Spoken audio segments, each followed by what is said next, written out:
Lord of the Mysteries Chapter 361. Translator, Atlas Studios. Editor, Atlas Studios. Are you looking for me? The moment the voice entered his ears, Derek froze. His skin tensed up, and his hair stood on end. Why is he behind me? Why is he in my room? What happened to the seal? What about the effects of the mystical items? His forehead dripped with cold sweat, and he subconsciously wanted to turn around to take a look. But his instinct stopped him from doing so. This instinct originated from the teachings of the City of Silver's general knowledge of monsters lessons and the strange scene he had experienced after joining the patrolling teens.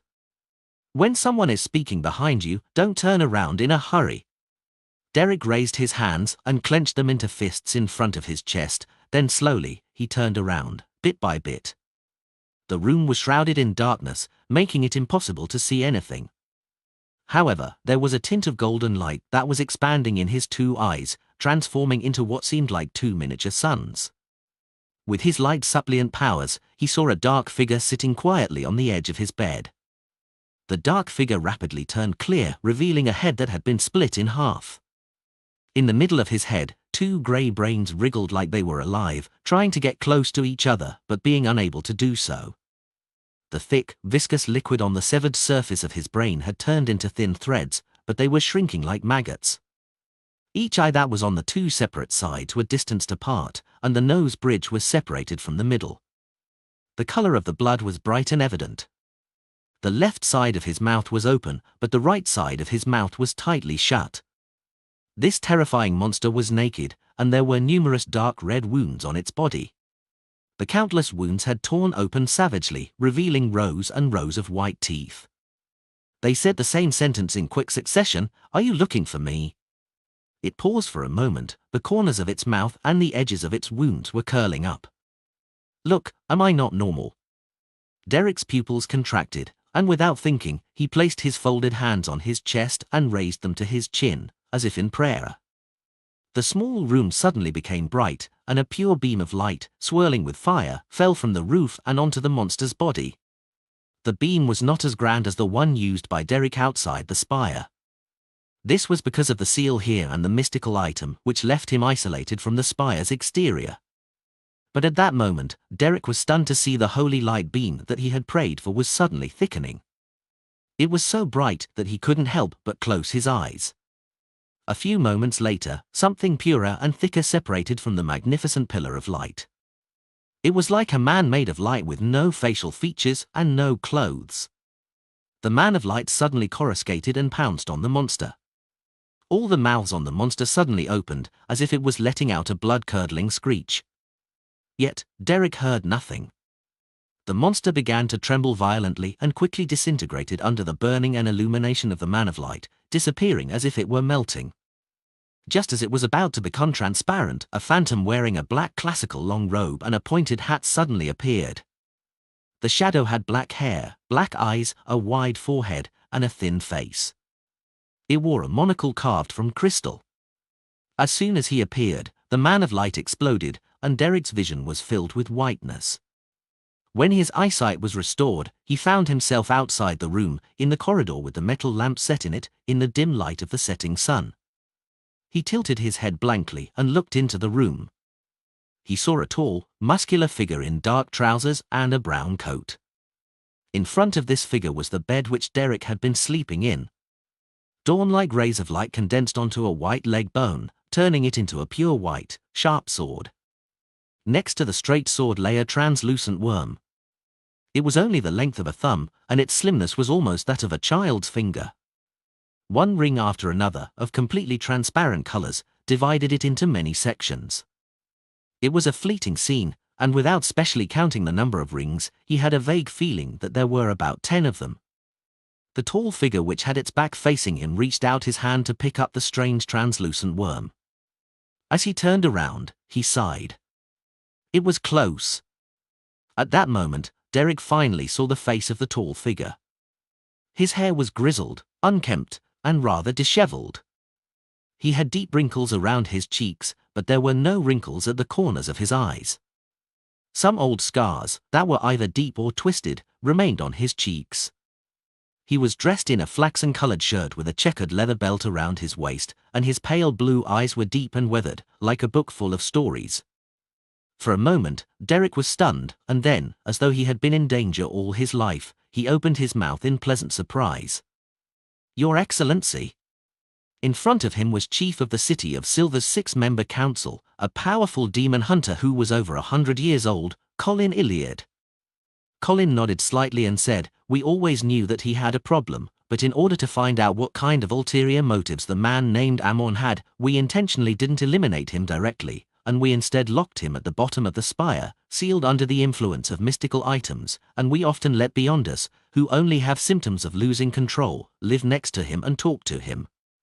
We wanted to see if we could induce some abnormal changes in him in order to learn the information we wanted to know. Unfortunately, he had been very normal until today, way too normal. Why do you think he suddenly mutated and attempted to break through the seal? Do you have any idea what makes you different from the others? So it was purposely arranged for me to live next to the former exploration team captain." After a few seconds of silence, Derek said, "Maybe it's because my Beyonder pathway is different from the others. Sequence 9 Bard, Sequence 8 Light Suppliant. In other words, the Sun pathway.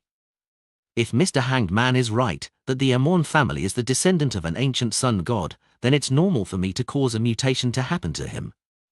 Derek felt he knew the truth to a certain extent. Colin listened without a change in expression.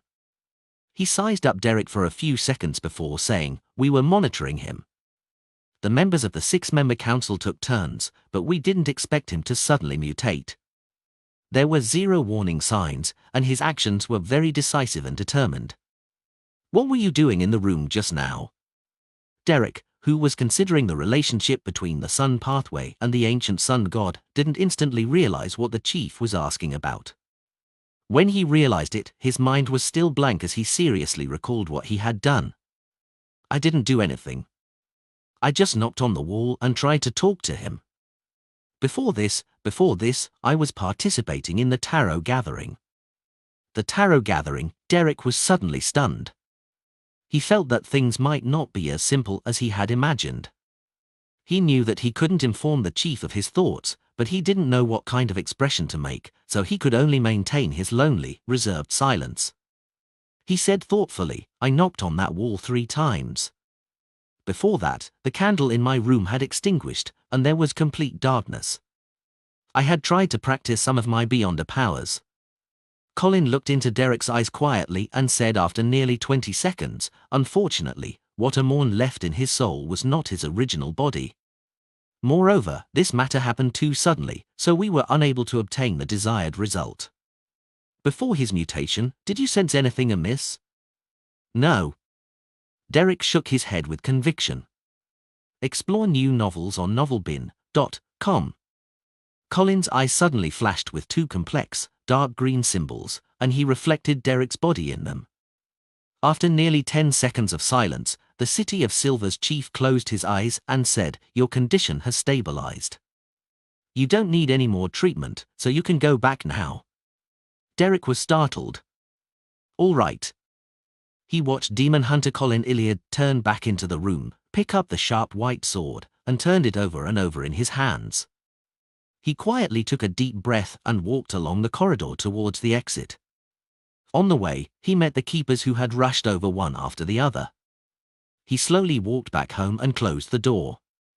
He carefully observed his surroundings for a while, then he sat down on the edge of the bed and recited in a low voice, "The fool that doesn't belong to this era, you are the mysterious ruler above the grey fog, you are the king of yellow and black who wields good luck. I've just experienced something terrifying." Derek recounted what had happened and mentioned his 2 guesses. After doing all of that, he felt much more at ease. And with his tense state of mind relaxing, he felt immense exhaustion wash through him. He lied down and quickly fell asleep. In the silent and dark room, flashes of lightning would occasionally illuminate everything. Otherwise, it would seem like the dark night. The sleeping Derek suddenly flicked his right index finger and leisurely tapped it on the bed. Once, twice, thrice. After the tarot gathering, Klein didn't divine the werewolves beyond a characteristic or the biological poison bottled due to his spirituality expenditure. Instead, he went straight back to the real world for a nap. After 20 minutes, he woke up and drew the curtain, allowing the light that penetrated through the mist to bring a certain degree of light into the room. Sitting on the chair in front of the desk, Klein calmed down and began considering what he needed to do in the short term. The main goal is to continue concluding the rules of a magician and make adjustments according to the subtle feedback from my spirituality. Although rules like never performing unprepared, the need to have a stage and a performance, and completing a performance using means of diversion do not seem problematic at the moment, if I were to continue acting this way and performing slight adjustments, I'll eventually digest the potion and reach the advancement state. But this sort of acting isn't sufficient. I'm still lacking some of the important rules. Currently, what I'm doing will make the digestion slow and not thorough. Perhaps it will take a year, or perhaps even 2 or 3 years before my sequence advancement is possible. And Zangwell won't remain there waiting for me. Only through becoming a high sequence beyonder as soon as possible will I be qualified to take revenge. Therefore, figuring out the other magician rules is of utmost importance. I'll first determine them through experimentation whether the applause from an audience will stir my spirituality and result in better digestion of the potion. Just as Klein was deep in thought, he heard a series of illusory, "Stack please."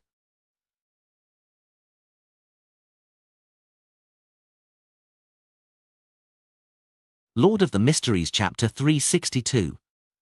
Translator, Atlas Studios. Editor, Atlas Studios. A male voice? Is it Mr. Hangman or Little Sun? Klein looked out the window at the gloomy sky, got up, went into the bathroom next door. He locked the door, took 4 steps counterclockwise, and arrived above the grey fog.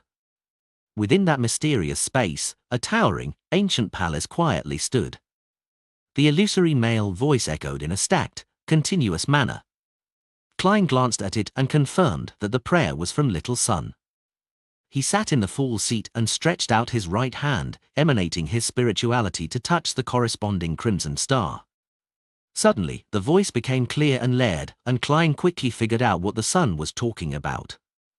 The former captain of the exploration team, who had seen Amon, suddenly lost control and strangely penetrated through the seal, arriving at his room. Fortunately, the city of Silver took this matter seriously and had been constantly prepared for it, otherwise, it would have led to a tragedy. The Sun believes that it's impossible, that there was no reason for the man's loss of control. He came up with 2 possibilities. One was that his own Beyonder pathway met the requirements of being the ancient sun god's descendant, and the other possibility was that the man might have sensed the tarot gathering and Mr. Fool's secret pull. If it were the former, he wouldn't have waited until today and waited until the end of the tarot gathering before losing control. The latter reason has a greater probability. This is the first time I've encountered someone who can sense the matters regarding the grey fog. That Amon is very scary. It's no wonder their family was known as the blasphemers during the 4th epoch. Even their last names are taboo. Klein subconsciously looked at the crimson star and the corresponding supplicant. He carefully observed the blurry image of Little Sun to see if there was anything abnormal with him. Klein believed that Amon wouldn't be so easily eliminated. Even if it was as the chief of the City of Silver had said that his body wasn't his main body, it didn't make it any easier to eliminate him. The only possibility is that the powerhouses in the City of Silver have been using mystical items to monitor him, but is that even possible? When he decided to let the former leader of the exploration team lose control and silently penetrate through the seal, he definitely had a plan in place. In the midst of his thoughts, Klein's eyes suddenly froze as he looked at the prayer scene. Entwined on the indistinct body of the sun was a translucent and illusory figure. He had hands and feet, but he was like a python, twisting around the sun while his head rested behind the sun's head. In the blurred image, he was wearing a black classical robe, a pointed hat, and a crystal monocle. The sun didn't notice any of this. Klein almost drew a cold gasp, shocked at the strange means that were available to that entity. He vaguely understood the other party's intention. By residing in the spirit body of the sun, he is waiting for the next tarot gathering, allowing him to sneak above the grey fog, like a virus or a Trojan horse. When that happens, my control over this mysterious space might be snatched away. He's truly a blasphemer. Fortunately, little son is rather naive and straightforward, so he immediately reported this to me. Through the corresponding crimson stars and the power of the grey fog, I was able to discover his peculiar state. Klein drew a breath and tried to calm himself. At that moment, he had to respond. He had to quickly think of a way to get Amon out of the sun, or temporarily expel the sun out of the tarot gathering. Looking at himself, from his beyonder powers of magician, clown, and seer, to Azic's copper whistle, the Dark Emperor card, the all-black eye, the sun brooch, the biological poison bottle, and so on, Klein couldn't find a way to deal with Amon. Amon's sequence is definitely above sequence 4, and the means available to him must be sufficiently strange. To be able to escape from the City of Silver's mystical artifacts and powerful demon hunters, it means that he isn't something which can be easily eliminated with ordinary objects or powers. After thinking for a moment and looking around, Klein discovered there was only one possibility of eliminating Amon the grey fog, this mysterious space. I have to think of a way to pry its power away. The sacrifice and bestowment ritual from before are examples. With this train of thought, Klein turned his gaze to the Book of Secrets. This mysticism book, which originated from the ancient shaman King Klarman, recorded many mysterious rituals that required help from the primitive moon. Klein, who had been reading it before, vaguely remembered that a few of them were suitable for such a scenario. Of course, it was unknown what changes he would have to make after directing it towards the Fool. He could only keep his hopes up and try his best. As Klein flipped through the book, his eye stopped at a ritual. Blood Moon Sacrifice. This ritualistic magic was clearly different from the simple ones that Klein had learned before, and it used the element of a secret deed. The process was to use a material rich in spirituality, preferably the blood of a beyonder, to write the honorable name of the target of the secret deed on an animal hide, and to draw the corresponding symbols and magic labels. If necessary, the specific circumstances of a given time and place also had to be taken into account. When this was done, the ritual host would set up the altar, pick up the piece of hide, and repeat the honorable name, letting their spirituality to seep into the hide, gradually spreading it out, little by little to form a hidden bond with the corresponding great being, and obtaining the corresponding spiritual experience or help. The final outcome of this ritual was unknown. It all depended on what the hidden or great being bestowed. Or rather, according to one's characteristics, the knowledge and power one could gain through that secret bond were also different. This kind of rather vague and subjective ritual gave Klein enough freedom to modify and manipulate it. If he had assumed the stance of forcefully eliminating Amon from the beginning, then Amon would have certainly resisted and created a dangerous accident. If the target of the secret deed were the true creator or the hidden sage, it's normal for the ritual to end in madness. Klein mumbled as he conjured a pen and paper and began to modify the Blood Moon Sacrifice to turn it into a secret deed ritual that belonged to the Fool. First, he replaced the honorable name with the 3 sentences of King of Yellow and Black. Then, he replaced the symbolic symbol with the one behind the seat of the Fool. It was a unique symbol made up of a part of the hidden pupil-less eye and the contorted lines. The third was to design the corresponding magic label according to the symbols and his mysticism knowledge.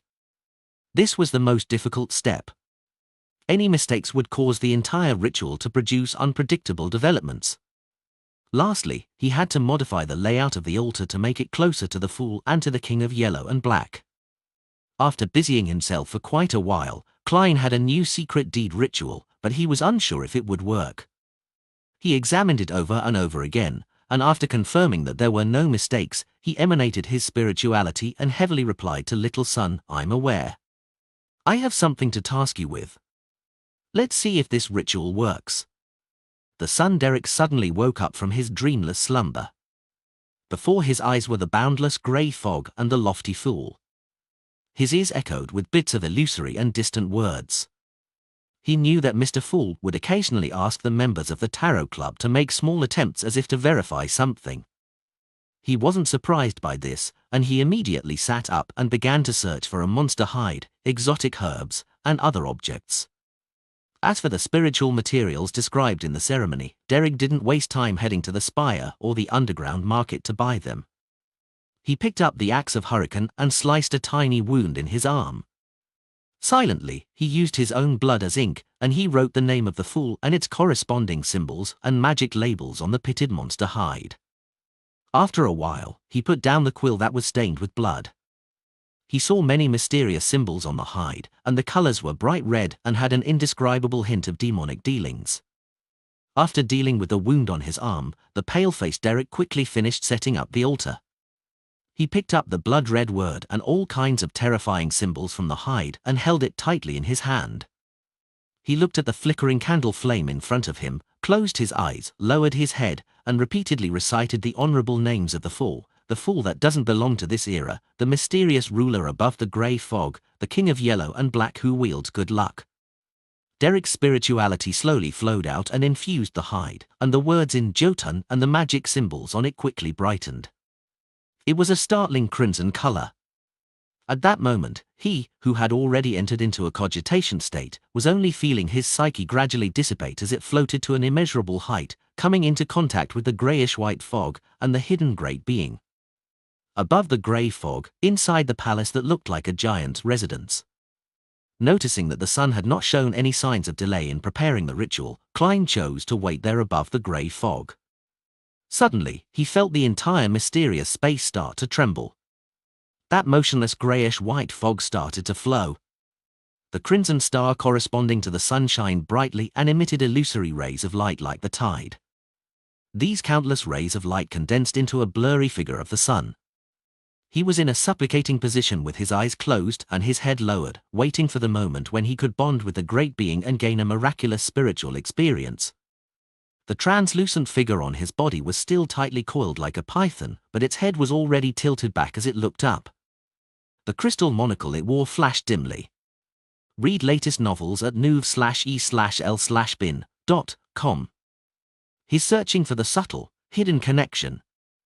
He should have recognized that this is just a secret deed ritual, but he didn't do anything to stop it.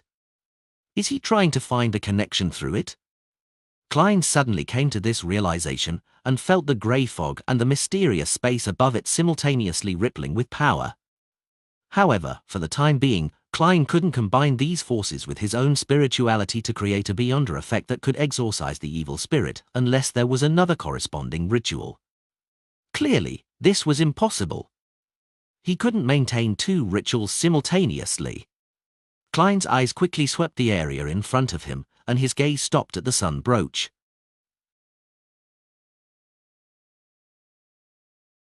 Lord of the Mysteries Chapter 363. Translator, Atlas Studios. Editor, Atlas Studios. Perhaps I can use it as a bridge. Just as this thought flashed through Klein's mind, his right hand grabbed the sunbird-shaped dark golden brooch. At the same time, he used his spirituality as a whirlpool to attract the pride power from the mysterious space towards him, making it surge towards the sun brooch like a tidal wave. The quivering above the grey fog became obvious. Little dots of pure light intertwined and swept toward Klein, blending with his spirituality. The sunbird-shaped dark golden brooch began to glow with a dazzling brilliance. It grew brighter and denser, and in an instant, drop after drop of a translucent golden liquid began to condense. The liquid quickly merged together and formed a human figure that was as tall as Klein. It was a golden figure, a sacred figure. It does work. Sun holy water that's created from a higher level of power is closer to a god's bestowment. Klein's heart was filled with joy. He turned his gaze back to the crimson star which symbolized the sun. He then looked at the figure that was waiting to bond with the great being. As for the divine figure condensed by the golden sun holy water, it wasn't a result of the sun brooch, but simply a manifestation of Klein's subconscious thoughts. Reaching this step, he had already allowed the golden figure to move forward. Through the illusory crimson star, it merged with little sun through the secret deed ritual as it dispelled the evil spirit hidden inside his body, as well as giving him a certain amount of knowledge and a miraculous spiritual experience. However, Klein didn't have much confidence at that very moment. The power of the mysterious space was obviously higher than his spirituality, making him unable to smoothly control the power. As such, the power of the golden figure was mixed, chaotic, and insufficiently coordinated. If he used it as is, the effect was, at most, 10% of what he expected. As for Amon, who was suspected to be a descendant of the ancient sun god, he was born into a family of blasphemers in the Tudor Empire's fourth epoch. Even if it wasn't his main body, he was able to successfully hide his identity from the powerful high-sequence demon hunter and the powerful mystical items that protected the existence of the City of Silver. Klein truly didn't have much confidence with the effect only amounting to 10%. His initial plan was only to give it a try. If it really didn't work, he would temporarily bar the sun and then reconnect with him when he found a better solution.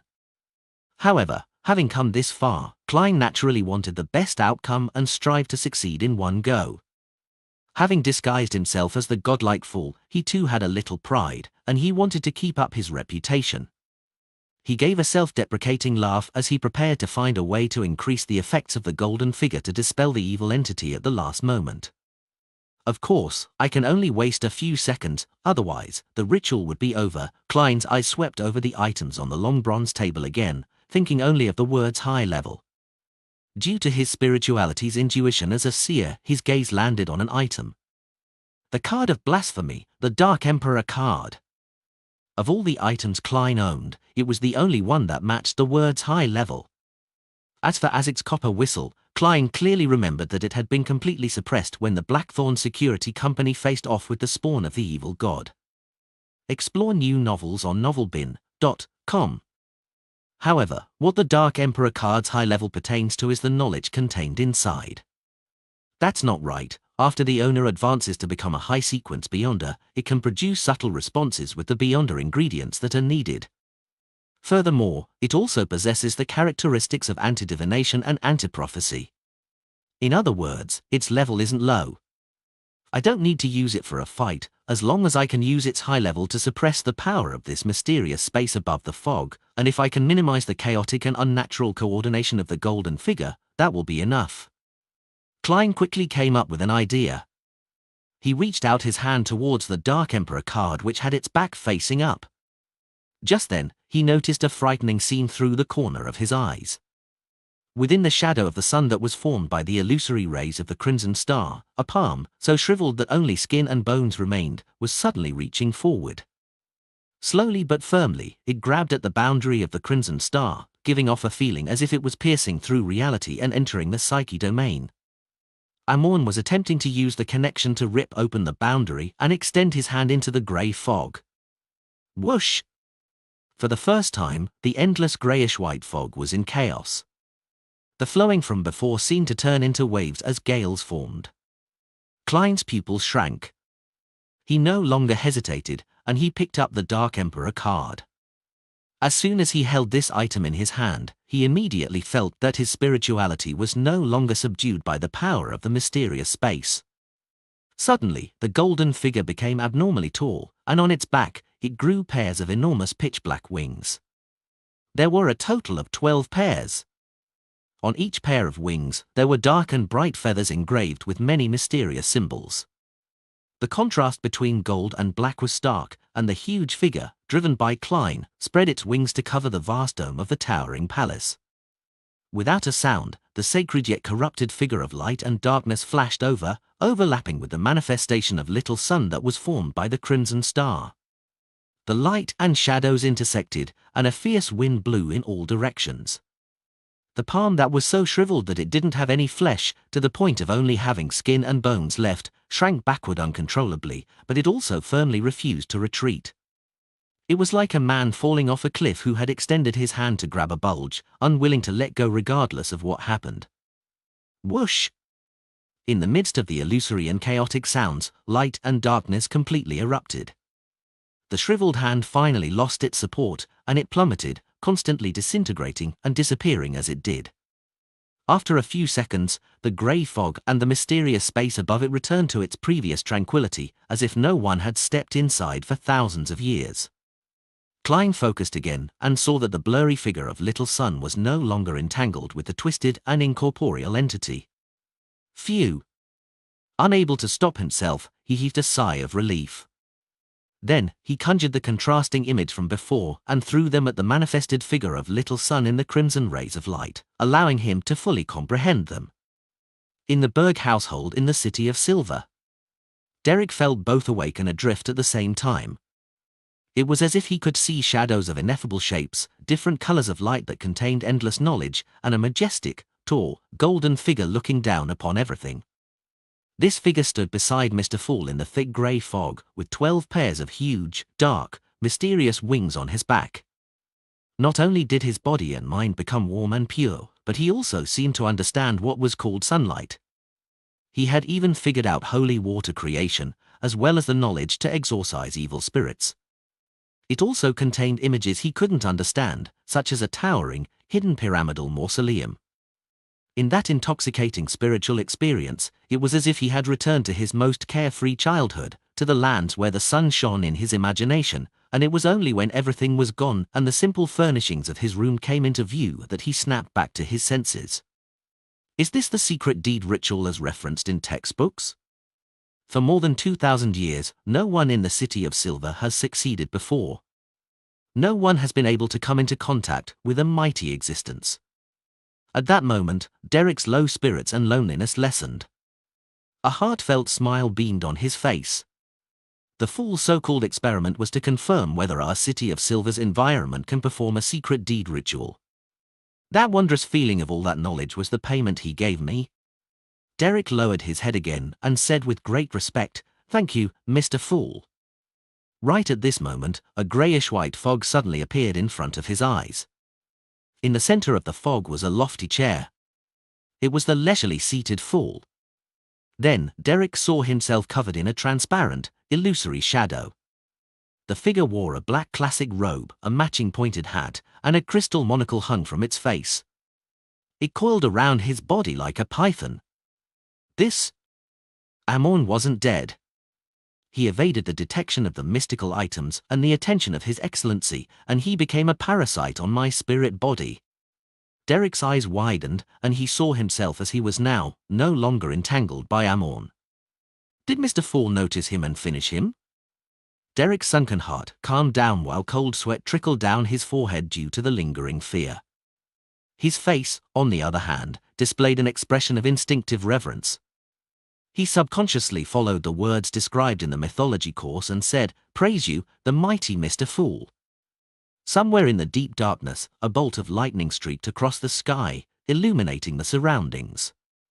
This was a plain that was filled with ravines, and a dark green single-eyed giant was wandering about subconsciously.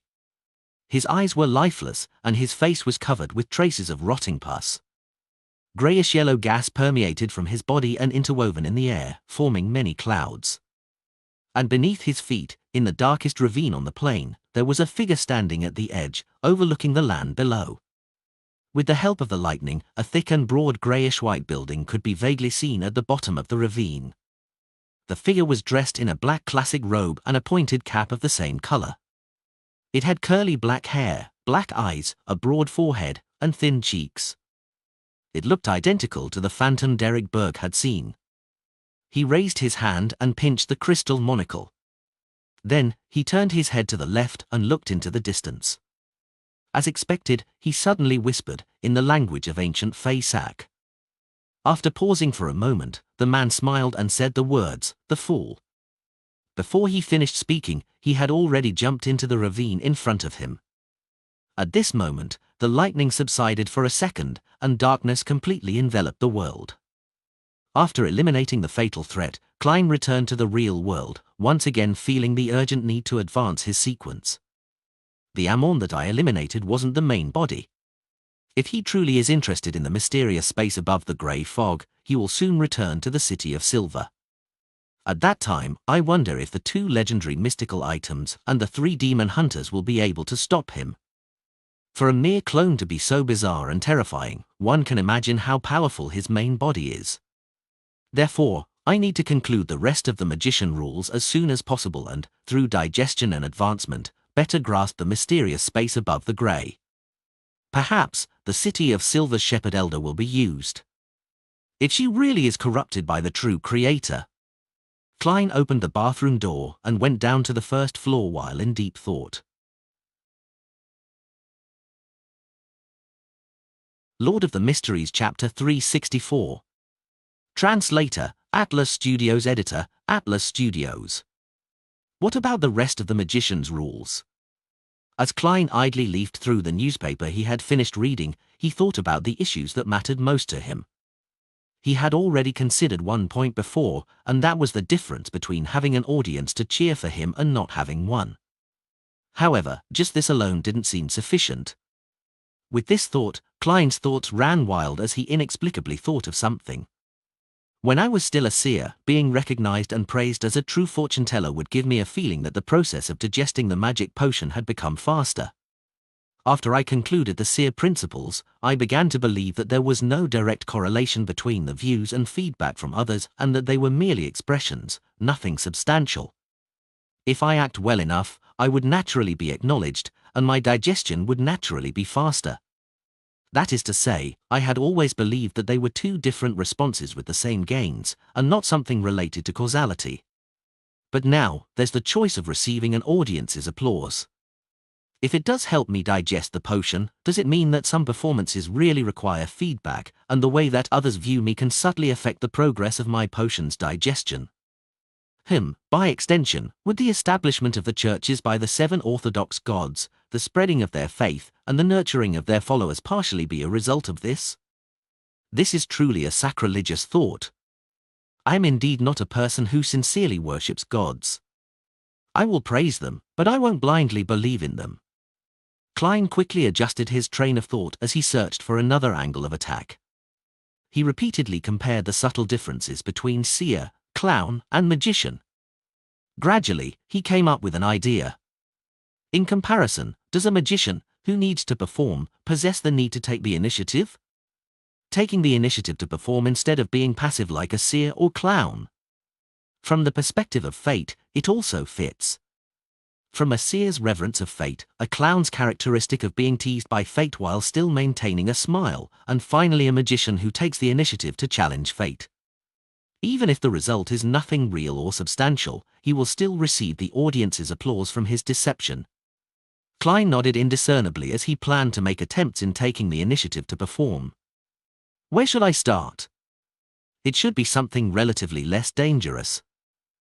I can consider the imprisonment of the vampire named Emlyn White by Father Utravsky. However, I need to confirm that this group of non-humans abide by the law and only engage in petty theft at the worst. Where do Emlyn's companions stay on the southern side of the bridge? I can't really remember. I'll have to use divination to jog my memories. I'll also confirm how dangerous it is. Having come to this conclusion, Klein put down the newspaper, got up, and went upstairs. It had to be said that he didn't have any other motivation to actively involve himself in something that had almost nothing to do with him. It wasn't his personality, but in order to act, he had to force himself to do so. This is considered rather simple for me. How would a straight male act as a witch and demoness of pleasure? It's no wonder the City of Silver emphasizes that you're only acting. Klein suddenly understood the meaning of the admonition. City of Silver, in a dark room at the top of the spire. Chief of the 6-member council, Colin Iliad, stood in front of a window, staring at the Silver City which was shrouded in darkness and lightning. Those beams of light illuminated his disheveled white hair, revealing his twisted and hideous old scars on his face, as well as the deep wrinkles on his face and his worried eyes. After an unknown period of time, Colin turned and looked at a dark corner. He asked in a deep voice, "Find anything?" In the corner, a shadow stood up. It was pitch black as it shot towards the wall, twisting and whirling. Its voice carried the feeling of metal rubbing against metal, and it was rather jarring to the ears.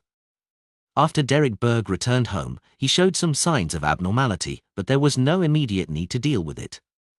Colin nodded slightly and said, "What did he do?"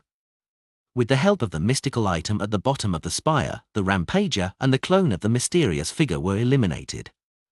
However, he had constantly suspected that the matter had not been completely resolved. The former captain of the exploration team suddenly lost control. The mysterious person recklessly took action after enduring for a full 42 years, without any consideration for the traps or the consequences. All of this made Colin, who had killed and hunted many monsters, instinctively feel that something was amiss. Therefore, He believed that this was a deliberate choice made by the mysterious man. Although the real purpose of the mysterious man was still unknown, he definitely had some sort of follow-up method, and it wouldn't be so simple to get rid of him. After using his demon hunter powers and finding no abnormalities, he deliberately pretended to be deceived and directly permitted the youth named Derek Berg to return home. However, he had secretly sent someone to monitor the situation closely. This was completely different from the detention and observation method which Colin had used in the past. It was a change he had no choice but to make. The black shadow that was slightly gyrating replied. After he entered the room, he sat on the edge of the bed and muttered to himself for quite a while. As I was afraid that the mysterious man would discover me, I didn't get too close, so I couldn't clearly hear what was being said. However, I can confirm that this is an abnormal sign. After talking to himself, Derek seemed to become very tired and fell asleep very quickly. But after a short nap, he suddenly woke up and conducted a ritual. I suspect that his mind wasn't lucid while doing so and that he was controlled by the mysterious man. By the way, the ritual had elements of a secret deed. Colin pondered for a while and said with a solemn expression, as expected. Perhaps he was communicating with his main body via this method. What exactly is his purpose?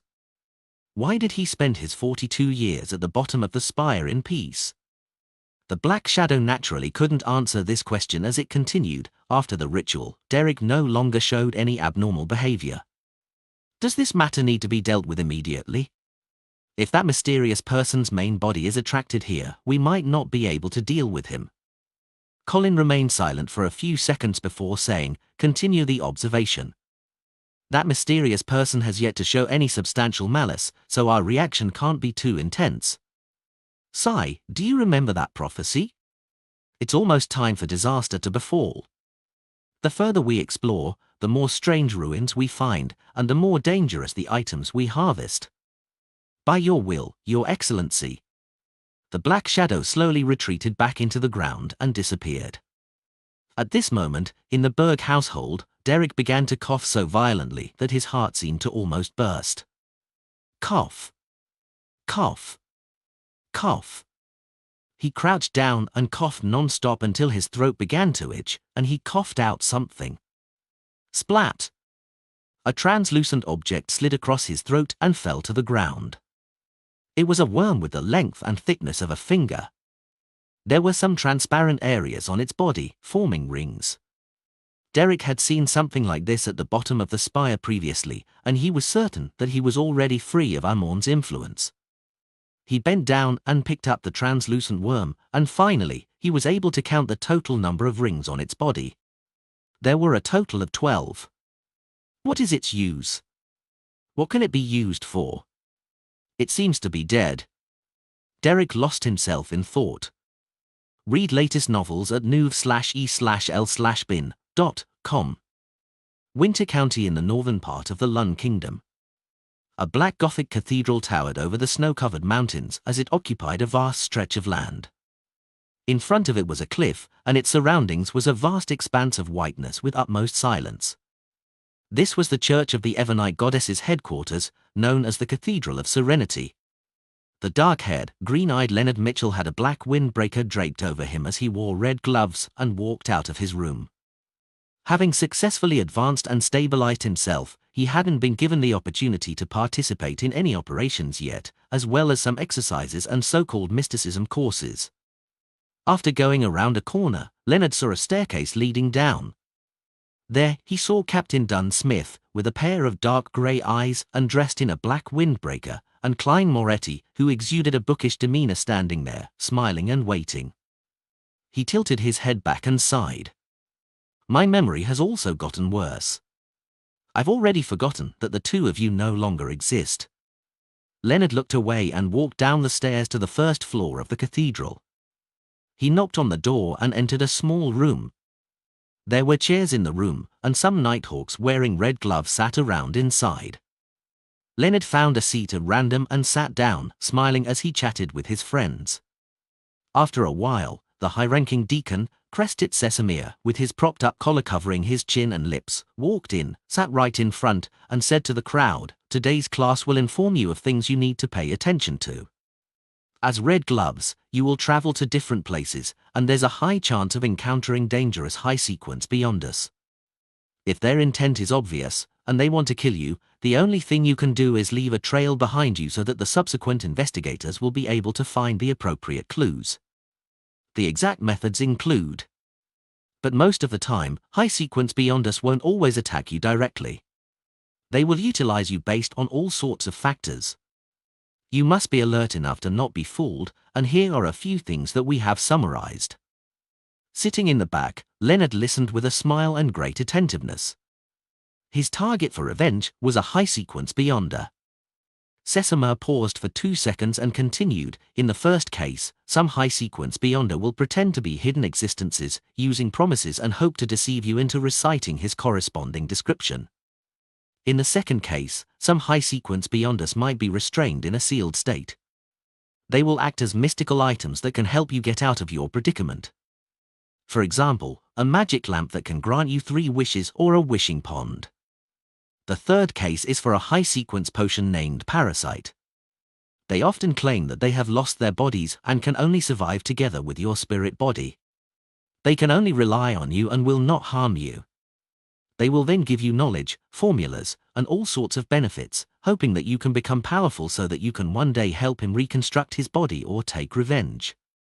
In reality, the beyonders with parasites will only become nutrients for the parasite, thus prolonging the parasite's lifespan and condition." As Leonard listened, his smile faded. Lord of the Mysteries Chapter 365. Translator, Atlas Studios. Editor, Atlas Studios. The Cathedral of Serenity looked particularly beautiful at night.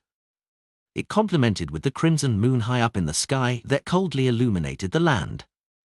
Leonard entered his single room, took off his 2 red gloves, and tossed them onto a wooden table. With a grim look, he sat in front of the patterned glass window, his back facing out as he bathed in the moonlight. After 10 seconds of silence, he said softly, almost gritting his teeth, "So you're a parasite?" Leonard's voice echoed faintly in his own ears, muffled by obvious anger, tension, a sense of loss, and fear. In the blink of an eye, a slightly aged voice resounded in his mind. "You can say that. What exactly do you want?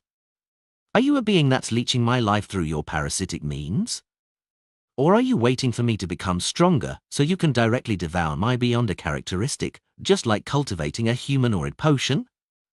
Leonard's voice was suppressed, but in no way slow. The slightly aged voice in his mind laughed. "And your fortuitous encounter, didn't you always think so?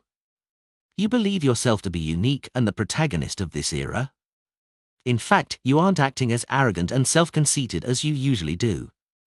Ultimately, you're wary of me. He. After I taught you the acting method, you didn't even focus on studying it. All you did was a very superficial attempt at it. You wasted a very long time before you digested it and even hid it. You didn't pursue the nightmare potion. It was only after you met with the spawn of the true creator and suffered a setback were you willing to advance to sequence 7. Your regret has made you hallucinate. Leonard, think about it carefully. Would I not understand the Church of the Evernite Goddess? When I dealt with them, even the so-called Channies hadn't even been born yet. Would I not know that the Church of the Evernite Goddess knows of parasites? Would I not realize that the Red Gloves would grasp certain secrets to prevent the infiltration of high-sequence beyonders? But did I ever stop you from joining the Red Gloves?" After a few brief changes in expression, Leonard finally fell silent, saying nothing. The voice in his mind laughed again. "Do you feel like you have aged faster than your real age? No, right? I can live for at least another 100 years. I'm not in a hurry to take over my host's life. As for your beyonder characteristics, humph. We aren't even in a similar pathway that allows exchanging. If I swallow it, it would be equivalent to drinking poison, making me half crazy and increasing my chance of losing control. Do you think that I would do that? Evernite is grouped with Giant and Death, while my beyonder pathway's goal is that of the Apprentice and Seer. Leonard looked at his body, which was illuminated by the crimson moonlight. After some thought, he asked again, "What exactly do you want to do? What is your purpose?" The slightly aged voice in his mind sighed. "Didn't I already tell you? I've suffered tremendous damage, and I need a host to recover slowly, and I have to hide from a terrible enemy. The Nighthawks, the Church of the Evernight Goddess, is quite a good choice for a host." Leonard lifted his head, looked at the ceiling for a few seconds, and said in a deep voice, "Will you be discovered by the archbishops, high-ranking deacons, or other sealed artifacts?" The slightly aged voice replied leisurely, "If parasites were so easily discovered, that high-ranking deacon named Sesamir wouldn't have just given a warning and not send all of you to be checked. Of course, parasites do leave traces. The Church of the Evernight Goddess has the means to determine this, but it's relatively complicated and troublesome. It will cause certain losses and substantial danger. It might even affect that goddess, so before you become a high-ranking deacon, making you qualified to participate in meetings for the upper echelons of the church and interact with Grade 0 sealed artifacts, there's no need to worry. By then, I should have recovered and embarked on my own journey." Leonard listened with a serious expression. After a while, he said, "You have a terrifying enemy? Who is he?" The slightly aged voice chuckled and said, "I don't know his name, but I do know his last name." "What is it?" Leonard asked. The slightly aged voice suddenly became low and deep. "Amorn. The area south of the bridge, 46, River Bay Avenue." The owners of the house that were enjoying their dinner heard the tinkling of the doorbell. The only maid came to the door, and through the peephole above the door's lock, she saw a policeman in a black and white checkered uniform. She opened the door and asked somewhat fearfully, "Sir, is there anything I can do for you?" The cop was none other than the disguised Klein, who was attempting to take the initiative to perform. He was here to confirm that the partners of the vampire, Emlyn White, the ones living at 48 River Bay Avenue, and the people who entrusted Stuart with the mission, were law-abiding monsters. Yes, law-abiding monsters. Although this doesn't sound right and sounds a little funny, it's how I would react with my true thoughts. Klein emphasized in his heart. The police uniform he wore wasn't a fake that he specially tailored. It was a product of his ordinary clothes and hallucinatory effects. A magician had to do what a magician would do. Klein didn't monitor 48 River Bay Avenue because he believed that Emlyn White's companions had long since moved away. As monsters and non-humans, moving to another residence was the most basic thing to do after a comrade disappears for several days. They had to suspect that Emlyn White was captured by the Nighthawks, the mandated Punishers, or other official Beyonder organizations, and it was necessary to assume that he might be dead at any moment. Therefore, what Klein wanted to do was to perform an investigation by conducting a survey. He maintained the arrogance of a low-ranking policeman towards an ordinary citizen. Without taking off his hat, he slightly raised his chin and said, "I have something to ask your master." The maid entered in a fluster and quickly brought back a man in his 30s wearing a thick shirt. "Officer, what would you like to ask me?" the man asked nervously. Klein stood at the door and looked inside. "Do you know the residents of Unit 48? "I do." The male owner was stunned for a moment before asking, "What happened to them?" "They're involved in a case."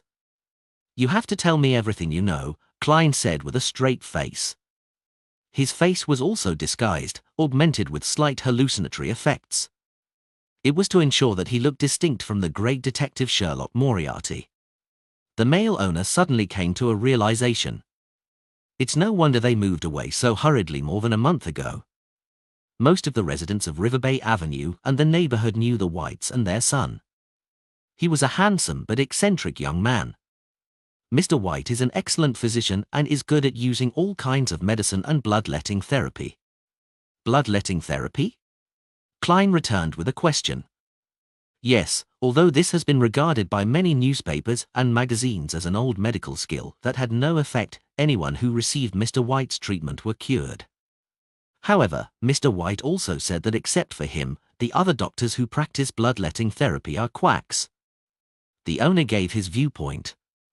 The bloodletting therapy is to accumulate food for themselves, isn't it? The only thing that is useful was the medicine. This vampire family relied on bloodletting therapy to help treat patients while receiving food as compensation. If there weren't many patients, or if their blood was very unhealthy, would they consider going to a distant hospital to steal blood from a blood bag and drink it? For such monsters, they really are law-abiding. Klein nodded in understanding. The emotional color changes in his spirit vision told him that the man wasn't lying. Seeing that the police officer didn't refute him, the man continued, "Mr. White and his wife are very nice people. Although they can't cure those who are seriously ill, they're still pretty good doctors for all the residents who live nearby." Was their child, Emlyn, involved in a case? That young man was too silent, as though he looked down on us. He's always hiding at home, and I have no idea what he's doing. Officer, are you hot? It's so cold outside. He probably just hides in the day and comes out at night. Klein wiped the sweat off his forehead and said, "I've been walking around here all day because of this case." Next, according to his designed survey, he learned everything about the Whites and their son.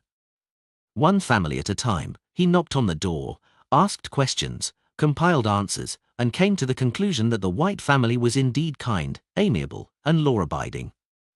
It doesn't seem like a description of a vampire. Klein looked up at the crimson moon, which was piercing through the clouds, ready to make a final confirmation. He removed the hallucinatory effect from his body and started divining. After making sure there was no danger, he went around to the side and climbed into the house at 48 River Bay Avenue. Others might not know who had taken Emlyn White away, ultimately afraid of being followed up by an official visit from official beyonders, but Klein knew what was going on and wasn't worried about a trap. As he entered the second floor, he used the moonlight to see that the rooms were in disarray. Many things hadn't been taken away. Through these things, he could imagine the haste in which their owners had left. He even found some precious books on herbs in a study, including some popular countryside folk recipes. As he walked, Klein entered one of the bedrooms, and shadows came into view. He jumped in fright, imagining that he had been ambushed. He almost snapped his fingers to light the match that had been thrown outside. Fortunately, no attacks occurred. New W Novels updates on november/l/bin.com. The crimson moonlight shone through the window, covering the entire room. Klein was finally able to clearly see what those black shadows were. They didn't have any spiritual luster, and they were figurines of varying sizes. The biggest one was only slightly shorter than Klein. It was a girl wearing a gorgeous long skirt. Her sleeves and collars were covered with lace and ribbons. This female figurine was obviously more like one of wax. Her facial features were vivid and lifelike, and her golden hair and red eyes were alluring and beautiful. The smallest one was only the size of a normal person's palm. It was a woman wearing silver body armor. She looked valiant and heroic while looking magnanimous and beautiful. As his eye swept past each figurine, Klein suddenly remembered something. Under the influence of Roselle, the development of figurine art had two trends. One was the adorable type, allowing them to have a change of clothes, while the other strove to be more realistic. Klein looked around and couldn't help but exclaim, "These figurines are not cheap." Don't tell me Emlyn is a vampire who is obsessed with figurines.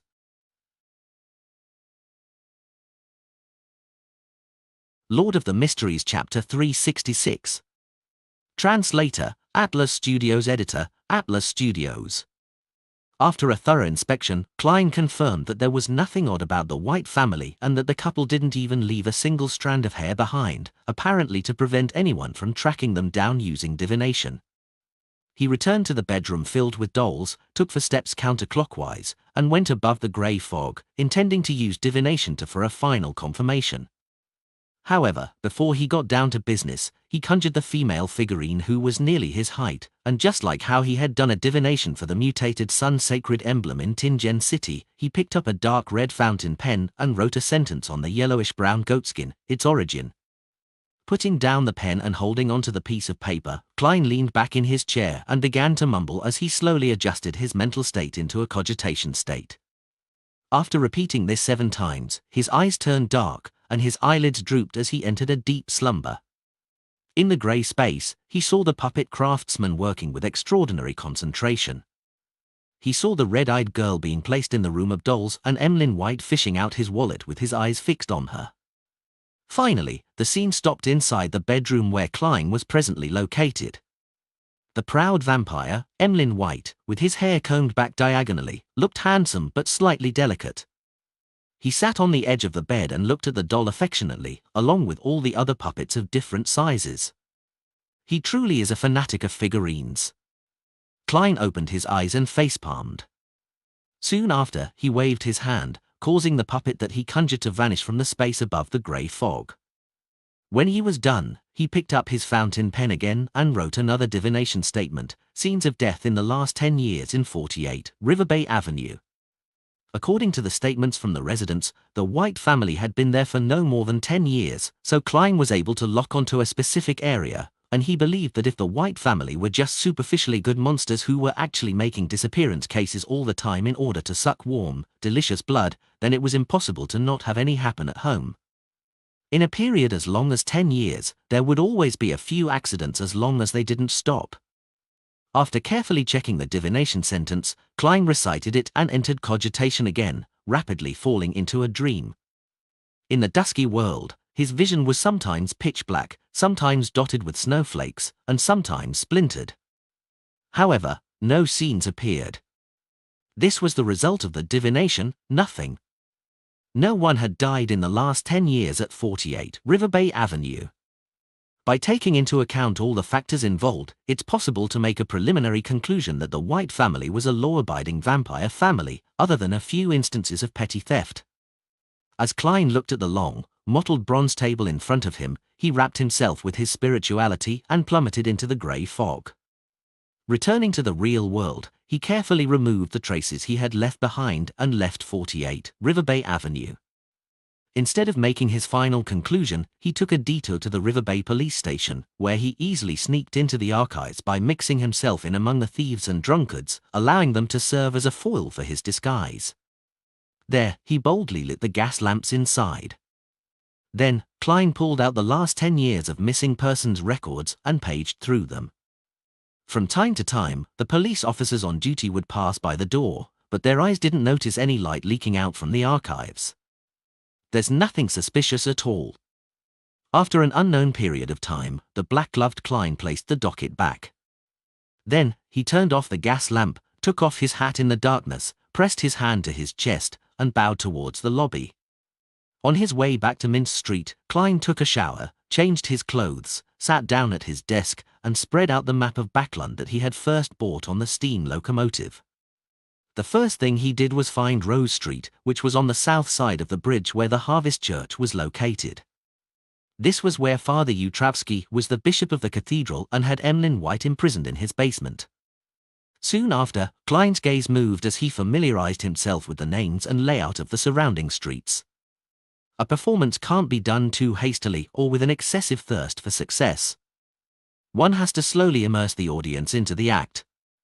Klein whispered, unfolding a piece of paper and lowering his pen.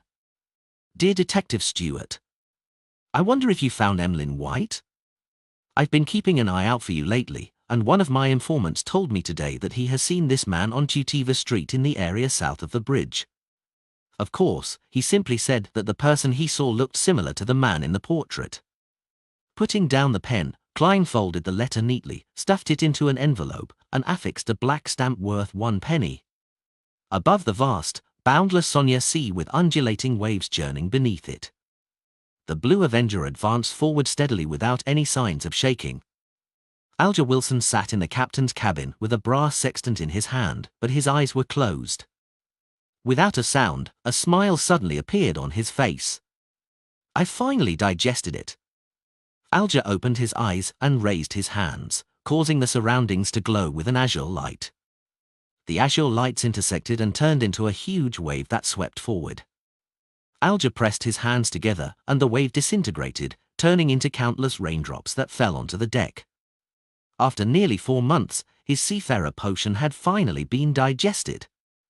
During this period of time, not only had he spent a long time wandering the seas, completing all the missions assigned to him by the church, but he had also deliberately sought out new sea routes and sought out undiscovered islands.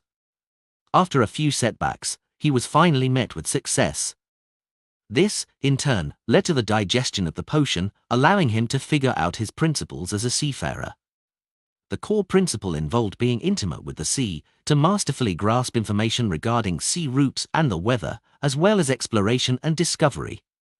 The always heavy Alger couldn't help getting out of his seat. He paced back and forth in the captain's cabin, thinking of the future he longed for.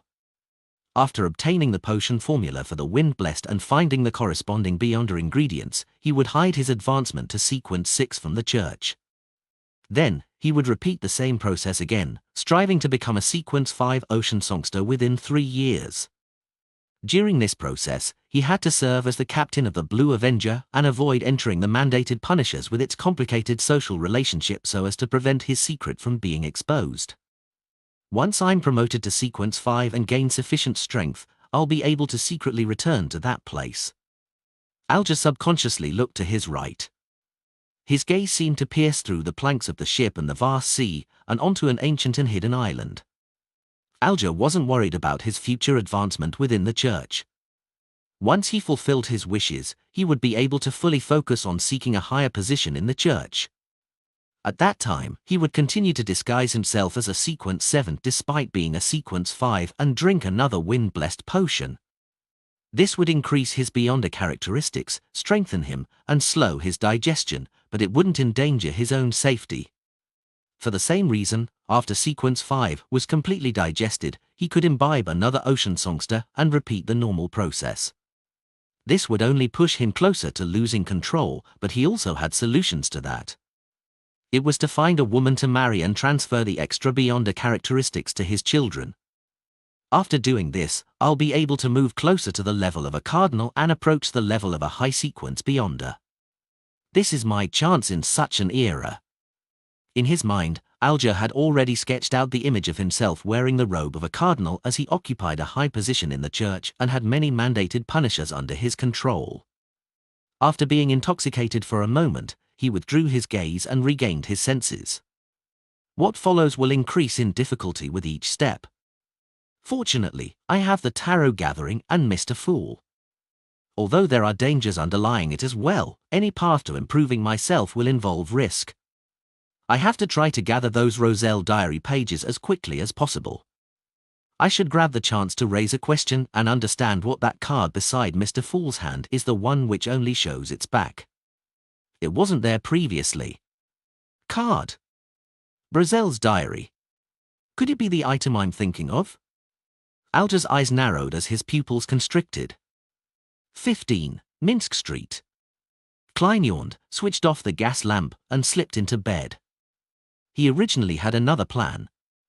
He had wanted to use divination to grasp the origin of the biological poison bottle and obtain the first 3 potion formulas for the sequence from the werewolf Beyonder characteristic. But after a busy night dealing with the matter regarding Emlyn White, he felt a little tired and decided to try again the next day above the grey fog.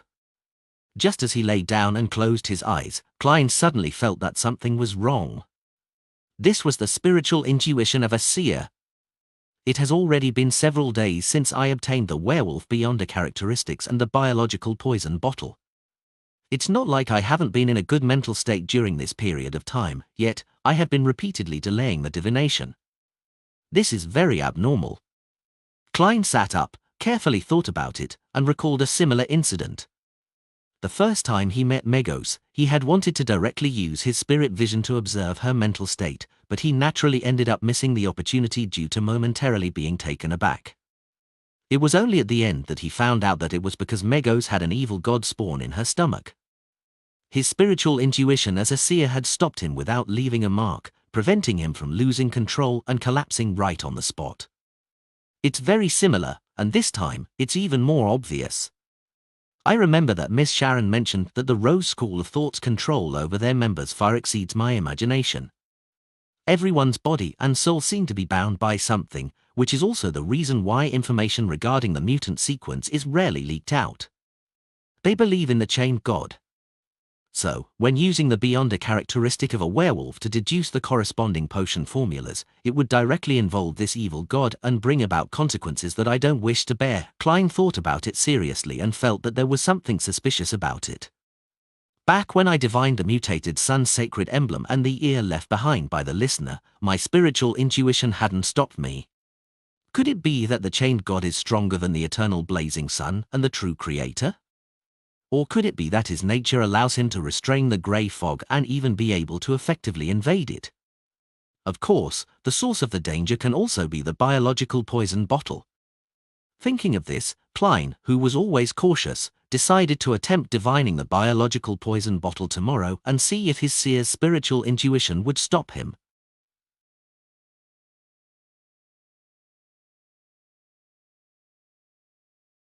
Lord of the Mysteries Chapter 367. Translator, Atlas Studios. Editor, Atlas Studios. Tuesday morning, the weather remained as cold as it usually was this season. Klein tightened the collar of his tweed coat, put on his hat, and pulled open the door. He was heading to the end of the street, where the mailbox was, to post a letter to Detective Stewart.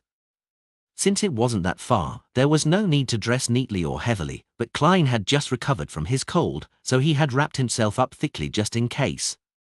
Perhaps it was because of the strong wind last night, but the air in Backlund was surprisingly good. Klein subconsciously slowed down his pace and enjoyed this rare morning. As he passed Eugen's house, he heard the oriel window creak open and instinctively turned to look. Standing at the window was Mrs. Doris, wearing a black plush hat and a thick greyish-blue scarf. She looked even worse than before, and her body was even more hunched. "Good morning, Detective Moriarty. Thank you for taking care of Brody. He said you were a good man, didn't you, Brody?" Old Granny Doris bent down and picked up the black cat with green eyes. New W Novels updates on November/L/BIN.com. Brody used all four of his limbs and struggled in her embrace. Finally, he jumped down and lightly landed on the windowsill. But instead of leaving, he circled around and around, nuzzling Mrs. Doris with its head on one side, without even looking at Klein. Was he being friend-zoned by a cat?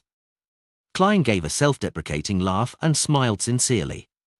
"It's a happy deed, and even more delightful news is that you've recovered and have been discharged from the hospital." After exchanging a few pleasantries, he said goodbye and continued to walk down the street with a smile on his face. He had only taken a few steps when he heard Mrs. Doris call after him. "When Eugen comes back, I'll have him pay you." "Do I look like I took this mission for the money?" The smile on Klein's face suddenly froze. He could only half turn around and wave his hand, indicating that he understood. When he was far away from Eugen's house, his expression gradually turned serious, and he sighed faintly. He had just activated his spirit vision to look at Mrs. Doris's aura and found that her situation wasn't too good. It wasn't only because of her old age, but also because of the cold weather and bad air in Backlund.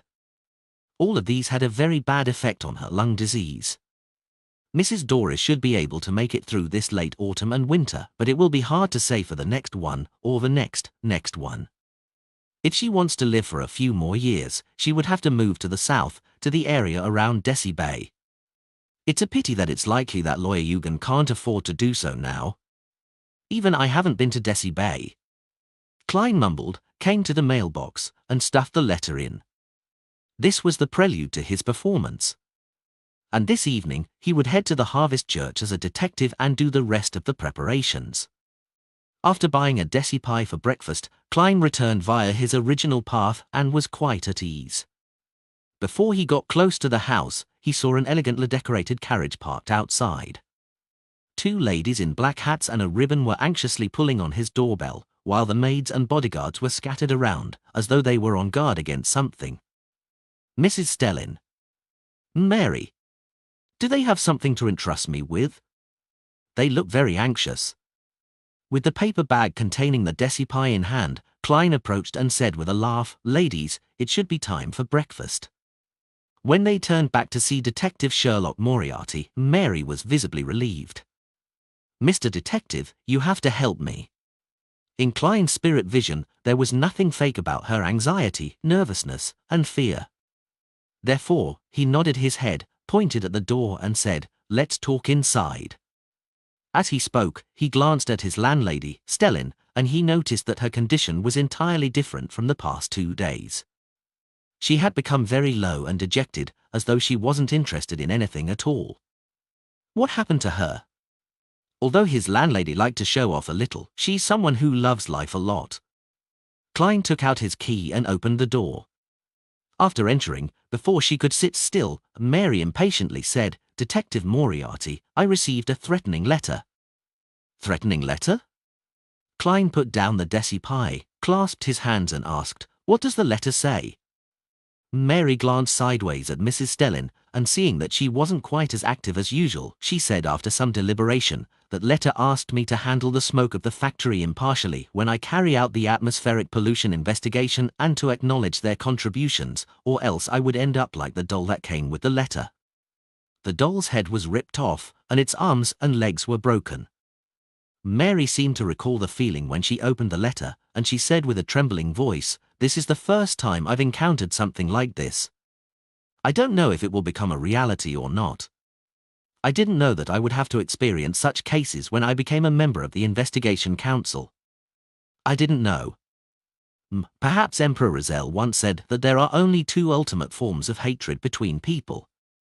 One is to murder the other person's parents, and the other is to destroy another person's means of earning money."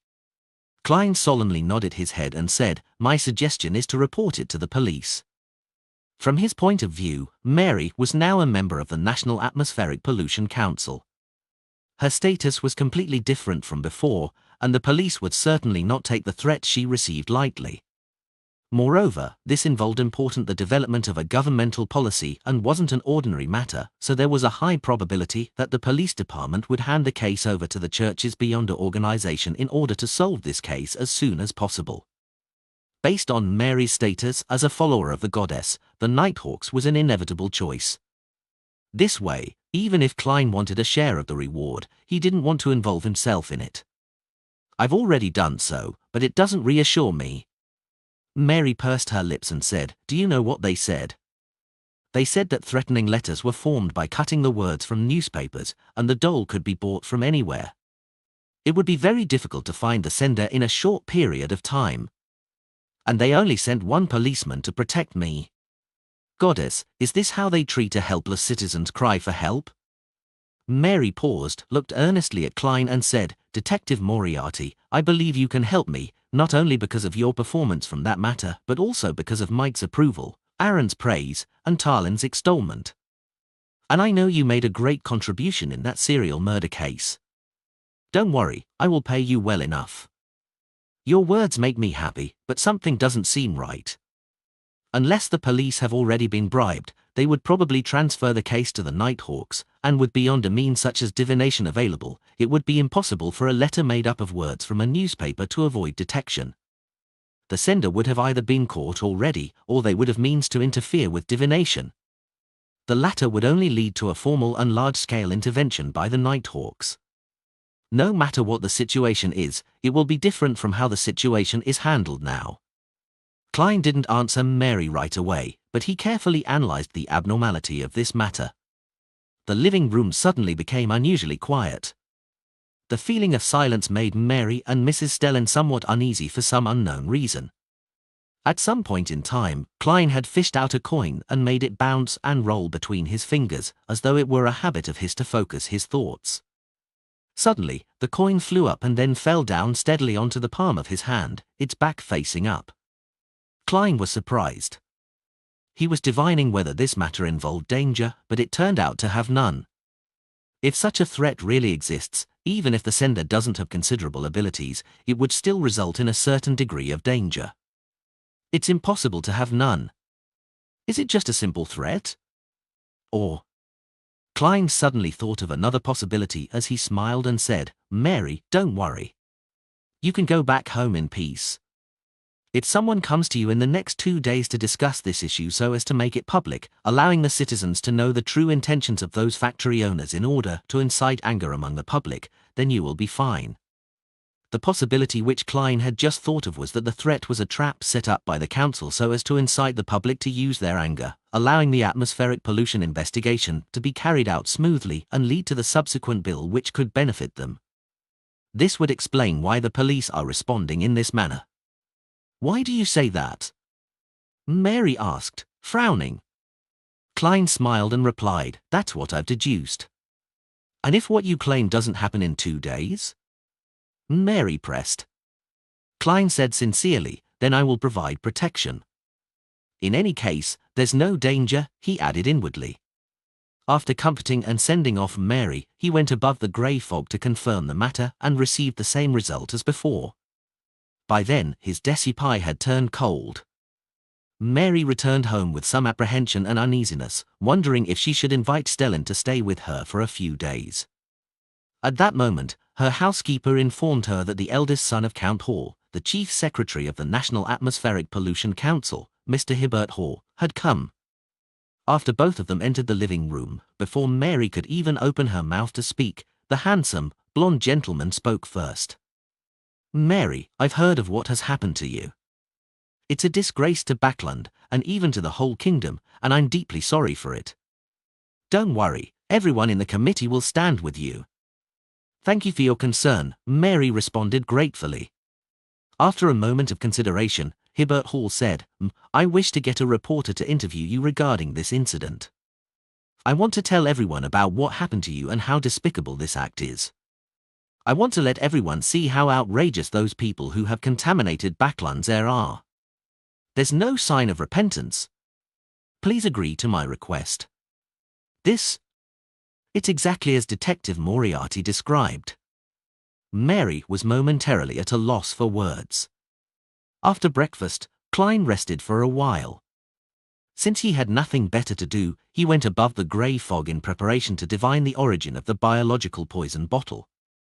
This time, he didn't delay it at all. Lord of the Mysteries Chapter 368. Translator, Atlas Studios. Editor, Atlas Studios. The stone pillars of the ancient and majestic palace supported the high dome. Klein sat at the end of the long bronze table, holding a translucent brown bottle. He checked it over and over again, but he didn't sense any danger from it. Read latest novels at nouv/e/l/bin.com. Let's begin. He conjured a pen and paper and wrote the divination statement, its origin. Putting the fountain pen away and bracing himself for a blow, Klein glanced at the paper and the biological poison bottle, leaned back in his chair, and entered cogitation while reciting the statement. Soon, he entered a hazy grey dream world and saw a dark but spacious room. There were king cobras, black widows, and other strange plants and animals in the room. It was a messy and harrowing scene. A middle-aged man in a white coat was standing in front of a long table in the middle of the room. He threw the snake gall and spider venom into the huge black pot that hung from the ceiling. In the end, he even put in a few items that possessed a strong spiritual luster. For example, they would sometimes disperse into a black gas, and other times condense into dark green lung-shaped objects. Otherwise, they would be in the form of a tube containing a clear azure liquid or fiery red eyes. The air around the black iron pot gradually became viscous. It was gathering towards the center, but it was constantly being pushed aside, making it difficult to achieve its goal. When the white-robed middle-aged man saw this scene, his brow slowly creased, his expression looked slightly anxious. He flipped through the black notebook by his side, gritted his teeth, and used a ritual silver dagger to slice open his wrist. Drops of fresh blood dripped into the black iron pot, seemingly breathing life into its contents instantly. A terrifying suction force suddenly erupted, sucking in all the viscous air around it. The scarlet blood, which had yet to leave his wrist, was fully sucked into it. And that wasn't everything. Regardless of how the white-robed middle-aged man struggled to resist, or how he revealed a terrified expression, he couldn't prevent his body from approaching the iron pot. His body was stretched, his head was compressed, and amidst his screams, he was eaten, little by little, by the pot. The hanging specimens, plants, and anything that could move or be moved, all flew into the pot. Brown fog suddenly filled the room, quietly ebbing and flowing. By the time it was all over, the room was empty except for the brown, translucent bottle lying quietly in the middle of the clearing. The scene quickly faded away, and the dream world shattered. Klein opened his eyes and muttered to himself, "So the biological poison bottle is a product of a death-seeking experiment. I thought it was a Beyonder characteristic left behind by some Beyonder. If that were the case, I'd have been able to divine a formula." To Klein, a Rampage's spirituality and Beyonder characteristic, as well as a spirituality and Beyonder characteristic which was contaminated by an evil god, could all be used to divine a formula. Just like the all-black eye which Nimblewright Master Rozigo left behind. It was thanks to the isolation effects of the grey fog and how the mysterious space was able to eliminate negative influences, giving him the ability to court death. Of course, a Beyonder characteristic involved many other additional factors. In theory, the chances of failure were extremely high, but Klein only had the confidence to do so after advancing to magician. Similarly, a sealed artifact formed by Beyonder characteristics could also be used to divine the formula for a potion. However, if they were mainly ingredients, then through the production processes and dangerous experiments done by an artisan or other Beyonders, turning them into mystical items, then Klein's divination would be useless at his current state. Even with the enhancement effect provided by the mysterious space above the grey fog, it was useless. Not bad. At least I don't have to worry about the biological poison bottle having any other latent risks anymore. Klein glanced at the werewolf fang and wisely abandoned his curiosity. In Empress Borough, the opulent villa of Count Hall, Audrey continued her study of psychology. By her feet, the huge golden retriever, Susie, was sitting there, her eyes shining. From time to time, she wagged her tail, as if enjoying the scene. Psychiatrist Escalante finished the introduction material and deliberately made a casual remark. Actually, there is such a theory. It's believed that humans would inherit a certain amount of their ancestors' consciousness over the generations, thus forming the underlying logic of one's behavior patterns. For example, although many people have never seen a poisonous snake, they would instinctively feel afraid and wish to avoid it once they encounter one. Why is that? This is theorized to be an instinct that we inherited from our ancestors, something that is hidden in the deepest recesses of our consciousness. In ancient times, people constantly fought with poisonous snakes and all kinds of ferocious animals, and they gradually carved this memory into their consciousness and passed it down. How does it get passed down? Audrey asked with interest. Escalante, with her long hair which reached her waist, laughed. That's a very good question. Some people provide explanations that involve a theory that everyone's consciousness is actually connected at the lowest level. It is one entity, and the traces and characteristics left behind on this entity will affect the consciousness that belongs solely to them. For example, the lowest level of consciousness is like an endless ocean. Our unique consciousness would be the island situated in the ocean and can be split into two parts. One is hidden under the water, which is the subconscious, which is higher in both quantity and size. The other is exposed on the surface of the ocean, the superficial consciousness that can usually be detected. This is the axiom of this school of thought in psychology. Audrey glanced at Susie, stroked the golden fur on its neck and said, "So, we can use this connected ocean to influence the consciousness of others and achieve the goal of curing certain mental illnesses. This is the mysticism foundation and beyond the powers of a psychiatrist. But it doesn't seem enough and is lacking something. For example, the sky above one's head, the sky which shrouds everything." Audrey curiously thought as she wore a look of confused enlightenment. "You're really talented in this area," Escalante praised in delight. "However, we can only affect a portion of the surrounding ocean, and through it, we can affect those who are close to us. If we venture deeper into the ocean, it will be easy for us to lose ourselves." She looked up at the ornate and complicated clock on the wall, smiled, and said, "Time's up, this is the end of today's class. Miss Audrey, if you're interested in this psychological school of thought, then we can continue talking about it next time." "All right." Audrey stood up and bowed. Watching Escalante leave, she nodded in thought. Escalante doesn't seem like a real psychiatrist. At most, she's like me, a telepathist. Was what she just talked about the axioms of the psychology alchemists? They really are patient. Why aren't they trying to recruit me yet? As Audrey was in thought, Susie commented happily from the side, Audrey, I feel like she's the same type of person as us. No, I mean the same type of dog. No, that's not right. Woof. Susie, who only had a rudimentary grasp of the human language, fell into a state of confusion, unable to find the right words to describe her feelings. South of the bridge, Rose Street, outside the Harvest Church. Klein, in his normal disguise, looked up at the sacred emblem of life on the facade, held his cane, climbed the steps, and stepped through the main door. The first thing he had to do was to confirm the situation. Only by doing this could he perform better so as to ingeniously rescue the vampire, Emlyn White, without garnering suspicion. Then, as a detective who had provided clues, he could receive the gratitude from the White family and gain the applause of an audience. It was bound to be an interesting performance. The Harvest Church wasn't big, as it only had a prayer hall. Klein found a spot by the aisle and looked ahead as he took off his hat. Bishop Utravsky was preaching. His height of more than 2.2 meters, and his burly physique, which couldn't be concealed by his loose priest robes, gave off an extreme sense of oppression. However, his expression was one of extreme gentleness, filled with appreciation and gratitude towards life. In front of such a priest, no one dared to cause a ruckus. The few believers quietly listened, occasionally making prayer gestures unique to the Church of Mother Earth. Klein watched carefully, waiting patiently, neither conceited nor rash.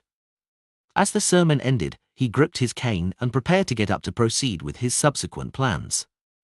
At this moment, a man wearing the priest robes of the Church of Mother Earth entered from the door that led to the room at the back of the cathedral. He looked 28 or 29 years old, had black hair and red eyes, possessing a high nose and thin lips. He was handsome but didn't give off masculine vibes. He was none other than Emlyn White. Klein's mouth gaped a little and nearly failed to close it. Isn't this guy supposed to be locked up in the basement? Wasn't he shouting about how determined he was, that he would absolutely not submit to Bishop Utravsky's will? Emlyn White distributed the communion to one believer after another, and he finally stopped in front of Klein. Klein's mind whirred, and he immediately in a low voice, Are you Emlyn White? Your parents entrusted my friend to look for you. Why are you here? Did you encounter something? Are you in need of assistance? Emlyn White didn't seem to have his unique pride and said with a smile that only looked slightly better than crying, There's no need, I will be returning home soon. He pursed his lips, shook his head, and forced a smile, saying, I am already a believer of Mother Earth, no a priest. This answer was completely out of Klein's expectations. For a moment, he didn't know how to respond, and he could only shout repeatedly in his mind, Hey, you were very adamant about your worship of the moon the last time we interacted at the Harvest Church. You said that you would absolutely not convert to believing in Mother Earth. How long has it been, and you have already given in? Isn't that way too fast? What about your persistence? Where's your moral integrity? My carefully prepared performance has been forced to end before it has even begun. This is just taking me by surprise. Klein opened his mouth and suddenly realized something amiss. Why is Emlyn White informing me of his conversion? I'm just a detective who accidentally chanced upon him while passing by. Does he wish for me to pass this message to his parents? Is there another meaning behind this? While Klein was guessing, Emlyn White put away his worried and smiled smugly. You don't have to act, Mr. Detective. Or should I call you the new owner of the master key? To a noble sanguine, everyone has a different smell and has different blood characteristics. Even when I was locked up in the basement, I could smell it. I remember your smell.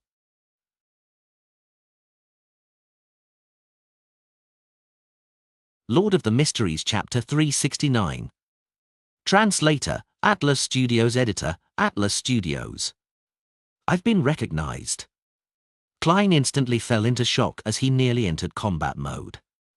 Even if he didn't use his spirit vision, he could tell from Emlyn White's tone and words that he wasn't lying. He was very confident and certain. Just as the tense feelings rose in him, Klein suddenly thought of something. Why should I worry about that? Then, he answered his own question in his mind, so what if I was recognized? The current situation is different from what it was 2 months ago. I was left flustered by the incident with Ambassador Bakerland in front of the official Beyonders. I was rushing around, trying to grasp at every possible straw.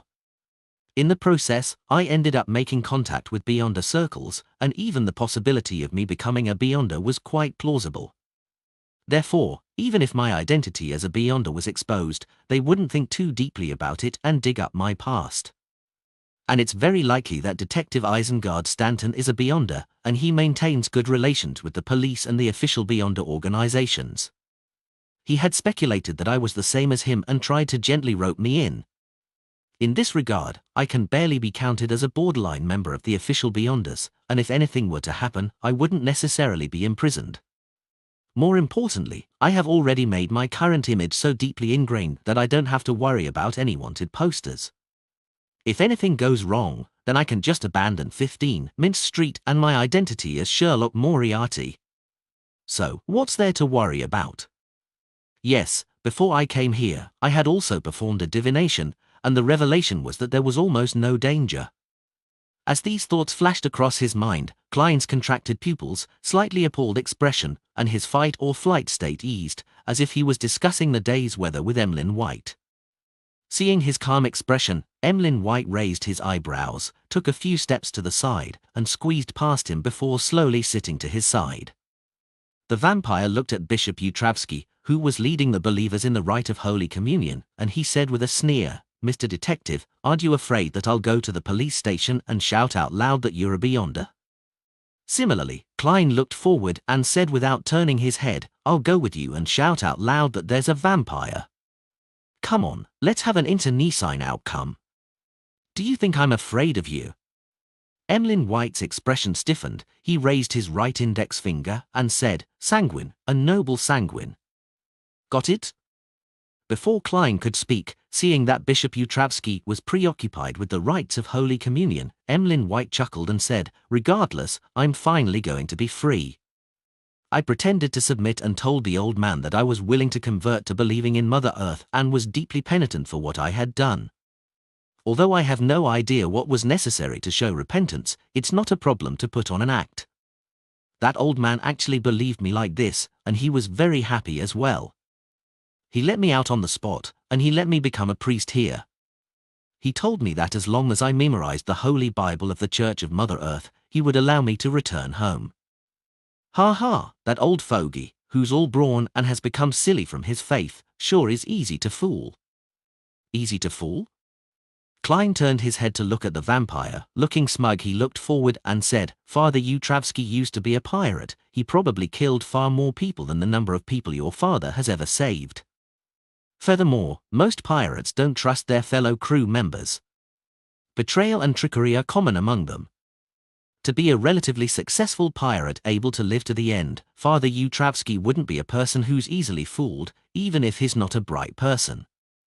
Emlyn White wore a look of disbelief as he wished to retort. Klein rubbed the top of his cane and leisurely added, "Father has a powerful sealed artifact in his possession. It is known as the Mental Terror Candle. It can allow the wielder to enter the deepest recesses of the target soul. There, no one can lie. Moreover, this is only one of its uses.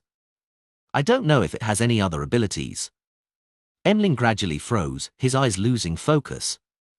After a dozen seconds, he whispered with a pale expression, "When I said I was willing to change my faith, that old man came in with a lantern. There was a candle in the lantern, and I didn't get a good look at it." Klein tilted his head and gave Emlyn White a sympathetic glance. "Perhaps Father Utravsky used it to plant a seed in you, one that gradually and thoroughly makes you wholeheartedly believe in Mother Earth." The corner of Emlyn's mouth twitched, revealing a smile comparable to a zombie's. "I don't feel anything at all. It shouldn't be anything like you said. Besides, aren't my parents coming? They can blame the priest through ordinary people, saying that he forcefully detained me, forcing him to make a choice between sullying the Church of Mother Earth's reputation and letting me go. Isn't that a great idea?" Klein maintained his look of pity, clasped his hands, and raised them to his nose, acting truly penitent. If I were Father Yutravsky, I would choose to call the police and have them determine the truth. Tell me, who do you think will suffer in the end, the bishop who has the right to preach or a vampire? Sanguine, sanguine. Emlyn White's facial muscles seemed to twitch.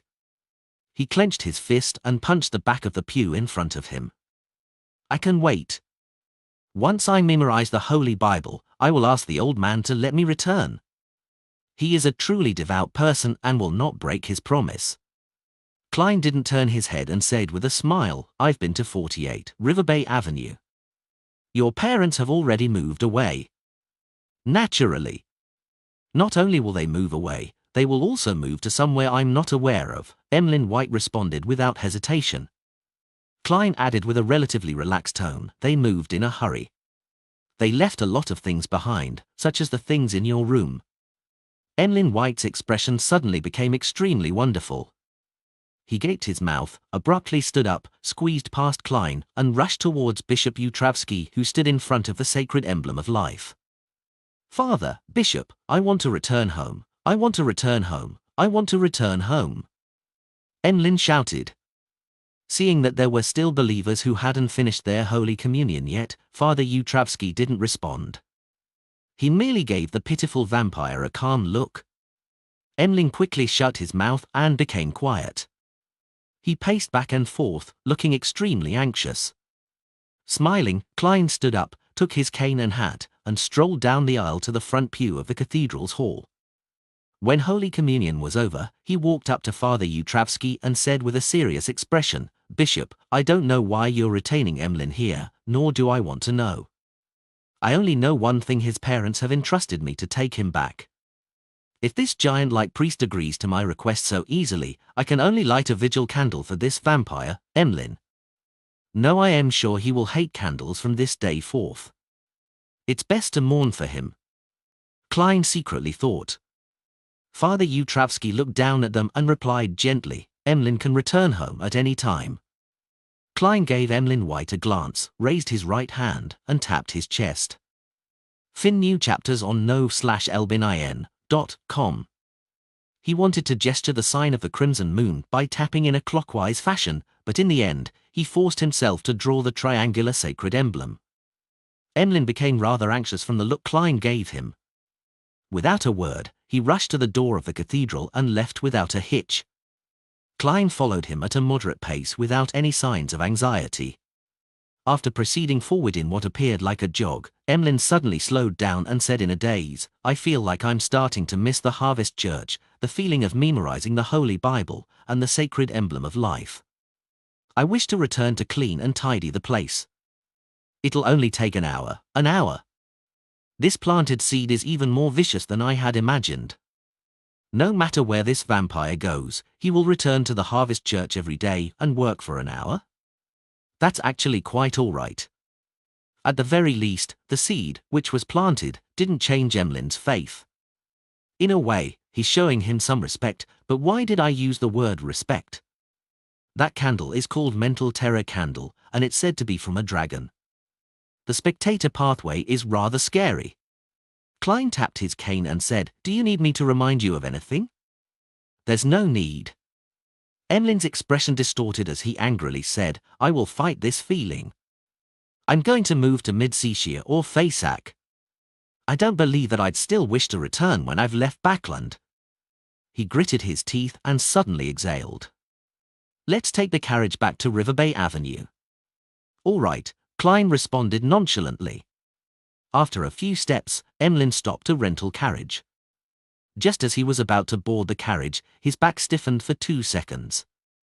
Then, he said so quietly that Klein could barely hear him, I don't have any money on me. I do. Klein smiled. Emlyn stopped talking and got onto the carriage. Klein sat across him, and as the carriage began to move off, he asked, as if in thought, Your father is a doctor? One that possesses outstanding skills in drugs and medicine?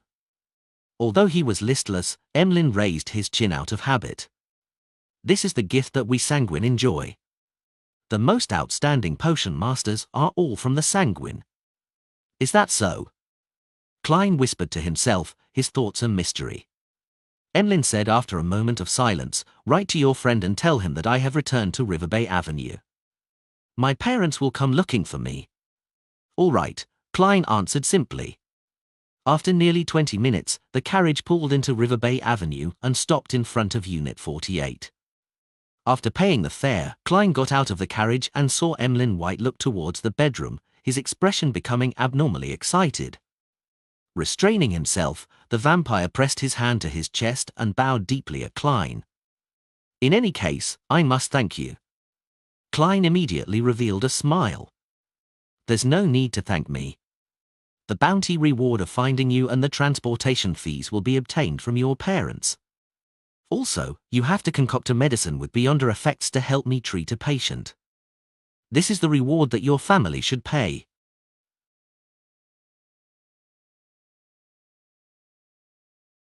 Lord of the Mysteries Chapter 370. Translator, Atlas Studios. Editor, Atlas Studios. Bounty reward, transportation fees, and medicine with beyonder effects. Emlyn White was left momentarily dazed when he first heard that. This was not the answer that he had expected. What about your gentlemanliness? The vampire thought in shock. As a detective, abiding by clear accounting principles is necessary. Besides, you've even delayed my visit to the Quelaag Club. I don't know what food they've offered in limited supply for the past 2 days. Klein looked at Emlyn White as he joked and lampooned silently. After a few seconds, Emlyn forced a smile and said, I have to see the patient before I can concoct the appropriate medicine.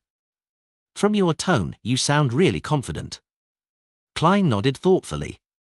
He then thought of a problem. The White family seems to be a family of outstanding potion scholars. If I were to really be injured and poisoned, then I can come to them for treatment. Wouldn't all of my efforts of going out of my way to get the apothecary formula from Father Utravsky be for naught? I no longer need to nurture another aid that's good at healing. Reality sure does change faster than a plan. However, it's not really a waste either. I've already made back my investment from Miss Magician. For things like formulas, as long as it exists, it will always be valuable. Besides, the White family will definitely stay away from River Bay Avenue and live their lives with new secret identities.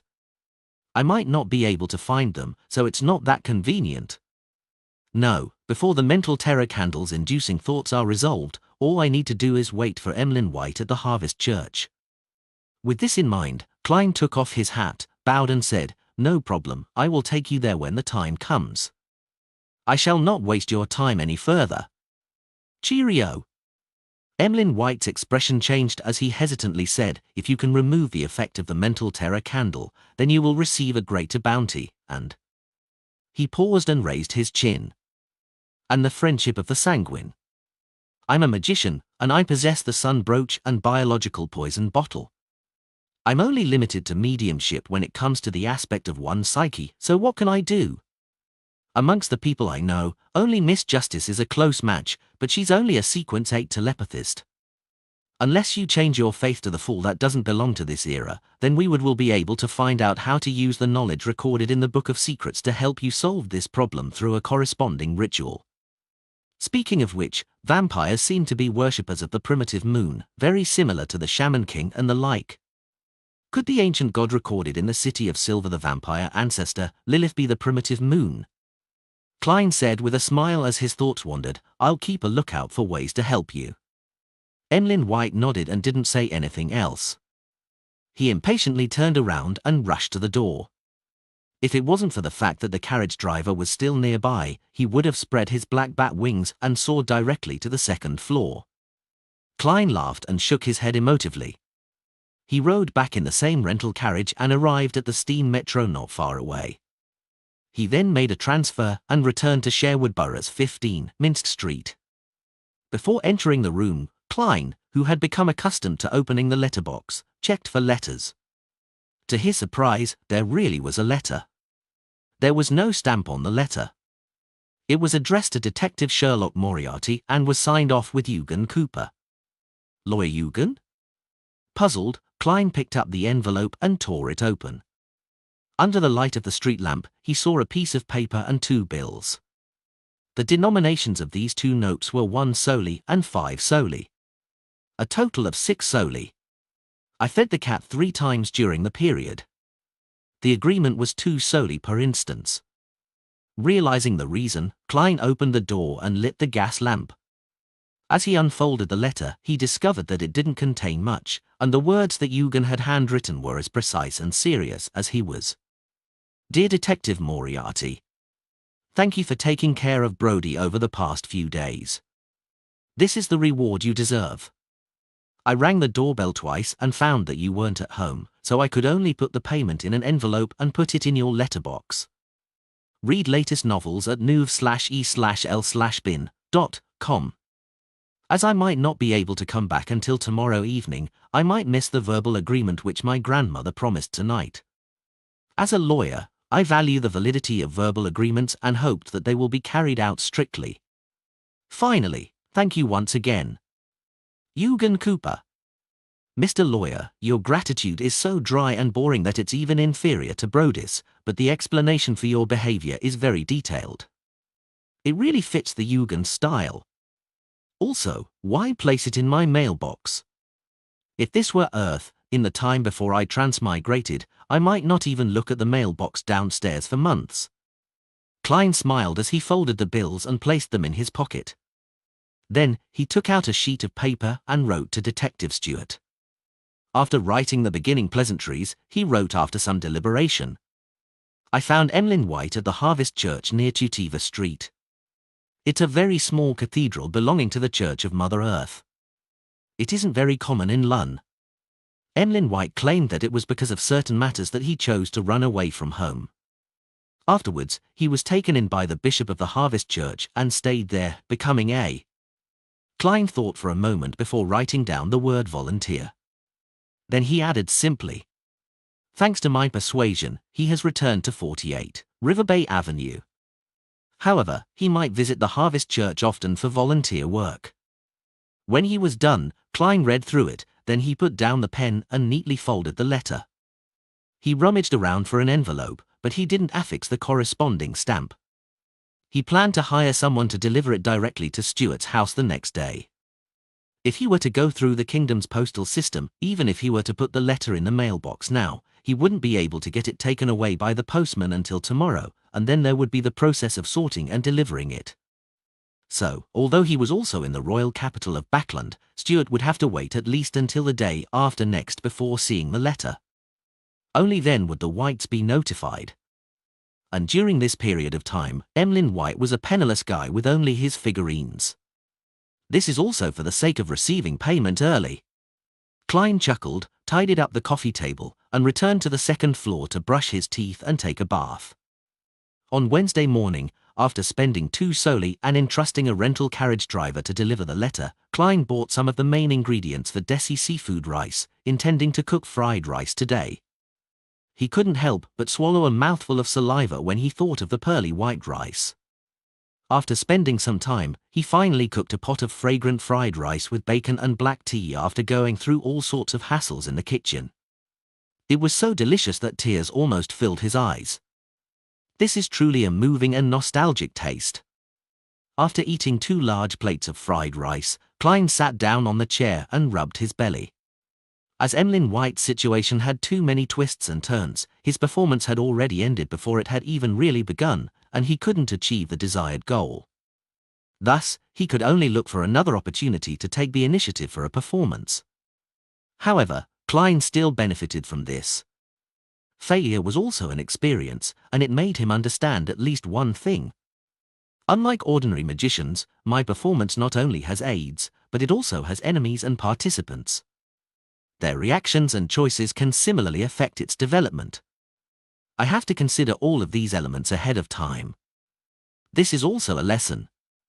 It's better to be taught a lesson over such a trivial matter than to be schooled when facing important matters. Klein looked at the empty plate in front of him and contemplated about what other performances he could initiate. After a moment of serious consideration, he realized that there weren't any. Of course, it wasn't absolute. They were just unsuitable for him to do them now.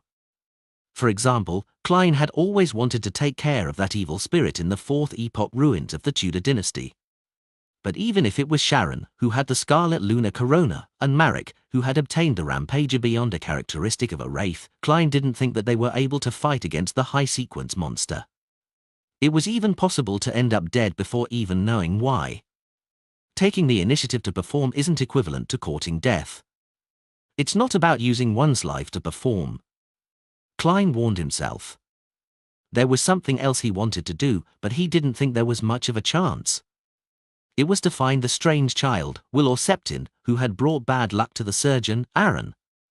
Klein had always been interested in the tarot card which the child possessed, and he wanted to confirm if it was a mystical item. Unfortunately, this case had already been taken over by the Nighthawks, and Klein didn't want to get involved with his former colleagues. I'll wait for Dr. Aaron's break time before heading to the Quelaag Club and asking about the progress, and then I'll decide what to do. Klein's thoughts quickly took shape. According to what he knew, Dr. Aaron was usually free on Friday afternoons and Sundays, in which he would play tennis at the Quelaag Club. Klein had also confirmed one thing through today's Backlund Morning Post. There would be a Beyonder gathering tomorrow night organized by Eye of Wisdom. I can't sell the werewolf Beyonder characteristic or the biological poison bottle for the time being. I can't even find someone to turn the former into a mystical item. The high-sequence Beyonders of the Rose School of Thought are definitely still active nearby, filled with rage. I bet they can't wait to find Sharon, Marek, and their helper before tearing them apart. He had to keep a low profile in this area for the time being. Klein picked up his napkin, wiped his mouth, and began to clear the table. He had wanted to rest for the day and go to the Quelaag Club for a leisurely day without taking the initiative to perform, but then he recalled the Amorn avatar which attempted to penetrate the grey fog, and he recalled the role that the Book of Secrets had played in that harrowing moment. So Klein lit the fireplace in the living room and brought the Book of Secrets back to the real world. He then concentrated on reading, studying, and taking notes. Of course, he would later burn the corresponding notes above the grey fog. It was already noon before he realized it when he suddenly heard the doorbell ring. After hiding the Book of Secrets, Klein entered the living room and went straight to the door. The visitor was the thin, bearded Detective Stewart. He looked at Klein with great reverence and excitement, and he couldn't wait to praise him. You really are a great detective with abundant resources and channels. You were actually able to solve this kind of case without any clues. Why do I feel a slight change in my spirituality? It seems like the potion has been digested a little more. In other words, my performance still enjoyed some limited success. However, there's only one person in the audience, and only he was fooled into seeing the wonderful outcome. An audience's applause really is effective. Klein was startled before he revealed a warm smile. Lord of the Mysteries Chapter 371. Translator, Atlas Studios. Editor, Atlas Studios. No, it's just good luck. God was watching over me. Klein modestly stepped aside and invited Stewart in. What he said was the truth, and this matter did involve good luck. Long before Stewart had accepted the mission, he already knew of Emlyn White's whereabouts. Stewart shivered as he took off his coat and hat and hung them on a rack in the hall.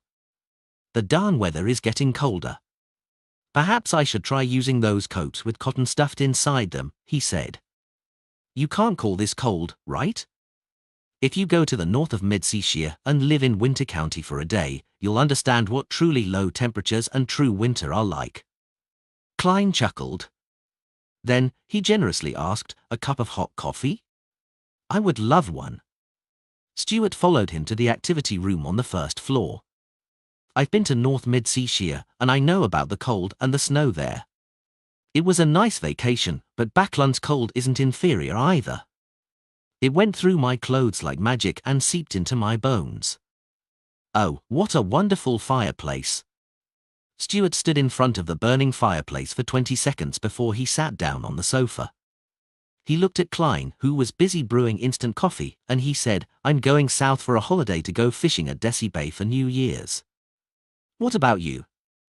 Do you have any vacation plans?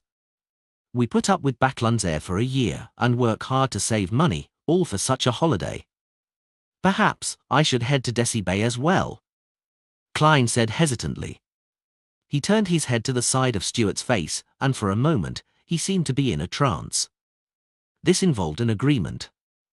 An appointment with his elder brother, Benson, and sister, Melissa. Ha ha, I'll show you my fishing skills when the time comes. Stuart continued without end, we still aren't rich enough, otherwise I'd like to travel to Fay Sag, Intis, and even to the southern continent. After he finished making the coffee, Klein handed the man a white porcelain cup. He took 2 steps back and sat down across from him. Holding the cup in his hand, Stuart took 2 deep breaths of the fragrant and warm steam. After resting for a few seconds, he put the cup down and said very formally, according to our agreement, I'll share the reward I received this time with you. The Whites gave a total of £50, and you obviously did more than I did. Sherlock, how about £30? I still have to pay my informants for their work. Only £50?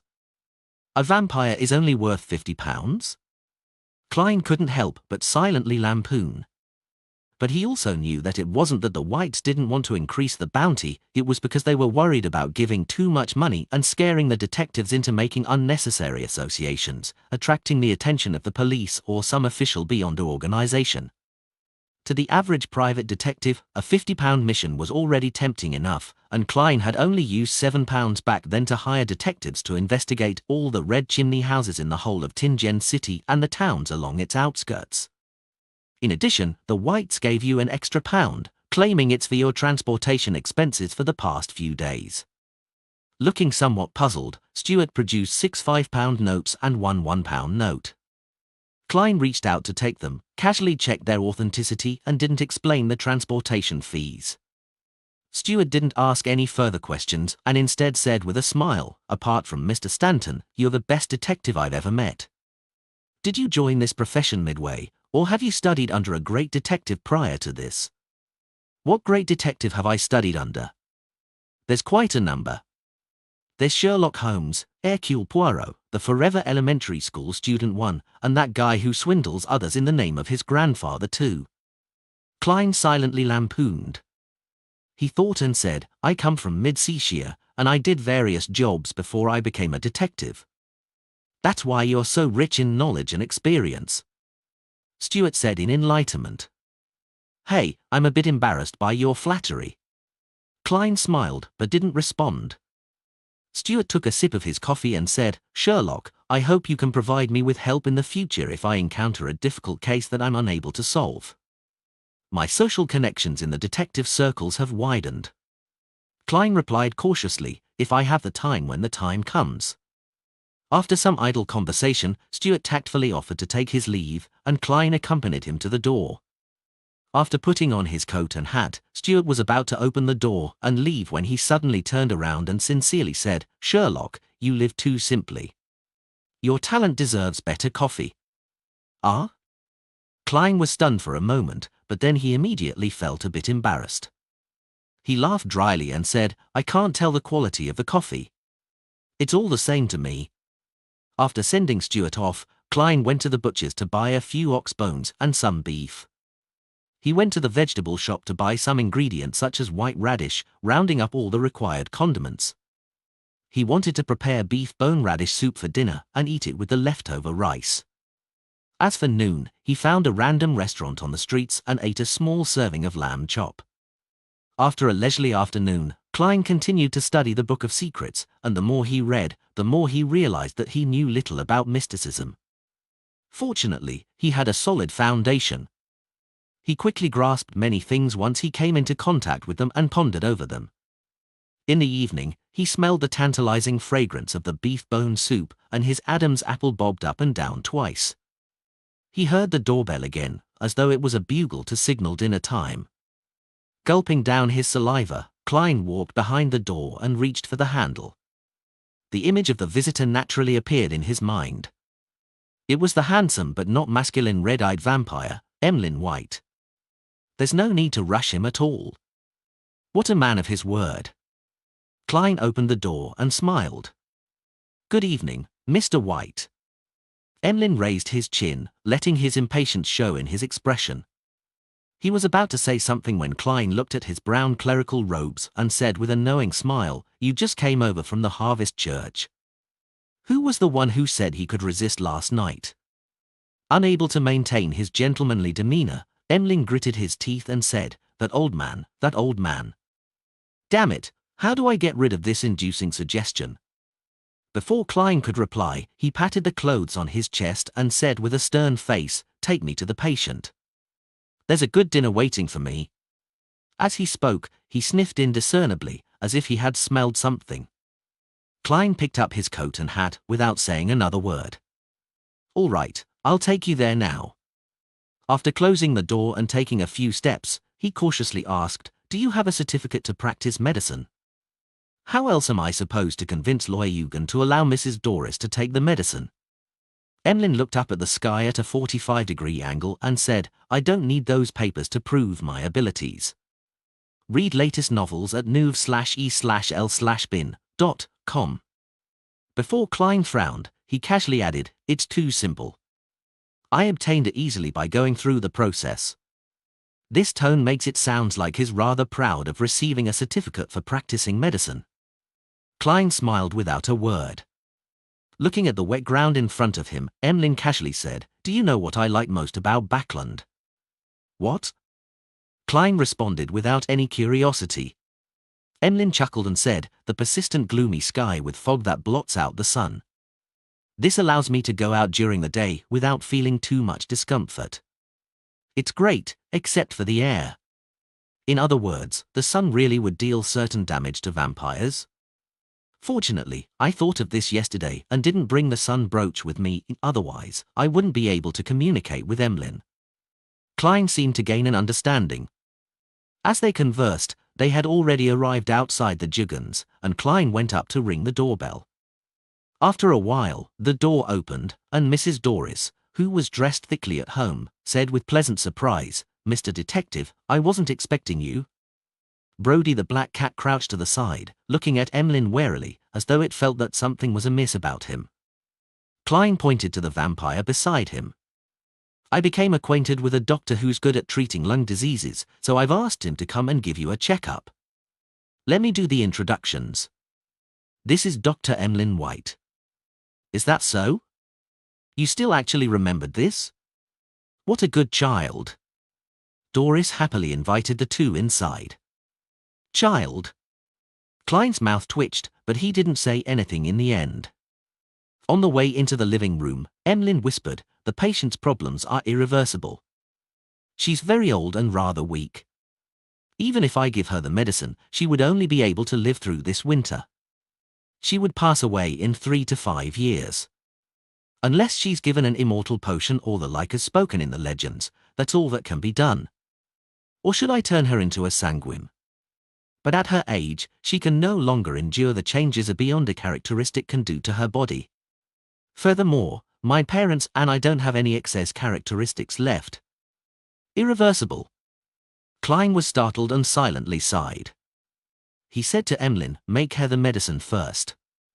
We'll leave that to after the winter." "All right, I have a type of ready-made medicine with me that's suitable for this kind of situation." Emlyn didn't stand on ceremony as he sat down on the sofa. At that moment, Lawyer Eugen was walking out of the kitchen as he took off his apron. He asked Klein about the purpose of his visit. "Dr. White, what do you think of my grandmother's lung disease?" Eugen asked seriously. Emlyn was obviously very experienced in such situations.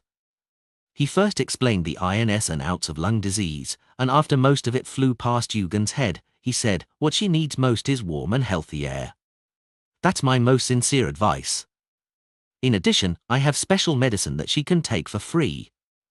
As he spoke, he took out his certificate and a small metal bottle. "Will there be any side effects?" Eugen asked cautiously. "No, the only problem is that it can't cure the root of the problem completely, it's just a temporary cure," Emlyn replied in a very professional manner. "If it weren't for Detective Moriarty, I wouldn't let anyone try it. Perhaps I can give it a try?" Cough. Mrs. Doris interrupted. Eugen glanced at Klein who, having performed a divination prior to this, nodded affirmatively. All right. Eugen finally made his decision. He watched warily as Mrs. Doris drank the bottle of medicine and carefully observed her reaction. There wasn't much change to Mrs. Doris at first, but she gradually began to feel her breathing lighten. She stood up and bent down to pick up the cat. She happily said, "I feel much better." Seeing this scene, Eugen's usually stoic face had his lips curl up slightly. However, Klein was thinking about the 3 to 5 years. He curled a smile and sighed to himself. This can also be considered a type of magic show, I guess.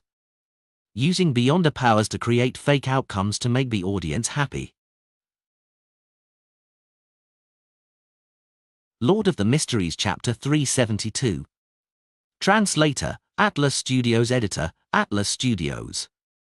After waiting for more than half an hour and confirming that nothing unexpected had happened, Klein and Emlyn White left Lawyer Eugen's house and proceeded in silence, each of them preoccupied with their own thoughts. Soon, they arrived outside 15 Minsk Street. The vampire, Emlyn White, put his fist to his mouth, coughed lightly, and said, "The payment has been paid. I hope we won't meet again in the future." "That sounds pretty cool, but Mr. White, have you forgotten something important?" Klein smiled politely. "I will visit Bishop Utravsky every now and then, and I hope you will not be at the Harvest Church when the time comes. That way, I don't have to busy myself with finding a way to solve the inducing suggestion planted in your psyche." Emlyn White's expression suddenly became very strange. He stayed silent for 2 seconds before he raised his chin and said, "We have many powerful mysticologists among the sanguine. I will write to them for help." After he finished speaking, he pressed his hand to his chest and bowed to bid farewell. Turning around and taking a few steps, he suddenly slowed down, turned his head, and asked hesitantly, "What were you cooking over here?" "Beef bone radish soup, with rice and chili peppers from the Feinapotta Highlands," Klein said in anticipation as he breathed in the fragrance drifting out from the house. Emlyn frowned and shook his head. "Chili peppers aren't things fancied by the sanguine. Frankly speaking, it's hard for me to imagine a vampire eating chili peppers. Of course, I occasionally imagine a vampire holding a steamed bun and chewing on garlic and onions." Klein silently lampooned, pointed to the door, and indicated that he was about to enjoy his dinner. Emlyn White thought for a second, lowered his voice, and said in deliberation, "Last night, I thought over things for a long time and found out that you actually didn't do anything, so why are you asking for compensation? That old man would have let me leave at any moment." Klein chuckled. "No, that's not how the accounts are done. Your parents assigned a mission to find you, not to save you. In the end, I found you. According to the agreement, the reward should belong to me. Besides, if I hadn't reminded you, you might have stayed in Harvest Church for weeks or months before you realized that you were free to leave. Furthermore, you wouldn't have noticed the seed planted in your mind. Are you hinting that my intelligence isn't up to par?" Emlyn's face twisted. "No, I'm saying it directly." Klein smiled but didn't say anything else. He just opened the door and went straight to the kitchen, his mind full of the clear and alluring soup, the white rice, the soft yet chewy beef, the marrow hidden deep in the bones, the sweet, refreshing radishes with meaty flavors, and the shredded chili from the Feinapotta Highlands. In the spicy hot shreds, there were also pink rose salt and green parsley leaves. On Thursday morning, as promised, Klein went to the Value for Money coffee shop in East Borough. Old Cola, who was still wearing the same thick jacket as before, was sitting in a corner, matching tea that barely tasted like tea with a loaf of black bread. Klein came in front of him, took out the things he had prepared long ago, and pushed them towards him. It was payment consisting of 2 5-soldi notes, for 1 soldi notes, and a handful of copper pennies specially designed to increase the effect of the payment. Old Cola stared straight at them for quite a while before finally reaching out his right hand to take them with a tremble. He looked at the money over and over again, raised his hand to wipe his eyes, and squeezed out a smile. "At the dock, we carry the heavy goods and do some troublesome cleaning with our feet in the cold and dirty water, only for 1 soldi a day. And there was a total of 15 soldi here." Fin new chapters on nov/elbinin.com. Klein listened in silence. A few seconds later, he said, "What have you heard recently? What did you notice?" Old Kohler put away his payment, took another sip of his tea, pinched the corners of his eyes, and said, "I've met a lot of dock workers, and I've reconnected with friends I used to know when I was a tramp. Some of them have found employment in factories, and some of them have been switching between the workhouse and the parks. Just like how I was in the past. Recently, there has been a rumor from who knows where that since we believe in one of the 7 gods, why don't we directly pray to the creator of everything? It's said that he didn't truly pass away, and he remains in everyone's body and in all things. Praying to him will result in our redemption. Not only will we enter his kingdom after death, but we will also have a better life before death. For example, we don't need to work so hard, and we can have butter and oily meat every day. Is this some theory the Aurora Order has spread about the fallen creator? After what happened to Lenivas, they've begun to pay attention to the poor in East Borough, the dock area, and the factory district, hoping to use them for certain purposes. I wonder if the 3 churches have noticed this. They probably have. Klein tucked a piece of butter between 2 slices of toast and took a bite without knowing what to expect. Old Kohler went on for a while before saying, "Mr. Detective, according to your instructions, I paid attention to the female textile workers. In the end, with the help of the police, their struggles failed, but the leaders became the factory supervisors, and a third of them lost their jobs. Some of them are actively looking for new jobs, some have become street girls, and some have gone off somewhere. The entire East Borough is in chaos. If this was the situation when Rear Admiral Hurricane Chilangos came to Backland, he could come to East Borough to kill 1 or 2 people every day without anyone discovering or noticing the act." Klein sighed in his heart. Old Kohler continued to recount what he saw and heard daily before saying, "By the way, Liv's youngest daughter has gone missing." Liv? Klein was certain that he had never heard of the name. Old Kohler then said in realization, "She's the laundry maid you and Mr. Reporter met last time, the one who was arguing with someone. She was always at home doing the washing with her 2 daughters, but yesterday, when her 2 daughters were returning home from delivering the laundry, one of them ended up missing. The younger one, what a pity. She's been a widow for years, and she has always been counting on her 2 daughters, and now." Sigh, the police in East Borough definitely won't look too hard for her. Unlucky people tend to meet with even worse situations because they have no ability to resist danger or change their environment. This phrase suddenly flashed through Klein's mind. After a few seconds of stone-like silence, he said, "Take me to see them. I'm a detective, so maybe I can help them find her." "They have no money," Old Kohler reminded him. Klein picked up his hat and cane and said, "I occasionally do volunteer work too. Sherwood Borough, in the apartment which the 2 ladies originally rented." Zio had resumed her life as a bounty hunter, and Force hastened the pace of her new book, hoping to save the money needed for the Beyonder ingredients required by the Trickmaster potion. But writing a book wasn't something one could write that easily. Force scratched her hair irritably and decided to go out for a walk to seek out inspiration. As she walked, she found that she had unknowingly returned to a familiar place. Diagonally ahead of her was the Yosifov Clinic, a fairly large private clinic where she had first worked. After staring at it for a while, Force thought of the old lady who had guided her into the Beyonder world. She turned into a small alley on the right and took a shortcut to a nearby street. The 2 sides of the street had leaves fluttering down the parasol tree. It was a relatively quiet place. Force remembered that the old lady lived at Unit 39. Back then, she would occasionally visit personally to deliver medicine, give injections, or even to help with the daily chores. It's almost been 3 years. That place should have been rented out again. There might have been several changes in tenants. I still remember when I came to tidy up the items she left behind. I discovered many notebooks about mysticism.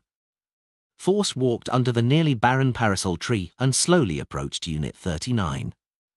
As she recalled her past experiences, she gradually gained some inspiration for writing. At that moment, she saw an old man in a heavy woolen coat and a black half-top hat standing in front of Unit 39. He had rung the bell 3 times. After a few minutes, seeing that no one was opening the door, the old man with blue eyes shook his head and turned around. He whispered in puzzlement, "Still no one." He suddenly noticed Force, who was looking at him from nearby. He hurriedly walked over, gently and urgently smiled, and said, "Beautiful lady, do you live in this district? Do you know Lawborough and Orlisa?" "Orlisa? Isn't that the old lady's name? There haven't been any tenants in this house lately?" After some deliberation, Force said, "I don't know if the Mrs. Orlisa I know is the one you're looking for. She lived here for a long time, but she passed away 3 years ago." "Passed away 3 years ago? What about Lawborough?" The old man with wrinkles at the corners of his eyes hurriedly asked. "Her husband passed away even earlier than she did," Force answered honestly. The elder was momentarily stunned before revealing a sorrowful expression. After a moment of silence, he said, "Thank you, good lady. I am the elder brother of Lawborough, and I've been living in Midseashire all this time. As I haven't received any letters from them for a long time, I decided to come and pay them a visit. Can you tell me what happened to them in the past few years?" "Mrs. Orlisa's husband's elder brother. Could he be a descendant of the family she spoke of?" Force suddenly snapped to her senses and replied with a smile, "No problem." She quickly thought through what she could and couldn't say. The elder pointed behind him and said, "There's quite a nice coffee shop over there." Klein once again stepped into the humid room of a slightly old apartment in East Borough. He saw the woman who had quarreled with the street girl last time over her contempt towards her profession. She was standing in a pile of clothes. Her wrinkled face had lost a lot of its spirit, she lost her laborious drive, and she looked lifeless. As for her eldest daughter, the 17 to 18-year-old girl who was sitting by the bed and washing clothes, she kept sobbing. "It's all my fault. I didn't watch over her properly. I shouldn't have taken her into the secluded alley." She even said that she was going to learn a few more words at the free school tonight. "It's my fault, it's all my fault." Liv suddenly regained her senses and turned to look at her eldest daughter. She wiped away her sad expression and berated her fiercely. "What are you crying for? Get up and wash the clothes. Do you want to starve? Do you plan on not even being able to attend the free school?" After screaming, she saw Klein and Old Kohler at the door. "Old Kohler? This is?" she asked doubtfully.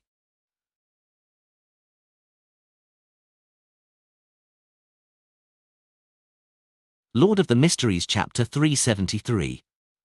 Translator, Atlas Studios. Editor, Atlas Studios. Old Kohler seemed to be slightly afraid of her ferocity as he subconsciously took a step back. "Liv, this is a detective, and he wishes to help you find Daisy." Liv's wrinkled, peeling face turned to Klein and said coldly, "We've already made a police report." Although she was perhaps in her 30s, she looked to be in her 50s. Klein looked around the room where many wet clothes hung. He vaguely remembered the last time he was here. There had been a 13 or 14-year-old girl, carefully holding a crude homemade iron to iron the clothes, which had wrinkled from being hung to dry. Her hands had been covered with burns. "She's the missing Daisy." Klein looked back at the laundry maid, Liv, and said in a neutral tone, "Do you believe that the East Borough Police will really be looking for Daisy? Are you sure the people who caused Daisy to go missing wouldn't cast their sights on your family? Do you wish to lose another daughter after losing one?" When the cruel yet heart-wrenching words reached Liv's ears, the indifferent expression on her face slowly crumbled. She turned agape, but she couldn't say anything. The corners of her eyes gradually turned red. Updated chapters on novelbin.com. She abruptly lowered her head and muttered to herself in pain and despair, "I don't have any money." The room suddenly became silent. Even the sobbing girl didn't make another sound. Klein pursed his lips and let out a silent sigh. "I occasionally do volunteer work, simply to help others. I haven't done so in a long time, so please give me a chance." Volunteer work. Liv lifted her head and ruminated over the phrase. Klein nodded slightly and answered, the job will be done pro bono. No, it is not completely free either. Kindness will bring me great satisfaction. Since you have no other solutions, why not give it a try? Liv was silent for a moment. She raised her hand, which had wrinkled from being soaked in water for an extended period of time, wiped her eyes, and said in a low voice, Mr. Detective, you really are a kind and good gentleman. Her voice suddenly became choked with sobs. This was what happened at midday before yesterday. At noon, Daisy delivered a load of washed laundry under Frija's lead. It was just outside East Borough, and they needed to cross several streets. In order to rush back for lunch, Frija had chosen a secluded alley, but a momentary distraction left her realizing that Daisy, who had been following her, was gone. She retraced her route but never found Daisy, and Daisy hasn't come back yet. Where did this happen, Frija? The girl named Frija had already stood up, her eyes were red and puffy. She sobbed and said, right here in Broken Axe Lane, Mr. Detective. Will Daisy be all right? Probably, Klein replied without much of an expression. He looked around and asked, do you have anything that Daisy often carries? I can borrow a police dog. It has an excellent sense of smell and can be used to find a person based on the lingering scent. No, Liv thought for a moment and said with a sad expression. Frija once again shed tears. She felt as if the situation had turned into one of despair once again. Suddenly, she blinked and said, wait, there's something. Daisy's vocabulary book. Vocabulary book? Old Kohler asked. Liv sniffed and said, I make Frija and Daisy attend the free school at night. I can keep washing clothes, but they can't always be doing the same. This lady is such a good mother. Klein couldn't help but sigh. The free classes offered at night were set up by the 3 major churches or some charity organizations. From 8 to 10 o'clock in the evening, the school would be free of charge and would even provide stationery and a certain amount of paper. It was an education that was need-blind, and it would at most involve some religious knowledge. Klein had heard old Neil mention that he had once been a teacher for the Church of the Evernite Goddess for several years. Because there were very few people who volunteered to be teachers in the free school, a unique teaching method was established. Teachers would arrive early, gather the few students who had the best academic progress, imbue them with the content for that day's class, and then put them in charge of teaching the different classes. The teachers would supervise, correcting any mistakes. It was called a tutorial system. Corresponding to the free classes were the free organizations such as the Technical Workers' Workshop, which were truly accessible to the poor, and one of the few outlets to escape from poverty.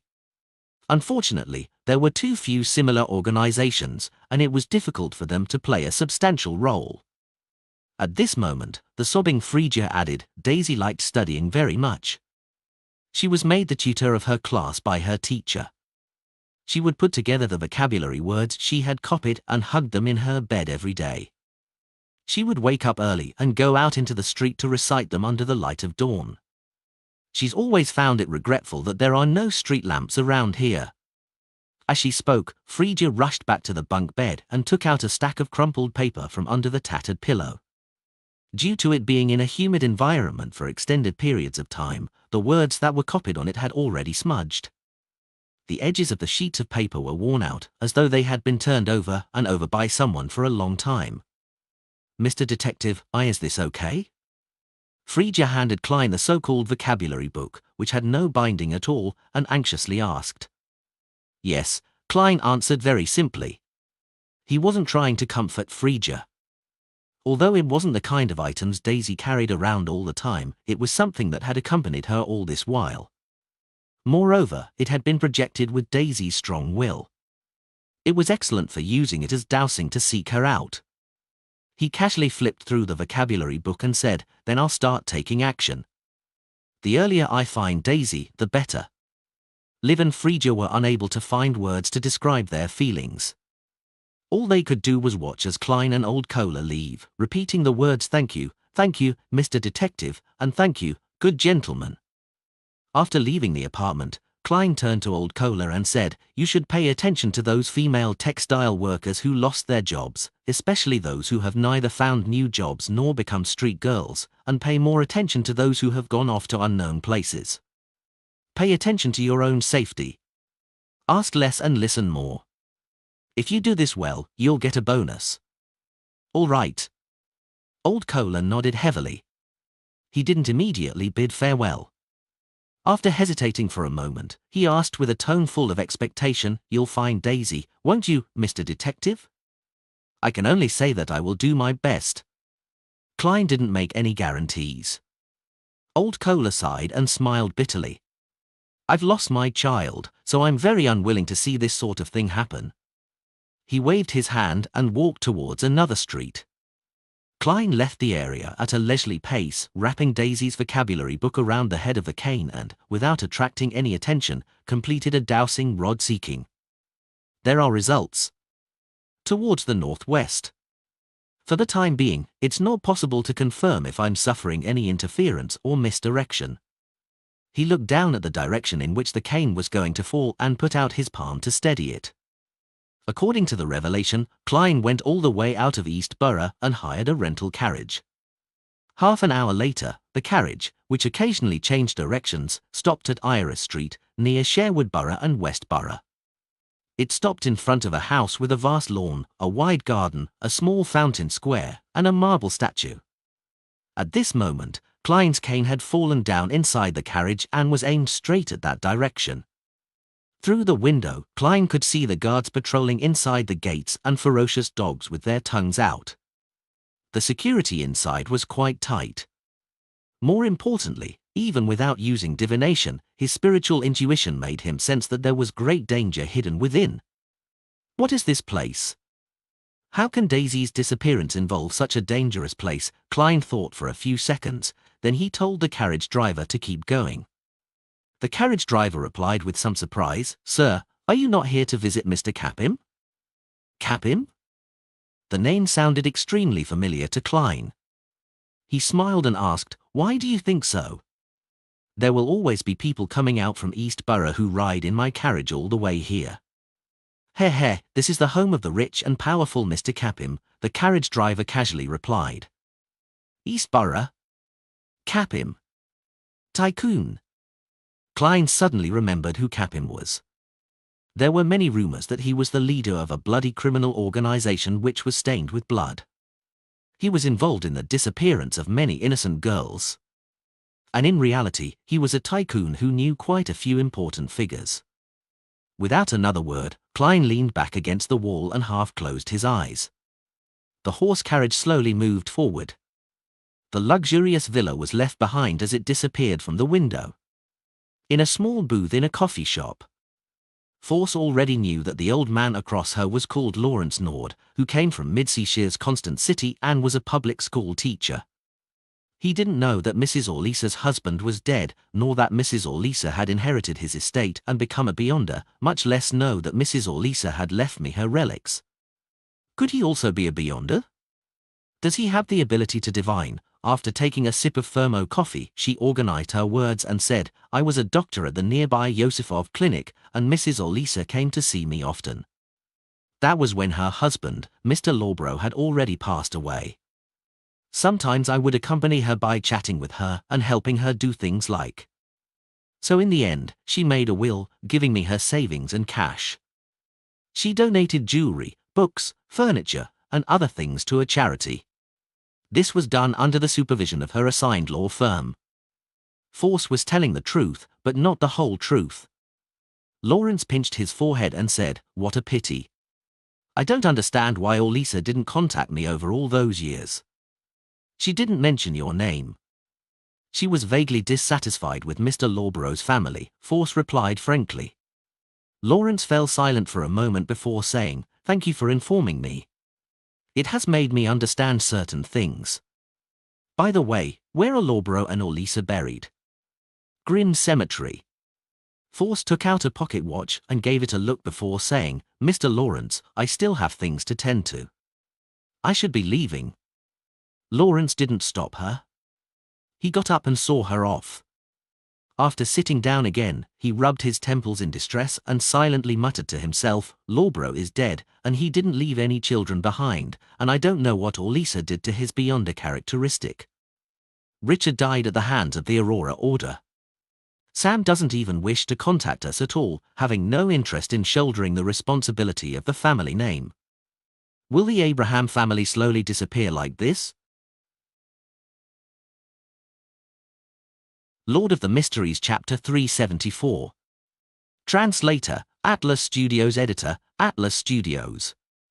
Lawrence sat in the coffee shop booth, unable to stop himself from thinking about the hardships of the Abraham family over the years. Ever since they had split up into smaller families and settled in other places, the Elder Council's control over the family members hit rock bottom.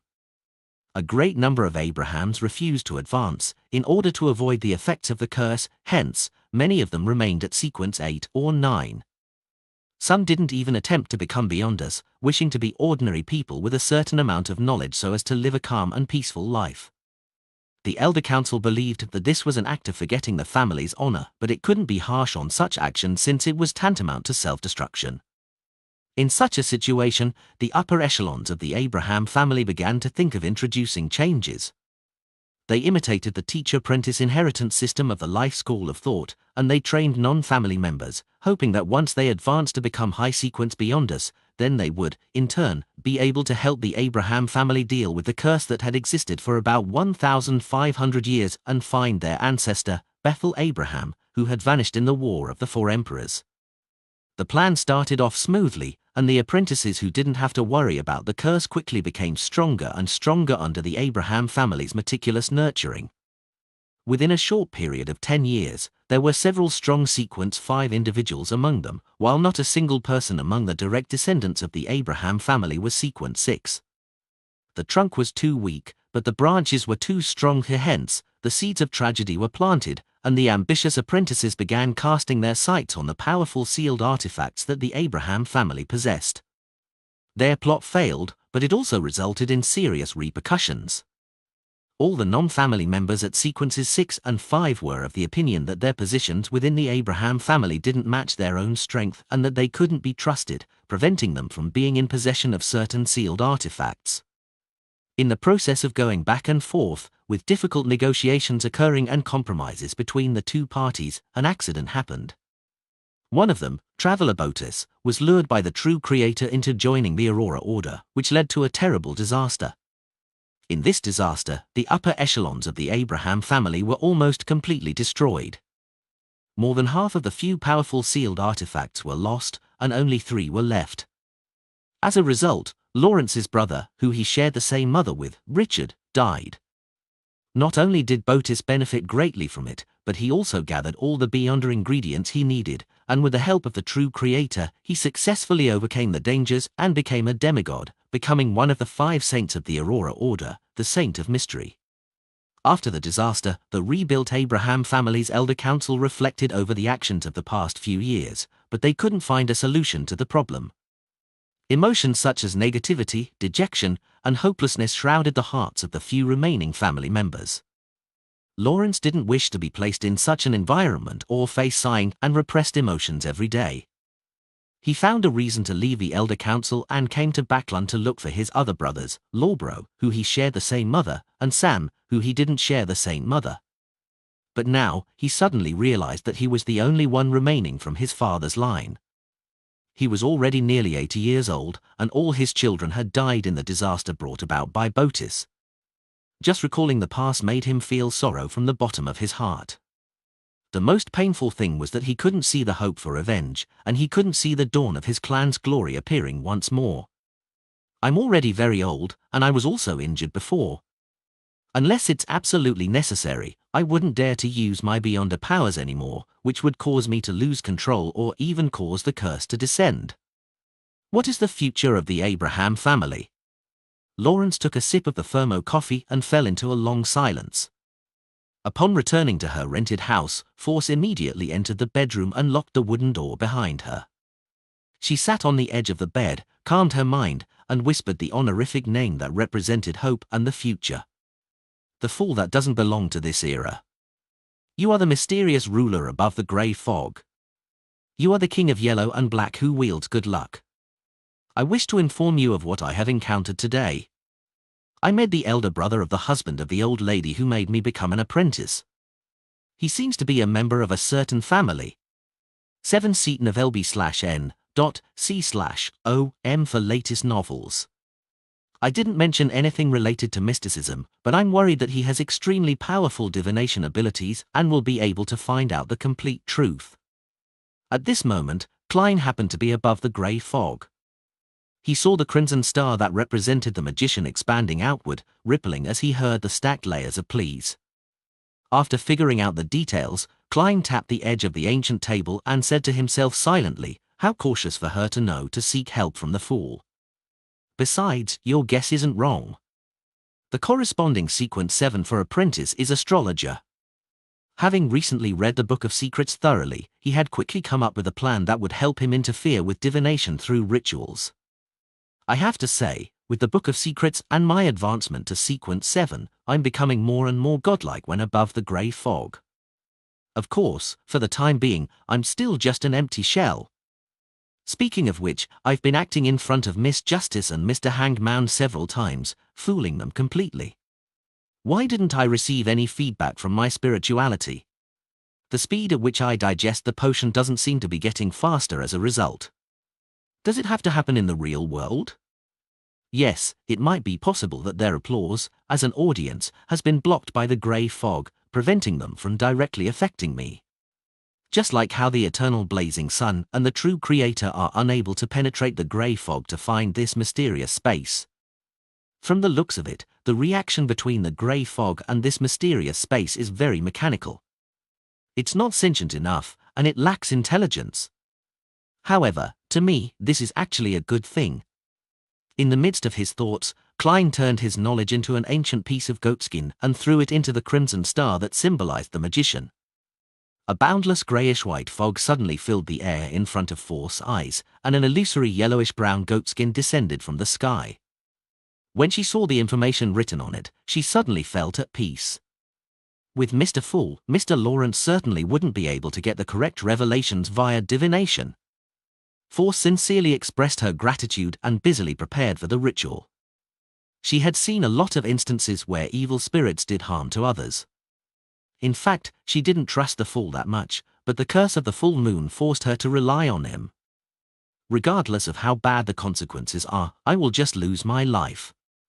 Without the help of Mr. Fool, I would have already lost control during the last blood moon and become a monster. Every day I live is a day gained. This is all given to me by Mr. Fool, and he can take it back at any time. Well, it's best if he doesn't. Force took a breath and lit the 2 candles that symbolized the fall. The initial steps of the ritual were no different from those she had mastered before. This continued until the candles were lit and the essential oils, extract, and herbal powder were thrown into the fire. When the fragrance of a serene etherealness filled the room, a faint, illusory fog covered the entire altar. According to the contents of the goatskin, Force quickly adjusted her body and mind, entered cogitation, and chanted the corresponding name of the fool over and over again. Such monotonous, repetitive behavior allowed the originally calm and relaxed Force to slowly enter a state where the mind was in deep sleep while her spirituality dispersed. Her entire being felt groggy, but she maintained a strange sense of lucidness. She felt as if her spirit was floating about, constantly moving upwards. This was similar to the secret deed process that was formed with the help of an external object, but it was different in many ways. This was a technique in mediumship and was used to communicate with higher-level spirits.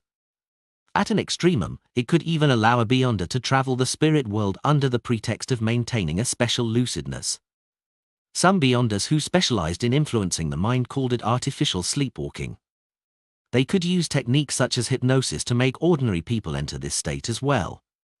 In that way, an ordinary person would appear to be in a deep slumber, yet they would be able to answer questions. Although their eyes and mouths were closed, they could detect the presence of various spirit bodies around them, thus completing a certain degree of communication. The reason why Klein didn't let Force use the secret deed ritual was that it could only give knowledge or direct effects such as purification or corruption, letting the target's mind gain a wonderful experience.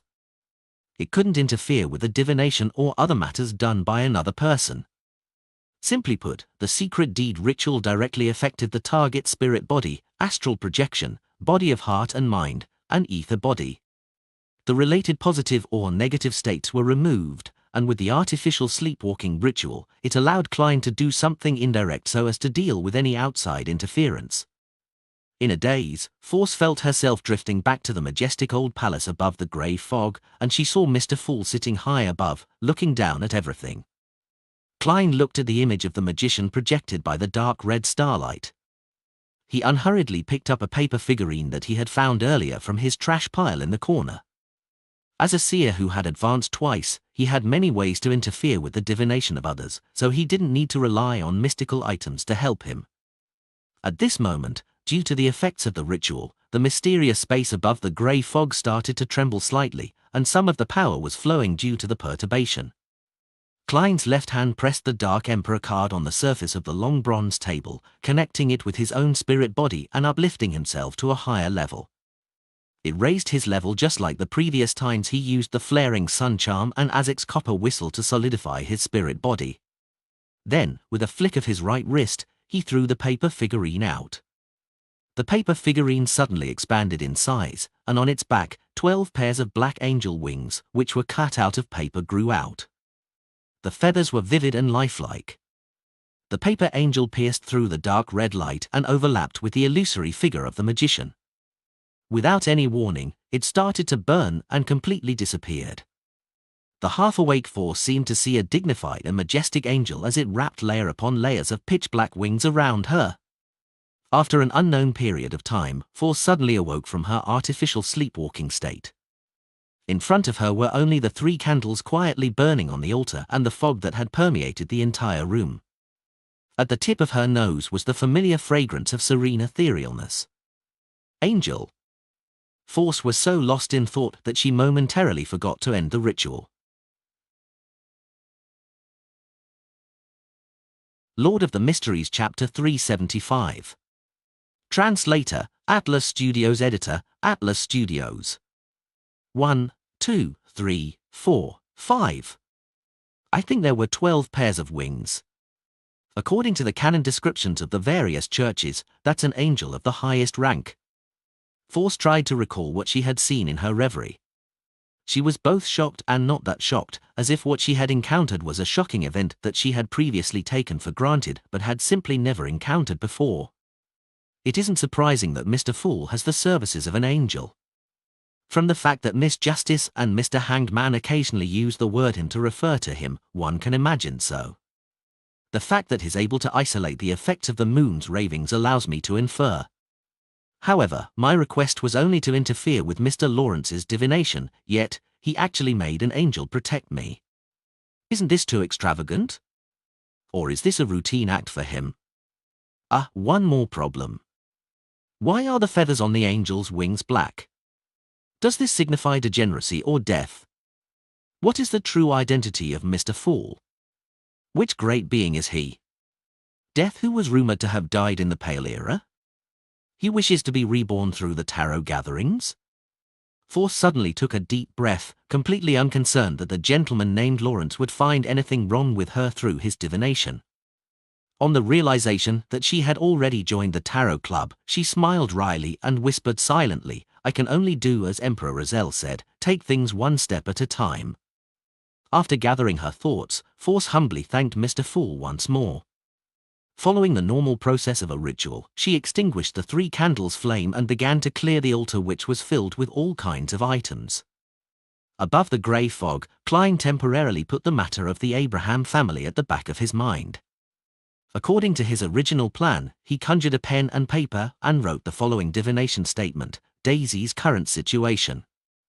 Putting the fountain pen away, Klein stacked Daisy's vocabulary book and the piece of paper with the divination statement on it and held them in his left hand. Then, leaning back in his chair, he entered a state of cogitation, reciting the words Daisy's current situation over and over again. After 7 times, Klein fell asleep, his eyes black with a hint of red before grayness surfaced in them. One scene after another began to flash. Some were contiguous, some had gaps, and some were completely incoherent. Klein saw Liv's youngest daughter, a 13 or 14-year-old girl who persisted despite being repeatedly scolded. She was dragged into a remote alley by a man wearing a heavy jacket and a grayish-black cap after he covered her mouth with a handkerchief from behind. Another man, who was dressed the same, took her legs and they lifted her as they quickly walked away. Their destination was the carriage parked outside the alley. The whole incident was over in less than 2 minutes, and by the time Daisy's sister, Frigga, returned to search for Daisy, the carriage was already gone. Within the carriage, a sharp, ice-cold dagger was held to the muddlehead Daisy's face, and lewd threats rang in her ears. The carriage drove into the luxurious villa. Daisy was in a small, dark room, and from time to time, the sound of women's cries, screams, and curses echoed outside. Daisy woke up and cried out for help, but the door was opened, and she was kicked away. The pain made it impossible for her to get up.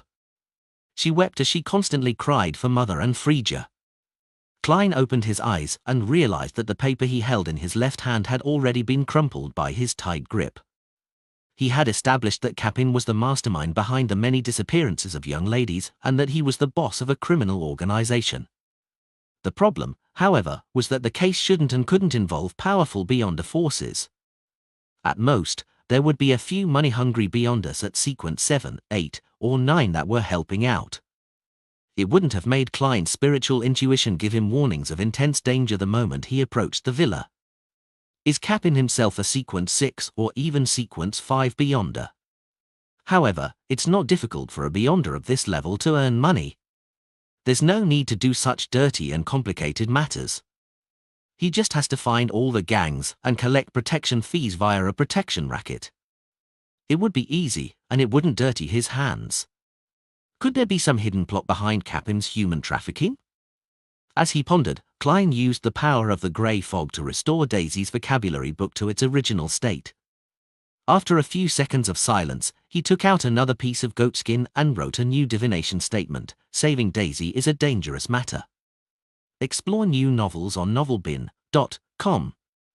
After reading it carefully twice, Klein removed the spirit pendulum from his left wrist, letting the topaz pendant fall and hang above the surface of the paper, almost to the point of touching the statement. After taking a few seconds to compose himself, he closed his eyes and began to recite the divination statement he had just written. When he finished reciting it, Klein opened his eyes and looked at the pendulum in his left hand. The topaz pendant was rotating clockwise at a fairly fast frequency and with a rather high amplitude. This meant that saving Daisy was a rather dangerous act. However, it isn't one of total despair. There's still a possibility, a significant chance of success, as long as I can seize it. Klein deciphered the revelation from the spirit pendulum. He leaned back in his chair, closed his eyes, and said with a self-deprecating smile, "Wasn't I looking for an opportunity to perform? This is it. As a magician, I have to challenge something of a higher difficulty. Otherwise, I would be called a trick master and not a magician. Completing the seemingly impossible, even if the outcome is nothing but an illusion, that's the image of a magician in my heart. As for whether it's one of the rules or not, I still need confirmation." Klein tapped the edge of the ancient table and quickly made his decision. To him, the most troubling thing about saving Daisy and dealing with Capim was that he didn't know anything about Capim. He didn't know how many other Beyonders were in the villa or the sequences and pathways they had. This made Klein unable to make specific preparations. And for a magician, the first rule was never perform unprepared. Many seemingly impromptu performances actually involved significant preparations. For example, long periods of practice or thorough mastery of diverting attention away from the situation. Should I get Miss Justice's help to learn more about Capim's background for my Adora? Klein seriously considered the options available to him. However, he quickly rejected this idea. No, I won't be able to receive detailed information. Although Capim is involved with many powerful figures and the wealthy, it's not something that can be publicized. Miss Justice will, at most, learn of the nobles, members of parliament, or civil servants which he is involved with, but she won't be able to determine how many Beyonders are in his villa, much less the traps or the layout. Through the clues from these connections, Miss Justice might be able to figure out what I wish to know given a few weeks' time, but that's too slow. Rescuing Daisy needs to be done as soon as possible. Any delays will result in a tragedy. Klein's eye swept across the surface of the long bronze table and onto the junk pile in the corner. His mind began to formulate an idea. On the one hand, I can get Miss Magician and her friend, Miss Zio, to investigate Capim's background and determine which Beyonders he has ties with. The two ladies are very well connected in East Borough, several gangs, and a considerable number of Beyonder circles. On the other hand, I can take action by myself. I can obtain information from the servants or bodyguards that come out from Capim's villa via mediumship. After finalizing his plan, Klein was in no hurry to get help from Miss Magician. He decided to try doing it by himself first so that he could find out more about the matter in a targeted manner. In the blink of an eye, his figure disappeared from the towering palace above the grey fog.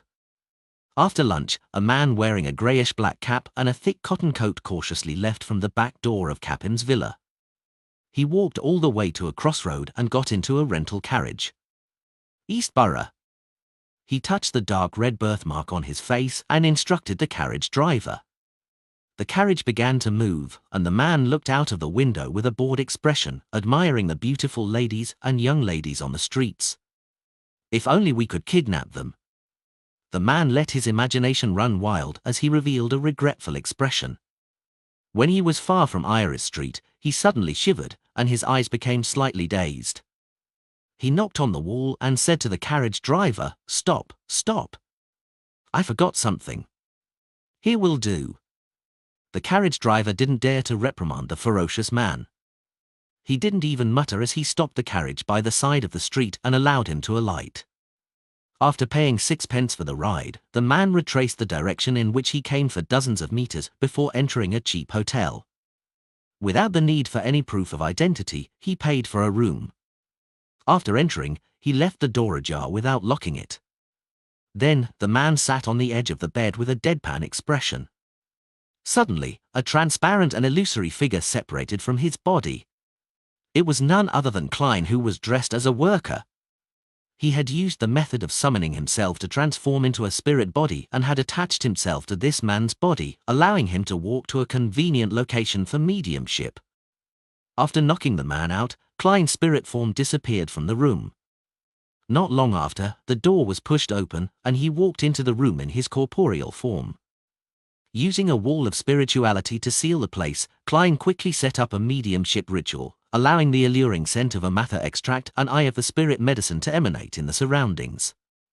After finishing his preparations, and just as he was about to start the mediumship, he suddenly exclaimed and stopped his actions. He discovered that the spirit body of the man who was unconscious on the bed had a mysterious, unknown restriction. If he forcefully did the mediumship, although there was a high probability of success, it would activate the seal and cause some Beyonder to notice this occurrence. This would end up alerting the enemy. Such a strange Beyonder power. Very cautious and very careful. What Capim is involved in isn't simple at all. Klein took a few steps forward, frowning slightly. He glanced at the unconscious man and suddenly chuckled. "Do you think you can stop me with just this?" He quickly suspended the ritual, summoned himself again, and responded to himself. A few seconds later, he flew out of the candle's flame in his spirit body form and floated in the room once more. Without any hesitation, Klein, in his spirit body form, suddenly approached and possessed the unconscious man. The man suddenly sat up and opened his eyes, his expression appeared lifeless. He straightened his body, walked to the front of the altar, step by step, and then chanted in a low voice, "The fool that doesn't belong to this era. You are the mysterious ruler above the grey fog. You are the king of yellow and black who wields good luck." Lord of the Mysteries Chapter 376. Translator, Atlas Studios. Editor, Atlas Studios. In a room filled with the ethereal fragrance of a matha extract and eye of the spirit medicine, Capim's henchman, who had been possessed by Klein, was made to chant the fool's honorific name. Amidst the monotonous yet rhythmic murmurs and the fragrance that made it difficult to focus, the man's spirit body gradually dissipated. He became muddlehead but maintained a certain degree of unusual lucidity, as if he was hypnotizing himself. With Klein's help in his spirit body form and the feedback from the chanting the fool's honorific name, he slowly entered an artificial sleepwalking state. His astral projection approached the infinitely high grey fog and the mysterious location above the grey fog. Klein seized the opportunity, ended the summoning, and returned to the towering ancient palace, where he sat at the seat belonging to the fool. He saw a bright light circle rippling around him, sketching out the illusory figure of Capim's henchman. The mysterious space was affected by the ritual as it trembled slightly. Some of the energy was being pried away and was slowly flowing. Klein picked up the Dark Emperor card, and a paper figurine flashed in his hand. New W Novels updates on November/L/BIN.com. With a flick of his wrist, the paper figurine flew out and absorbed the sliver of energy that had been pried out of the grey fog. It then transformed into a man wearing a black cap and a thick cotton jacket. He looked identical to Capim's henchman, even his aura and feel was indistinguishable from the real person. This paper figurine overlapped with the target's illusory figure and helped him resist the mysterious and unknown restrictions placed within his spirit body. At the same time, Klein held the Dark Emperor card and spread his spirituality, touching the projection of Capim's henchman formed by the pure light. This was one of the applications of secret deeds, where a weak human and a great being were able to be a little in tune with each other, feeling the corresponding knowledge and gaining a wonderful spiritual experience. Unlike normal circumstances, Klein was playing the role of the great being in this instance. In this kind of close interactive state that belonged to a secret deed, humans could gain knowledge from great existences, and great existences could also naturally use questions to obtain the information they wanted. If it wasn't for Klein's inability to master the field of the mind, he would have been able to plant an inducing suggestion. What kind of powerful people are in Capim's villa? Klein asked through the interactive spirituality state. Without any resistance, the projection transmitted the memories to Klein, making him feel like he was watching a holographic film. The man in the cap stood respectfully and fearfully in the room. In front of him was a middle-aged gentleman in a black tailcoat and a white wig. This gentleman had a long, thin, and stern face, and his mouth was naturally pursed, giving off an exceptionally cold feeling. He followed the golden chain on his watch, took out a pocket watch of the same color, pressed it open to take a look, and then he said in a deep voice, "Look at me." The man in the cap didn't dare to disobey as he raised his head and looked in front of him. "Yes, Mr. Harris." Before he could finish his words, he saw a pair of eyes that flickered with a strange light, and he heard a command: "Maintain secrecy. You can't leak anything you see or hear in this villa to anyone else." The man in the cap trembled inexplicably, feeling that he had to do as the other party had ordered. He lowered his head again and said, "Yes, Mr. Harris." The man in the cap carried an unconscious girl along the stairs to the entrance of the basement.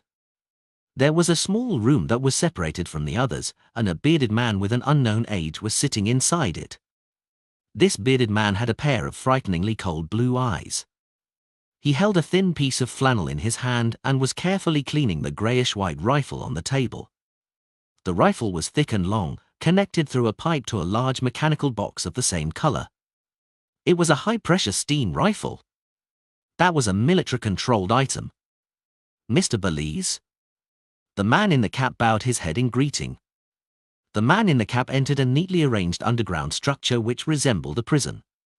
He then locked the unconscious girl in one of the small rooms. He locked the door, returned to the corridor, and picked up the lantern he had been assigned. At that moment, he saw a figure slowly approaching from the other end of the corridor. The figure seemed to be able to see through the darkness without any lighting. With the aid of a lantern, the man in the cap realized that it was a woman in her 30s.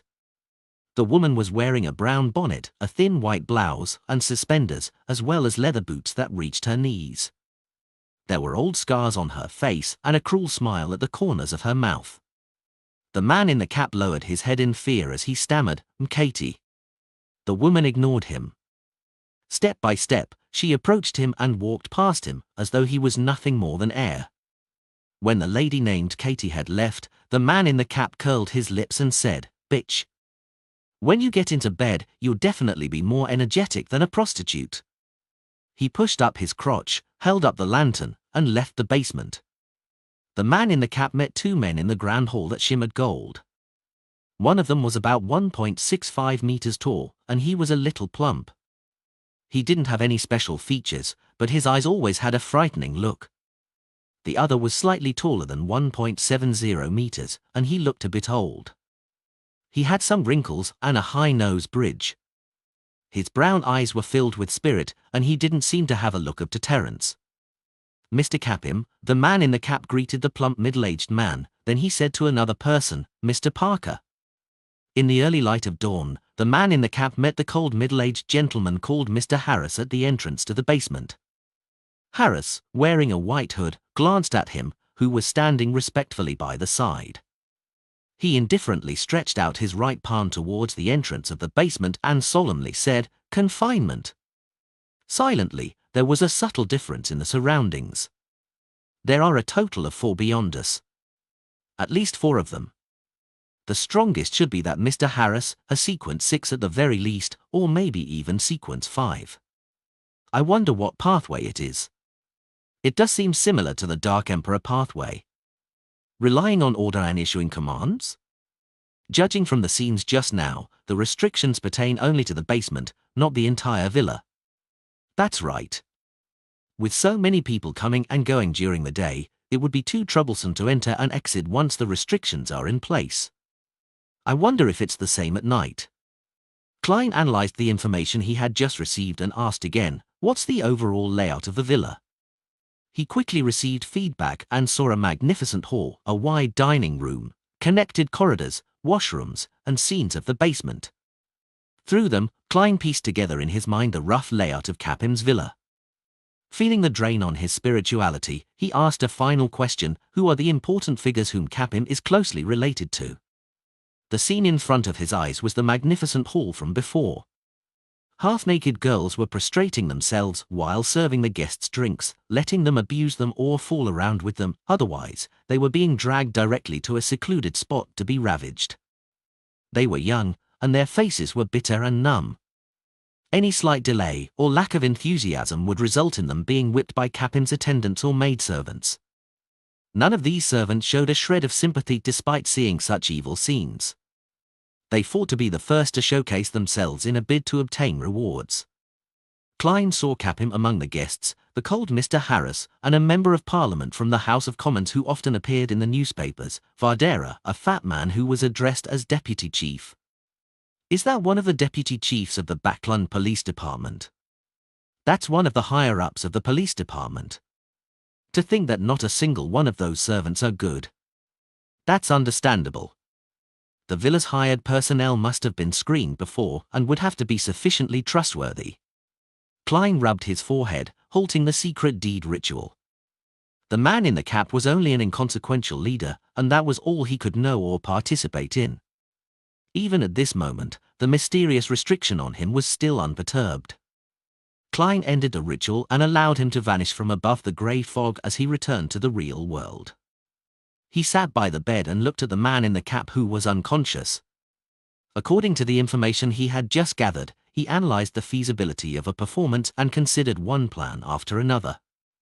In the end, Klein came up with a definite idea. He whispered to himself, "Perhaps I don't need a helper. A helper would drag me down instead, making it inconvenient for me to escape in times of danger. Picking the right time is very important." Nearly 50 minutes later, the man in the blackish-grey cap appeared in East Borough as he headed straight for the streets controlled by the Smanger gang. As soon as he saw a few dark-skinned, lean people with ferocious looks, he immediately went close. Pretending to not watch where he was going, he bumped into one of them. "Damn it! You bunch of trash!" The man in the cap cursed loudly and punched at one of them. Highlanders, who loved to fight, didn't back down and entered a brawl with him.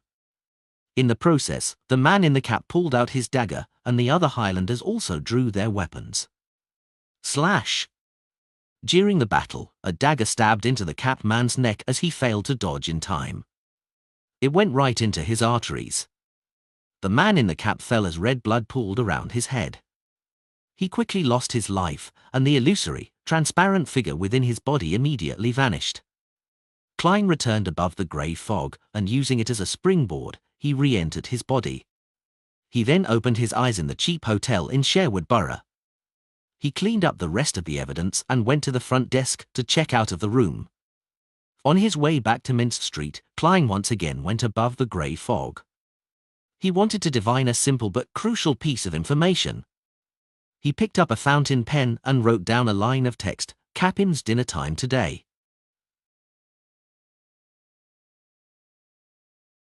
Lord of the Mysteries Chapter 377. Translator, Atlas Studios. Editor, Atlas Studios. Putting down his dark red fountain pen, Klein picked up the piece of paper with the divination statement and leaned back in his chair. His lips moved as he whispered, Capim's dinner time today, over and over again. Klein's voice echoed above the empty grey fog as his eyes rapidly turned dark, and his eyelids drooped. In a fragmented dreamscape, he saw the spacious, elegant dining room where there was gilded porcelain cutlery, caviar, roasted chicken, lamb stew, fried rib-eye steak, deep-fried dragon-bone fish, thick creamy soup, and so on. The food was placed in a certain order according to specific requests in front of several diners. Among them was the slightly plump Capim, the middle-aged gentleman in a white hood, Harris, the thin-bloused Katie, and Parker, whose face was rather unintimidating due to his old age. Looking out from the end of the dining table, he could see a window decorated with gorgeous decorations. Outside the window, the clouds were sparse, and the crimson moon was faintly discernible in the air. Klein opened his eyes and marked the location of the moon in his dream. Using his knowledge in astromancy, he quickly calculated a rough corresponding time. It looks like it's from 7:30 to 7:45 in the evening. Considering those few scenes, Capim and the others have already finished more than half their meals, so I can push the time back by another 15 minutes. That way, 7:30 is the best choice. Klein muttered silently to himself as he interpreted the revelation from his dream divination. 7 seat novelb/n. C/OM for latest novels. Eating at 7:30 was not a rare occurrence. This was even considered mainstream in the Lun Kingdom and even the Northern Continent because many middle-class people, either due to their personal situations or because of low rent, lived in the suburbs and had to commute to work by taking the short-distance steam locomotive. By the time they got home, it was usually after 7 in the evening, so it was normal for people to have dinner between 7:30 and 8 o'clock. Klein had had the same experience in Tingen City, but that was because he had no servants and no housewife. Once the 3 siblings returned home, they still needed to busy themselves for quite a while before they could enjoy any hot food. It wasn't because they lived far from work. This was why civilians and the poor often had dinner between 7:30 and 8 o'clock. As lunch and dinner were separated by quite some time, afternoon tea, which should have belonged to the upper-class citizens, became popular among the middle-class citizens and civilians. When he finished the interpretation, Klein recalled the revelation he had just received. Klein became acutely aware of a problem. Where were Capim's wife and children? They didn't appear in the dining room. Is Capim an extreme believer in the Lord of Storms, so his wife and children have to eat their meals in the activity room? Or is there another reason? Or could he be unmarried and childless? He's already a middle-aged man. Klein tried to divine the situation, but he failed to receive any effective revelations, so he gave up. 7:30, he repeated the time once more before returning to the real world. In the evening, even at home, Capim, who was wearing a formal bow tie, narrowed his eyes and looked at his subordinates before him. He asked in a slow but chilling voice, "Fabian is dead?" "Yes, boss." Even though he had been working with Capim for many years, his subordinates still felt fear and horror. "Odysseus, call me Mr. Mr. In a few years, you'll have to call me Sir Capim." Capim loosened his bow tie and casually handled a thick cigar. "When did Fabian die?" "How did he die?" "This afternoon, I sent him to East Borough to do something. He ended up in a conflict with the Zmanga gang and got stabbed in the neck," Odysseus described in a trembling voice. Capim, who was toasting the cigar, said in an unperturbed tone, "Fabian is really a fool." "But are the Zmanga gang fools to not know that he's my subordinate?" Mister, as you know, Highlanders often join the Smanga gang when they arrive in East Borough, and they are barbaric and reckless, and they don't give a shit who's who, Odysseus quickly explained. Capim snorted. Have they forgotten that this isn't the Highlands? Or have they forgotten who I am? Odysseus, I want the body of the Smanga gang's leader from that block. Can you do it? If you can't, I'll sink your wife, your child, as well as you into the Tussock River. Mister, no problem. Odysseus immediately raised his voice. He immediately asked in a low voice, who can I mobilize? Capim was about to reply when the door suddenly opened and the middle-aged gentleman with a white wig, Harris, walked in. He gave Odysseus a cold glance before casting his gaze onto Capim. I heard that one of your subordinates had a conflict with a gang in East Borough and ended up dying? Yes, Mr. Harris. Capim stood up, cigar in hand. Harris stared into Capim's eyes and said, You want revenge on them? Capim's forehead suddenly dripped with beads of sweat. No, not at all. Mr. Harris, you misunderstand. Harris nodded slightly. You have to remember that during this critical period, we have to try our best to not cause any trouble unless necessary. He paused for a second and observed Capim's reaction. You are not the only human trafficker in Backland. We can support you, but we can also do so for others. You have to remember this point. The reason why I picked you was because you were vicious and shameless enough. However, you were extremely cautious. It wasn't because you were the biggest human trafficker. From the side, Odysseus listened to the duo's conversation. He wished that he was just a mass of air. That way, he didn't need to see how humble his boss, Capim, was. Without a trace of anger on his face, Capim smiled and said, Mr. Harris, my main concern is that Fabian's death isn't simple. It might disrupt your plans. No, there's nothing wrong with his death, Harris said in an affirmative tone. I didn't get any feedback. Is that so? Capim acted enlightened. Then I'm relieved. He looked at Odysseus and signaled him to leave. He then lowered his voice and said, Mr. Harris, this time, there are the kind of goods you like from this batch. Seeing Harris's expression soften but not show any signs of emotion, Capim quickly added, We've already finished gathering the ones that will be sent over. Harris nodded slowly. Send her to my room tonight. Yes, Mr. Harris. Capim said with a big smile. After Harris left, his face turned gloomy. He took a deep breath and whispered, I hope that you can keep your promise this time. I don't want to be involved in anything like that anymore. He clearly remembered that year during the harvest festival someone had come to him, hoping to get a batch of innocent girls. From that day on, the trajectory of his life had undergone tremendous changes. He had taken a fifth of the market share of the unlawful slave trade. He quickly became one of Backland's rather famous tycoons, acquainting himself with several important figures and dragging them into the abyss of depravity. At this point, he desperately wanted to cover up the sins of his past. He wanted to let Capim undergo a catharsis, allowing him to become a true member of the upper class. However, for the time being, he was unable to do so. Glancing at the cigar in his hand, he picked up the framed photograph of himself with a beautiful woman and 2 children. Rubbing the surface of the photo frame with his thumb, Capim narrowed his eyes and whispered to himself, After this deal, you should be able to return. At dinner time, Capim walked out of his study, a warm smile plastered over his face again. Katie, there's your favorite caviar and a roast chicken specially prepared for you this evening, he said to the woman in the thin blouse. Katie touched the old scar on her face and nodded without saying a word. Capim knew that she was silent and fierce, so he didn't continue. He watched her as she took her seat. Then Harris, wearing a white wig, entered the dining room, nodding slightly to each of the diners. The elderly Parker took a sip of his pre-meal wine, smiling as he motioned for Capim to sit down. The white napkins were spread out and the food was served one by one. Capim raised his glass and chuckled. Holy Lord of Storms, let's toast to a beautiful future. To a beautiful future, Parker responded. Harris didn't say a word. He merely held the wine glass in his hand and made a gesture. Katie completely ignored them. At this moment, the classical clock hanging in the hall read 7:23. In a cheap hotel in the Backland Bridge area.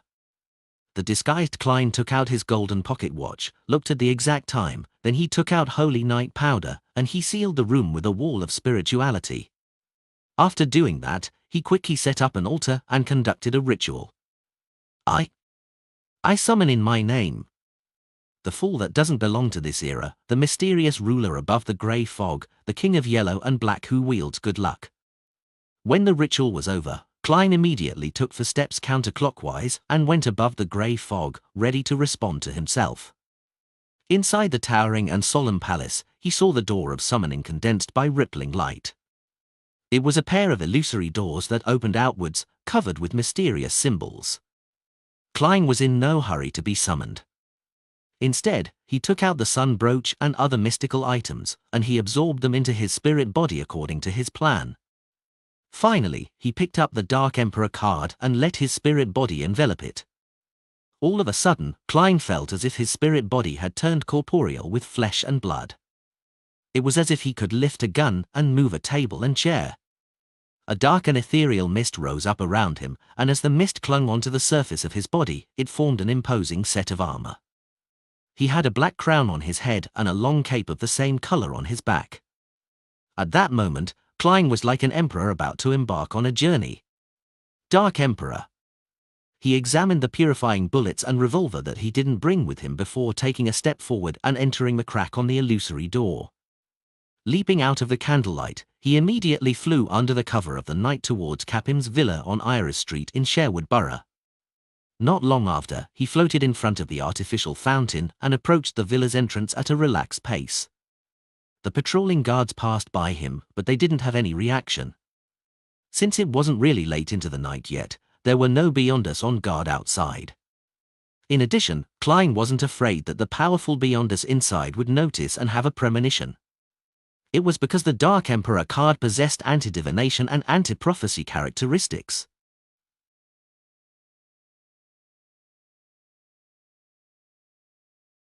Lord of the Mysteries Chapter 378. Translator, Atlas Studios. Editor, Atlas Studios. With a black crown and a solid suit of armor, Klein stood in the doorway, attuned himself for a few seconds, and took a step forward. His seemingly physical body silently passed through the door and entered Capim's villa. The first thing that met him was a spacious hall with lots of chairs and clothes racks, and behind it was a magnificent hall with gold as the main color theme. There was no ceiling, only a dome reaching 3 stories high. A giant crystal chandelier hung down, and on each petal was a pearly white candle. Through a thick, heavy door to the left of the hall was an elegant and exquisite dining room. The fragrance of roasted meat was the richest inside, concealing the smell of alcohol and other food. Klein was in no hurry to enter the dining room. He partially circled the exterior first, occasionally reaching out his hand to pull on the greyish-white gas pipes. It appeared as if he was experimenting with his physical strength, after carrying the Dark Emperor card, to see how much of an impact he had on the real world. While he was a seer and clown, Klein's spirit body only had an intuition ability that was separate from divination. He possessed only 2 spell-like powers, which were to directly attack the soul and to freeze the target through contact. Once he advanced to the magician sequence, even if Klein didn't rely on the Beyonder powers of his physical body, he could still use paper figurine substitutes and air bullets in his spirit body state. In addition, he began to be able to possess others and gain basic control of the target. Augmented by the Dark Emperor card, the strength of his spirit body increased, and the number of items he could carry increased. His spell-like powers, which could directly attack souls, evolved into a spectre's shriek.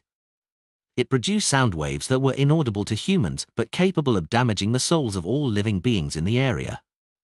Similarly, the frozen effects derived from contact was clearly strengthened.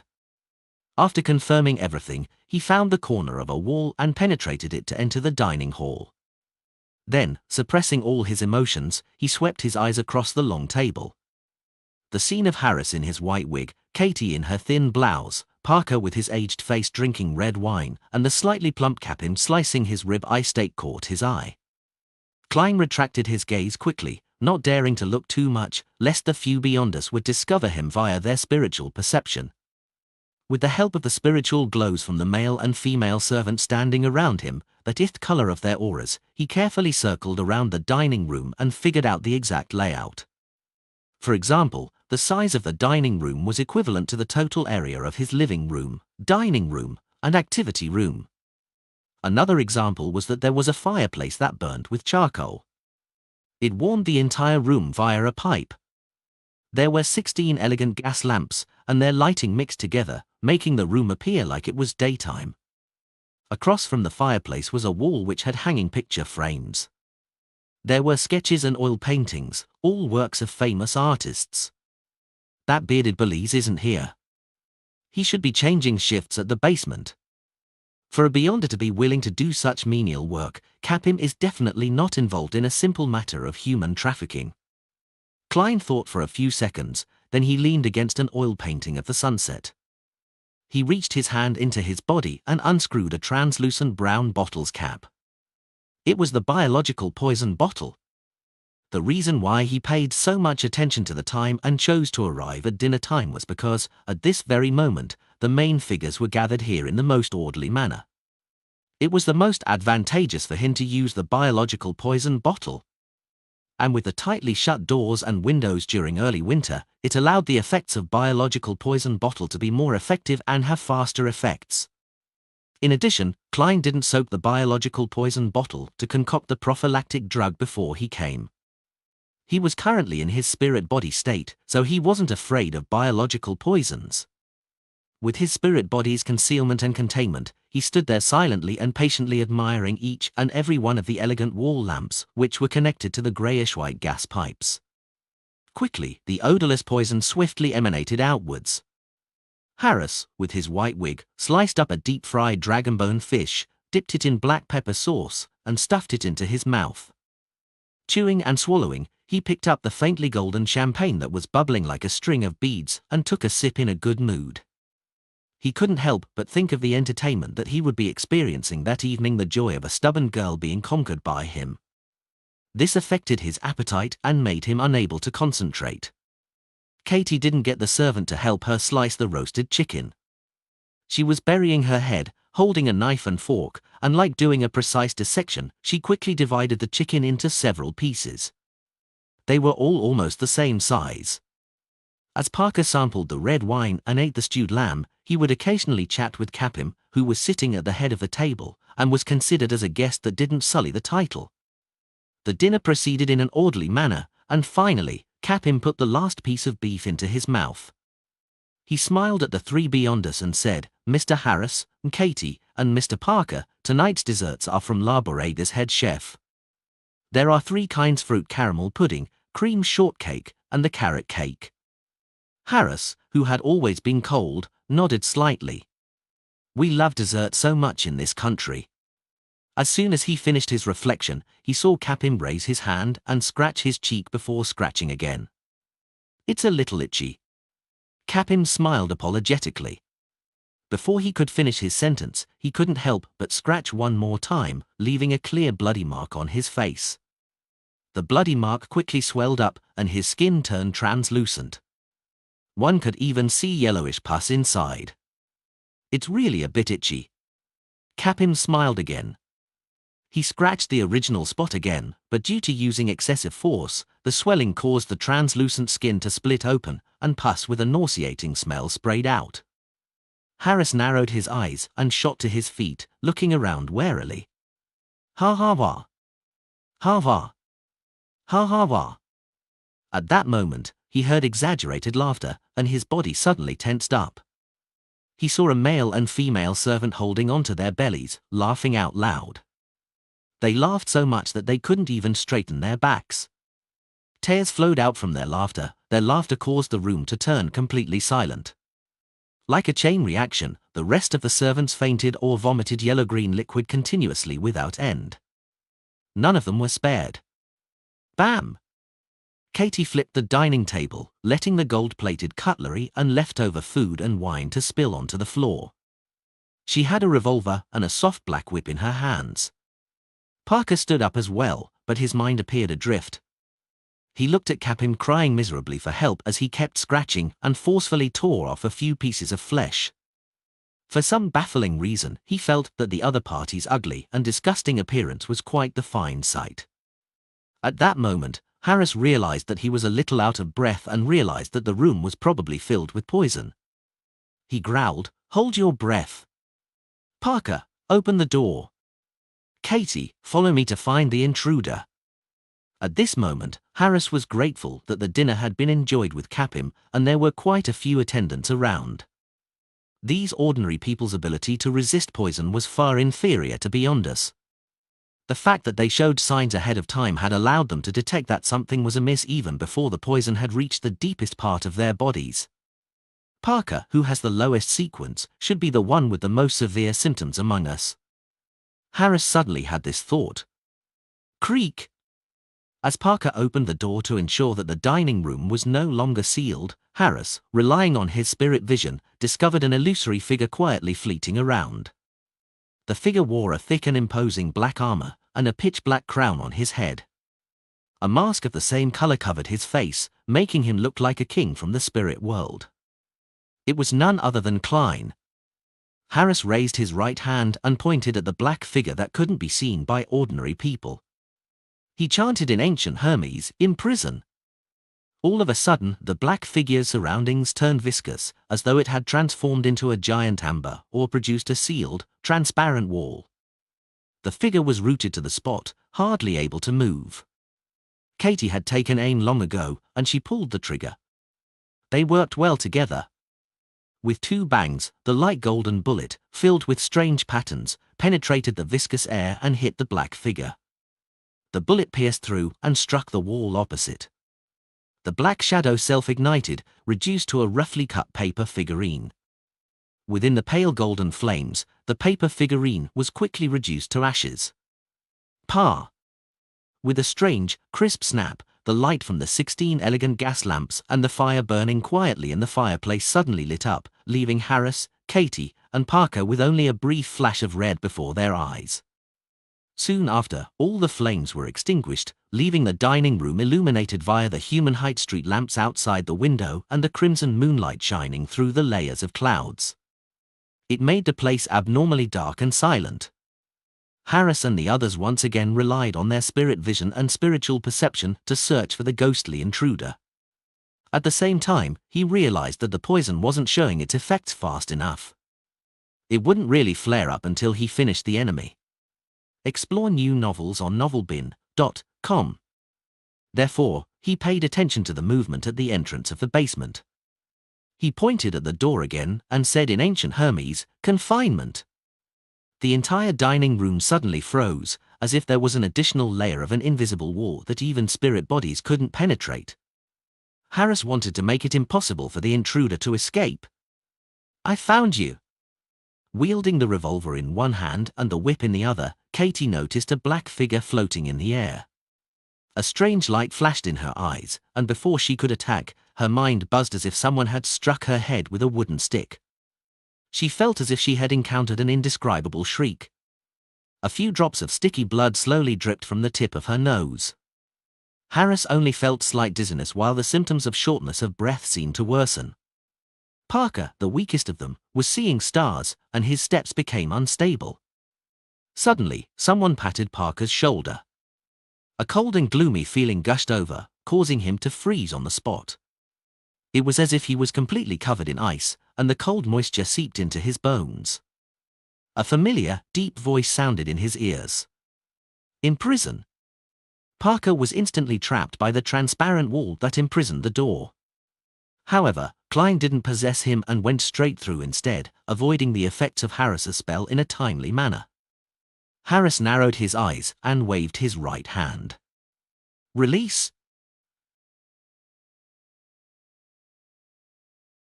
Lord of the Mysteries Chapter 379. Translator, Atlas Studios. Editor, Atlas Studios. The invisible prison around Parker's body immediately collapsed, leaving not even a single trace of it behind. However, he didn't regain his mobility. Instead, he slumped to the ground, shivering continuously, as if he was still frozen. This wasn't only an after effect of soul touch, but also the effect of Klein's direct attack on his soul.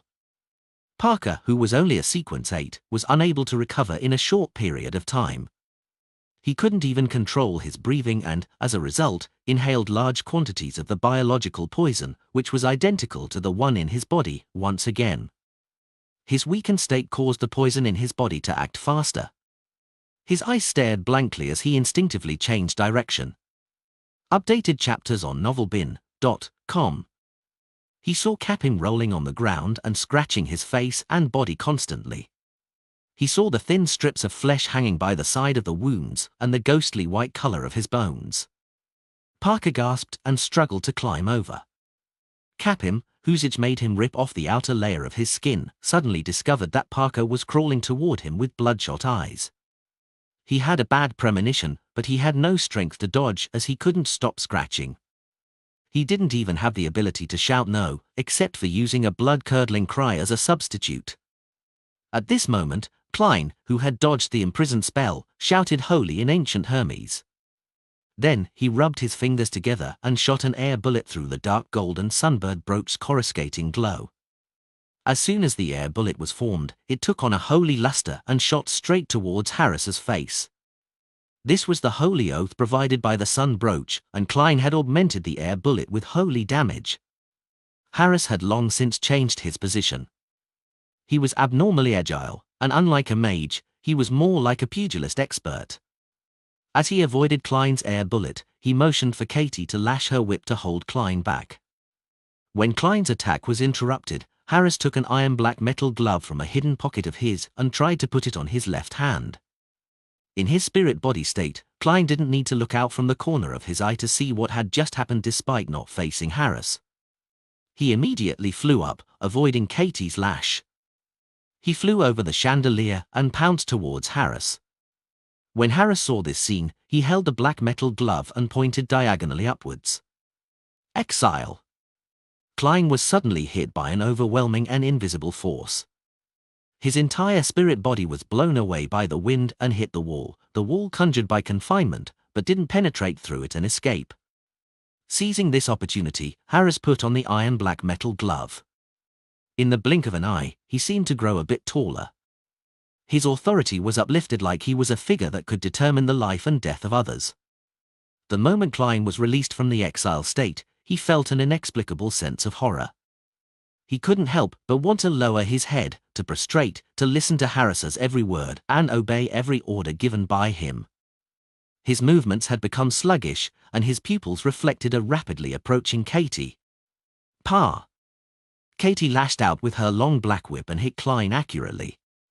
The long whip passed through his spirit body, but it brought a great deal of pain to Klein's psyche, as if someone had pressed a red-hot iron to the weakest part of his body. He jerked his head up and let out a scream. As for Katie, she pulled the trigger of the revolver in her other hand. Bang! Bang! 2 bullets, with a light golden glow, shot out one after another, striking Klein's body. Bright rays of light bloomed, and the figure wearing black armor rapidly thinned, turning into a paper figurine and quickly burning into ashes. Klein appeared in a dark corner. The sun brooch inside his spirit body was glowing with a dark golden light. Warm powers instantly filled his body, and the extreme horror that Harris had subjected him to quickly disappeared. One of the spell-like effects of the sun brooch was horror immunity. In the short span of less than a minute, Klein had already been forced to use paper figurine substitutes twice. Although it was partly because he did it on purpose, it was still enough to prove the strength of Harris and Katie's joint attacks. It was enough to confirm the divination outcome which Klein had received. This operation would be quite dangerous. If Parker hadn't been temporarily crippled by the effects of the biological poison bottle and his initial surprise attack, the situation would have been even more dangerous. His plan was to rationally give up if all 4 paper figurines were used up and his opportunity had yet to appear. It wasn't because Klein didn't wish to prepare more substitutes, but because his spirituality could only afford 4 times while in combat. As for the confinement effect that Harris had created, Klein wasn't worried at all. He was now a spirit body that had been summoned. As long as he ended the summoning, he would immediately return above the grey fog. Unless it was intercepted by powers at the level of deities or the special effects of sealed artifacts at grade 0 or grade 1, nothing could interrupt this process. Previously, when Klein went to the Royal Museum to steal the Dark Emperor card, the woman who was suspected of being a high-sequence Beyonder was unable to stop him from leaving. This was the main reason why Klein dared to challenge the impossible even though he knew that the danger was great.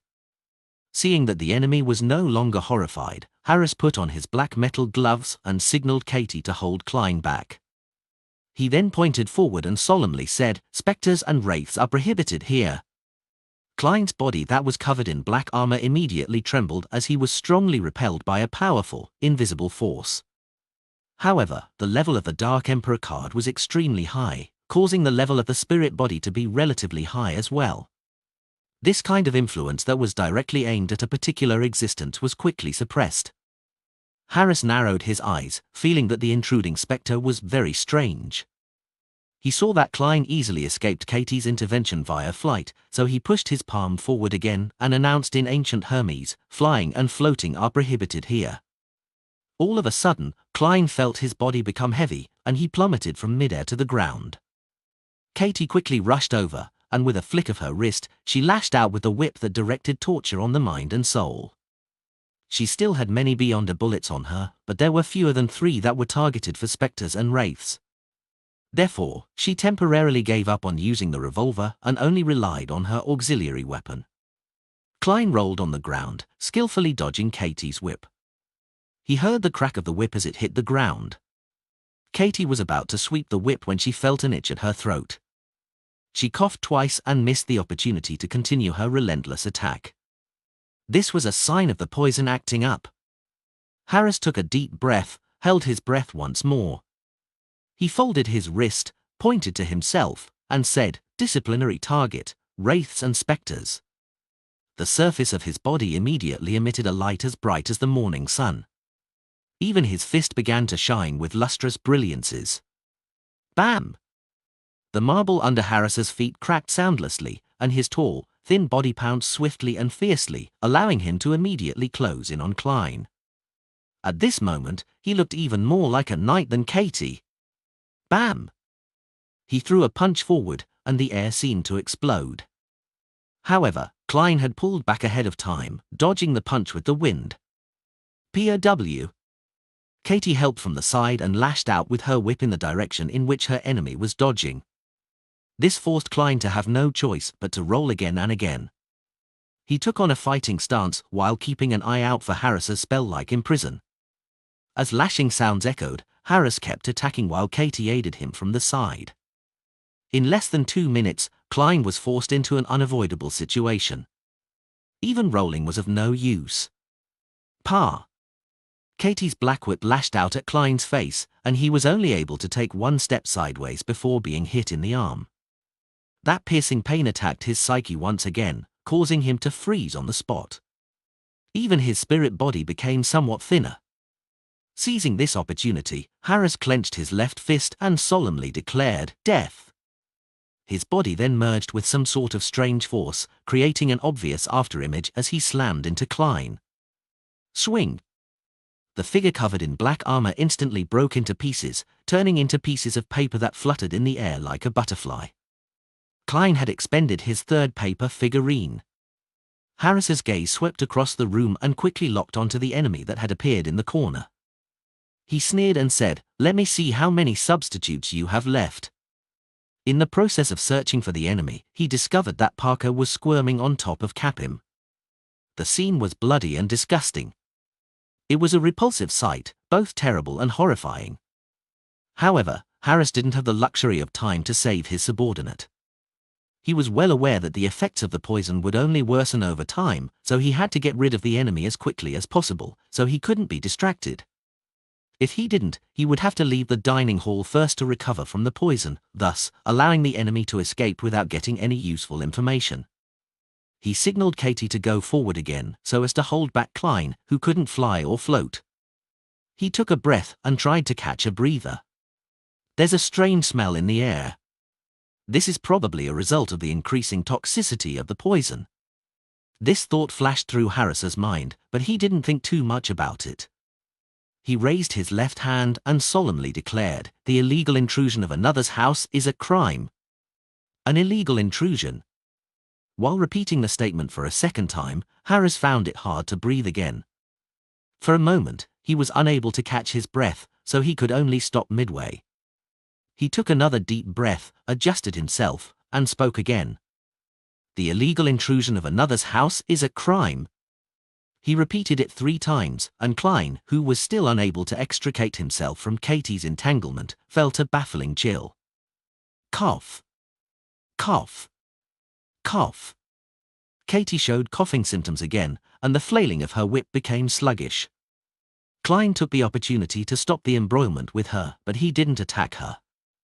Instead, he raised his head, opened his mouth, and let out a sharp cry that no human could hear. Hum. Katie's head jerked up, and her body swayed. She felt like the ground was bobbing up and down. Harris only felt a slight dizziness before returning to normal.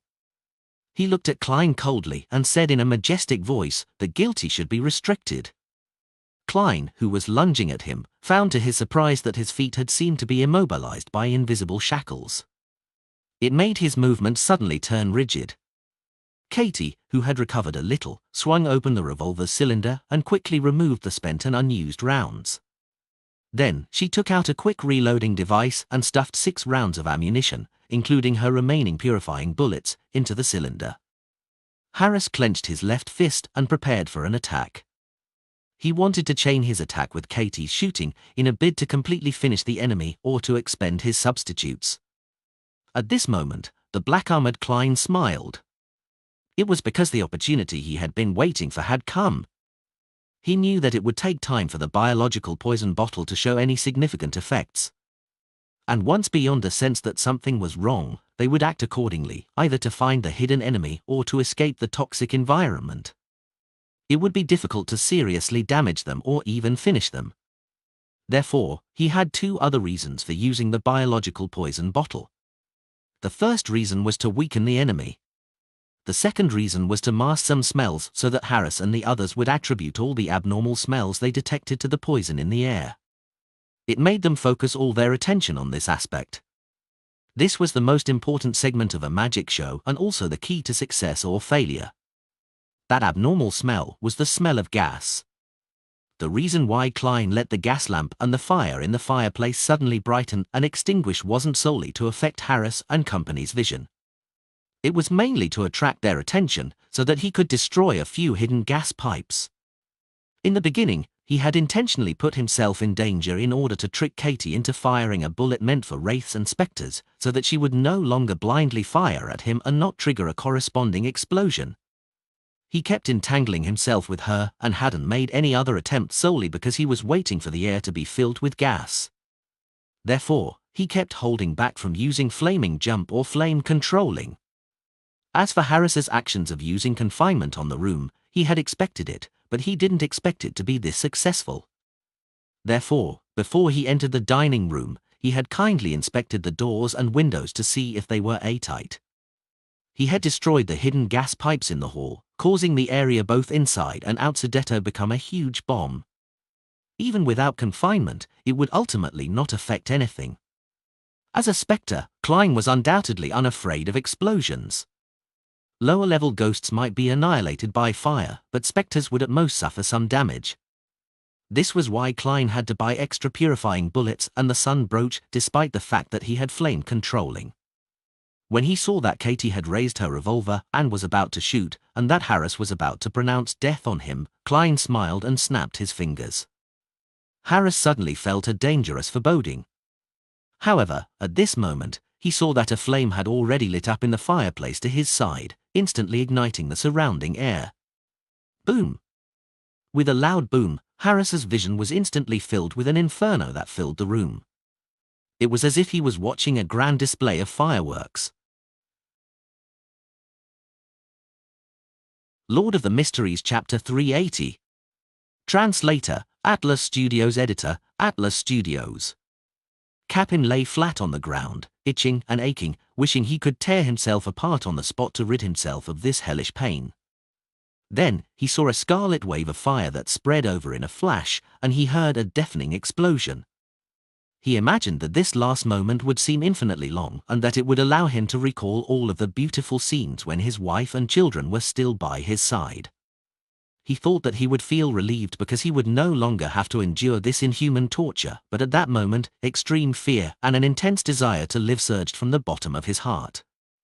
And the so-called memories didn't even flash past his mind before he was overwhelmed by an excruciating pain before being plunged into deep darkness. Boom! The dining room windows were blasted apart, accompanied by countless brick fragments and rubble, as well as the burning tongues of fire that kept reaching outwards. The guards patrolling this area were immediately knocked over. Those who were lucky enough to not get hit had their ears left ringing. Their bodies either swayed, staggered, or fell. Explore new novels on novelbin.com. They saw that more than half of the dining room's outer wall had collapsed and that the flames seemed to be floating in midair. The residents of the entire street and the police officers in charge of the surrounding area heard a loud boom at the same time, leaving them confused and frightened. In the dining room, dressed in black armor and a black crown, Klein stood there, bathing in the red flames and enjoying the strong blasts of the waves without flinching. A lot of the black gases around him had dispersed, and even his spirit body had suffered some damage, but it wasn't serious at all. Beside a toppled table, Parker and Capping were blasted into a corner, their heads were cracking and their bodies charred. The surface of their bodies was still quietly burning with flames, and the rest of the servants were in a similar state. In the area opposite the fireplace, Katie, who had been unable to avoid the attack in time, was slammed into the wall and then fell to the ground. Her body was mangled and covered in blood, and there were a lot of charred marks on her skin. Not a single piece of her skin remained intact. She wasn't dead yet, but she had fainted from her severe injuries. Even so, she still coughed while convulsing, inhaling large amounts of the lingering flames. The black whip also suffered similar damage. Many cracks appeared on its surface, and a small portion of the whip was ignited. None of the beyonder bullets that she possessed were spared from the explosion. Katie was no longer capable of fighting. Harris had rolled in time to protect his vitals, but there was still a lot of blood and charred flesh on him. He staggered to his feet, revealing that his back, his hairband, and his legs were ablaze with red flames. His breathing became more difficult, and his body suffered relatively severe injuries. However, this was sufficient to prove the robustness and strength of his body. Or rather, having worn the black iron glove, his body became sufficiently robust, and his physique was sufficiently strong. However, this was within Klein's expectations. Since he was unable to assess how much damage his opponent could take, he had overestimated his enemy's constitution while coming up with a plan. Out of the corner of his eye, Harris saw that Klein was almost perfectly fine. His pupils shrank as he hurriedly stretched out his left hand and pointed in that direction. He said in a low voice, "Exile." Again, Klein failed to resist and was pushed away like scrap paper in a hurricane. He flew out of the dining room. In the hall outside, after the momentary ignition, the fire had already weakened. Another wave of disaster was brewing due to the wooden staircase, but the damage here wasn't too severe because the main body of the explosion had been confined to the dining room. Seizing this opportunity, Harris suddenly turned around and ran outside without looking back. Even though the flames covering his body were still burning, he didn't waste any time to deal with them.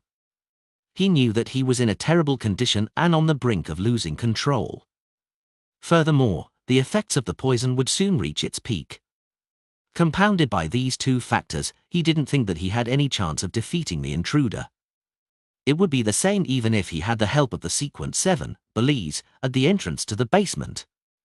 Harris believed that if this battle continued, the only thing that awaited him was having the poison act up or him losing control due to his injuries. Once he decided to run, he didn't care about Katie, who was still alive, anymore.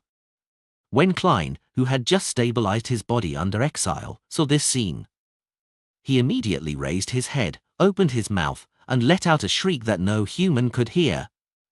Hum! Harris felt a wave of dizziness, and his feet paused for a moment. His skin, which was still in relatively good condition, was now covered in dense, translucent blisters. This was an early sign of him losing control. However, he quickly recovered and continued his mad dash, escaping from the lawn of the villa. He's really hard to kill. Klein didn't pursue him in order to avoid an accident. He remembered that his goal was to rescue the victims and not to wipe away these degenerate beyond us. More importantly, he had expended a lot of his energy and had suffered heavy injuries. If he were to give chase, he might not be able to stop Harris's berserk counterattack. Pa! Klein snapped his fingers and fired an air bullet. The bullet struck Katie in the head, ending her pain. Immediately following that, Klein turned around and flew towards the entrance to the basement. Belize, who had a full beard, had been keeping an eye on the situation outside, but he didn't dare to leave his post out of fear that the intruder's accomplices would take the opportunity to break into the dungeon. At this very moment, he held a high-pressure steam rifle and had his spirit vision activated. He had been frightened by the loud boom and became abnormally tense. Immediately afterwards, he saw the dignified spectre fly over, and without hesitation, he raised his rifle and pulled the trigger. Bang! White mist was ejected from the barrel, and a sharp-tipped pale gold bullet was shot forward at an astonishing speed. Klein was prepared and Long had a hunch. He had drawn out a small cur before Belize fired. The bullet tore through the hall, past the front door, and to the outside. At the same time, Belize rushed out of the duty room, holding his high-pressure steam rifle and took on a threatening pose as he quickly moved towards the door. He believed that the intruder, who could deal with Harris, Katie, and Parker, would be able to easily kill him as well. Besides, such a big commotion must have attracted a lot of attention. He couldn't be certain that the mandated punishers would come over to investigate. Therefore, his only choice was to flee. Klein once again let out an invisible shriek, making Belize feel as if he had been smashed by a hammer. He saw stars as a few drops of blood dripped from the tip of his nose. But this didn't stop Belize from running. After shooting at Klein to stop him, he was already running into the hall, tumbling towards the door. Klein hesitated for a moment, then he gave up on chasing and fighting. He turned off the main valve, went to the entrance of the basement, and snapped his fingers repeatedly. Bang! Bang! Bang! Air bullets shot at the invisible walls, gradually disintegrating the confinement. This was also one of the reasons why Klein dared to cause a gas explosion and use the biological poison bottle. With the effects of Harris's confinement in the underground dungeon, as long as it wasn't a frontal assault, he didn't have to worry about accidentally harming those pitiful girls. He destroyed the locks and flew into the dungeon, first finding the cell where Daisy had been held based on the revelation from his prior divination scenes. He then confirmed that she wasn't hurt too badly and was still able to move. Then, his body turned illusory and melted into the metal door. Creak! Creak! Creak! The iron doors on one side opened quickly, one after another, as though an invisible spectre was running to unlock them. Creak! Creak! Creak! After one side was done, he did it for the other side. Daisy and the other girls were frightened by the explosion outside. After a while, she was surprised to find that the door to her cell was open for some baffling reason. Yet, no one entered. It felt like she could leave at any time. Some of the girls, who hadn't been disciplined at all since they were recently kidnapped, mustered their courage, got up, and attempted to run to the exit of the basement. They passed through the hall, which was slightly damaged by the explosion, and they left the burning villa's worsening condition, running faster and faster in the direction of freedom. When they reached the street, Daisy and the other girls thought to look back. Looking back, they could just barely make out an imposing figure standing upright on top of the evil building. It was clad in full black armor, and it wore a black crown. Whoosh! The cape behind the figure began to flutter silently. As they remembered the scene, they sought a nearby cathedral with their mistrust towards the police. When Klein returned to the smoky and burning dining room, he found that Parker's and Katie's Beyonder characteristics had just begun to show signs of appearing. He checked the items they were carrying and confirmed that most of them had been destroyed. Even their money was charred to a crisp. Klein jumped up to the second and third floor, quickly checking for any relevant clues. He didn't attempt to use mediumship because he was short on time. And bringing them above the grey fog didn't meet the requirements of his curtain call. If even a minor leader was made to maintain secrecy, then these important figures would definitely have their own restrictions. They aren't good candidates for performing mediumship as I please. Furthermore, the previous series of required actions is too troublesome, complicated, and inappropriate for the current situation that I'm in. Klein ended his investigation with nothing to show for, but he picked up a deck of tarot cards. Returning to the destroyed, charred dining room, he took out all the major arcana cards from the tarot card deck and walked over to Capim's corpse. Then, he specially took 2 of them and scattered the rest over Capim's body. When this was done, he covered Capim's eyes with the 2 tarot cards he had specially drawn. They were face up with their main side. By this time, Parker's and Katie's Beyonder characteristics had appeared. Tens of seconds later, an illusory door covered with complicated symbols appeared in midair outside the villa.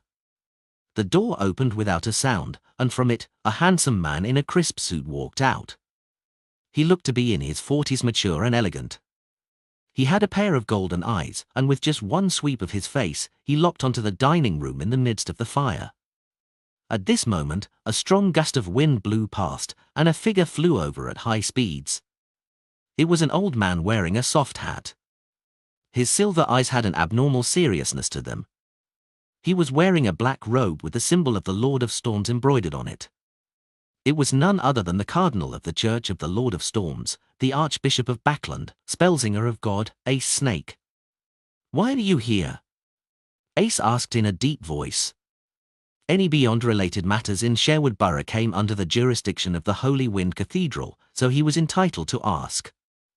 The handsome man's expression turned slightly nasty as he replied, "I live nearby." They were close to the West Borough. The 2 of them didn't speak any further. They landed on the ground at the same time and entered the explosion site. A violent hurricane churned and swept away the flames, sending them to the artificial fountain outside. The wind seemed to have a life and intelligence of its own. The 2 demigod figures then saw Katie, whose head was shot and her flesh charred black, and Parker, who was entangled with someone else while his head had caved in and cracked. They also saw Capim, who was covered in tarot cards, as well as the 2 major arcana cards on the face of the human trafficker. These were the Judgment card, which depicted an angel blowing a great trumpet, and the Emperor card, which was decked out in armor and was crowned. Almost at the same time, Cardinal Snake and the handsome man sensed something and turned their heads to look outside. They discovered a majestic figure in black armor and a black crown located at the top of the house by the side of the villa. The figure nodded slightly, and his cape was lifted. Then, without any warning, he disappeared, right under the noses of the 2 high sequence beyond us.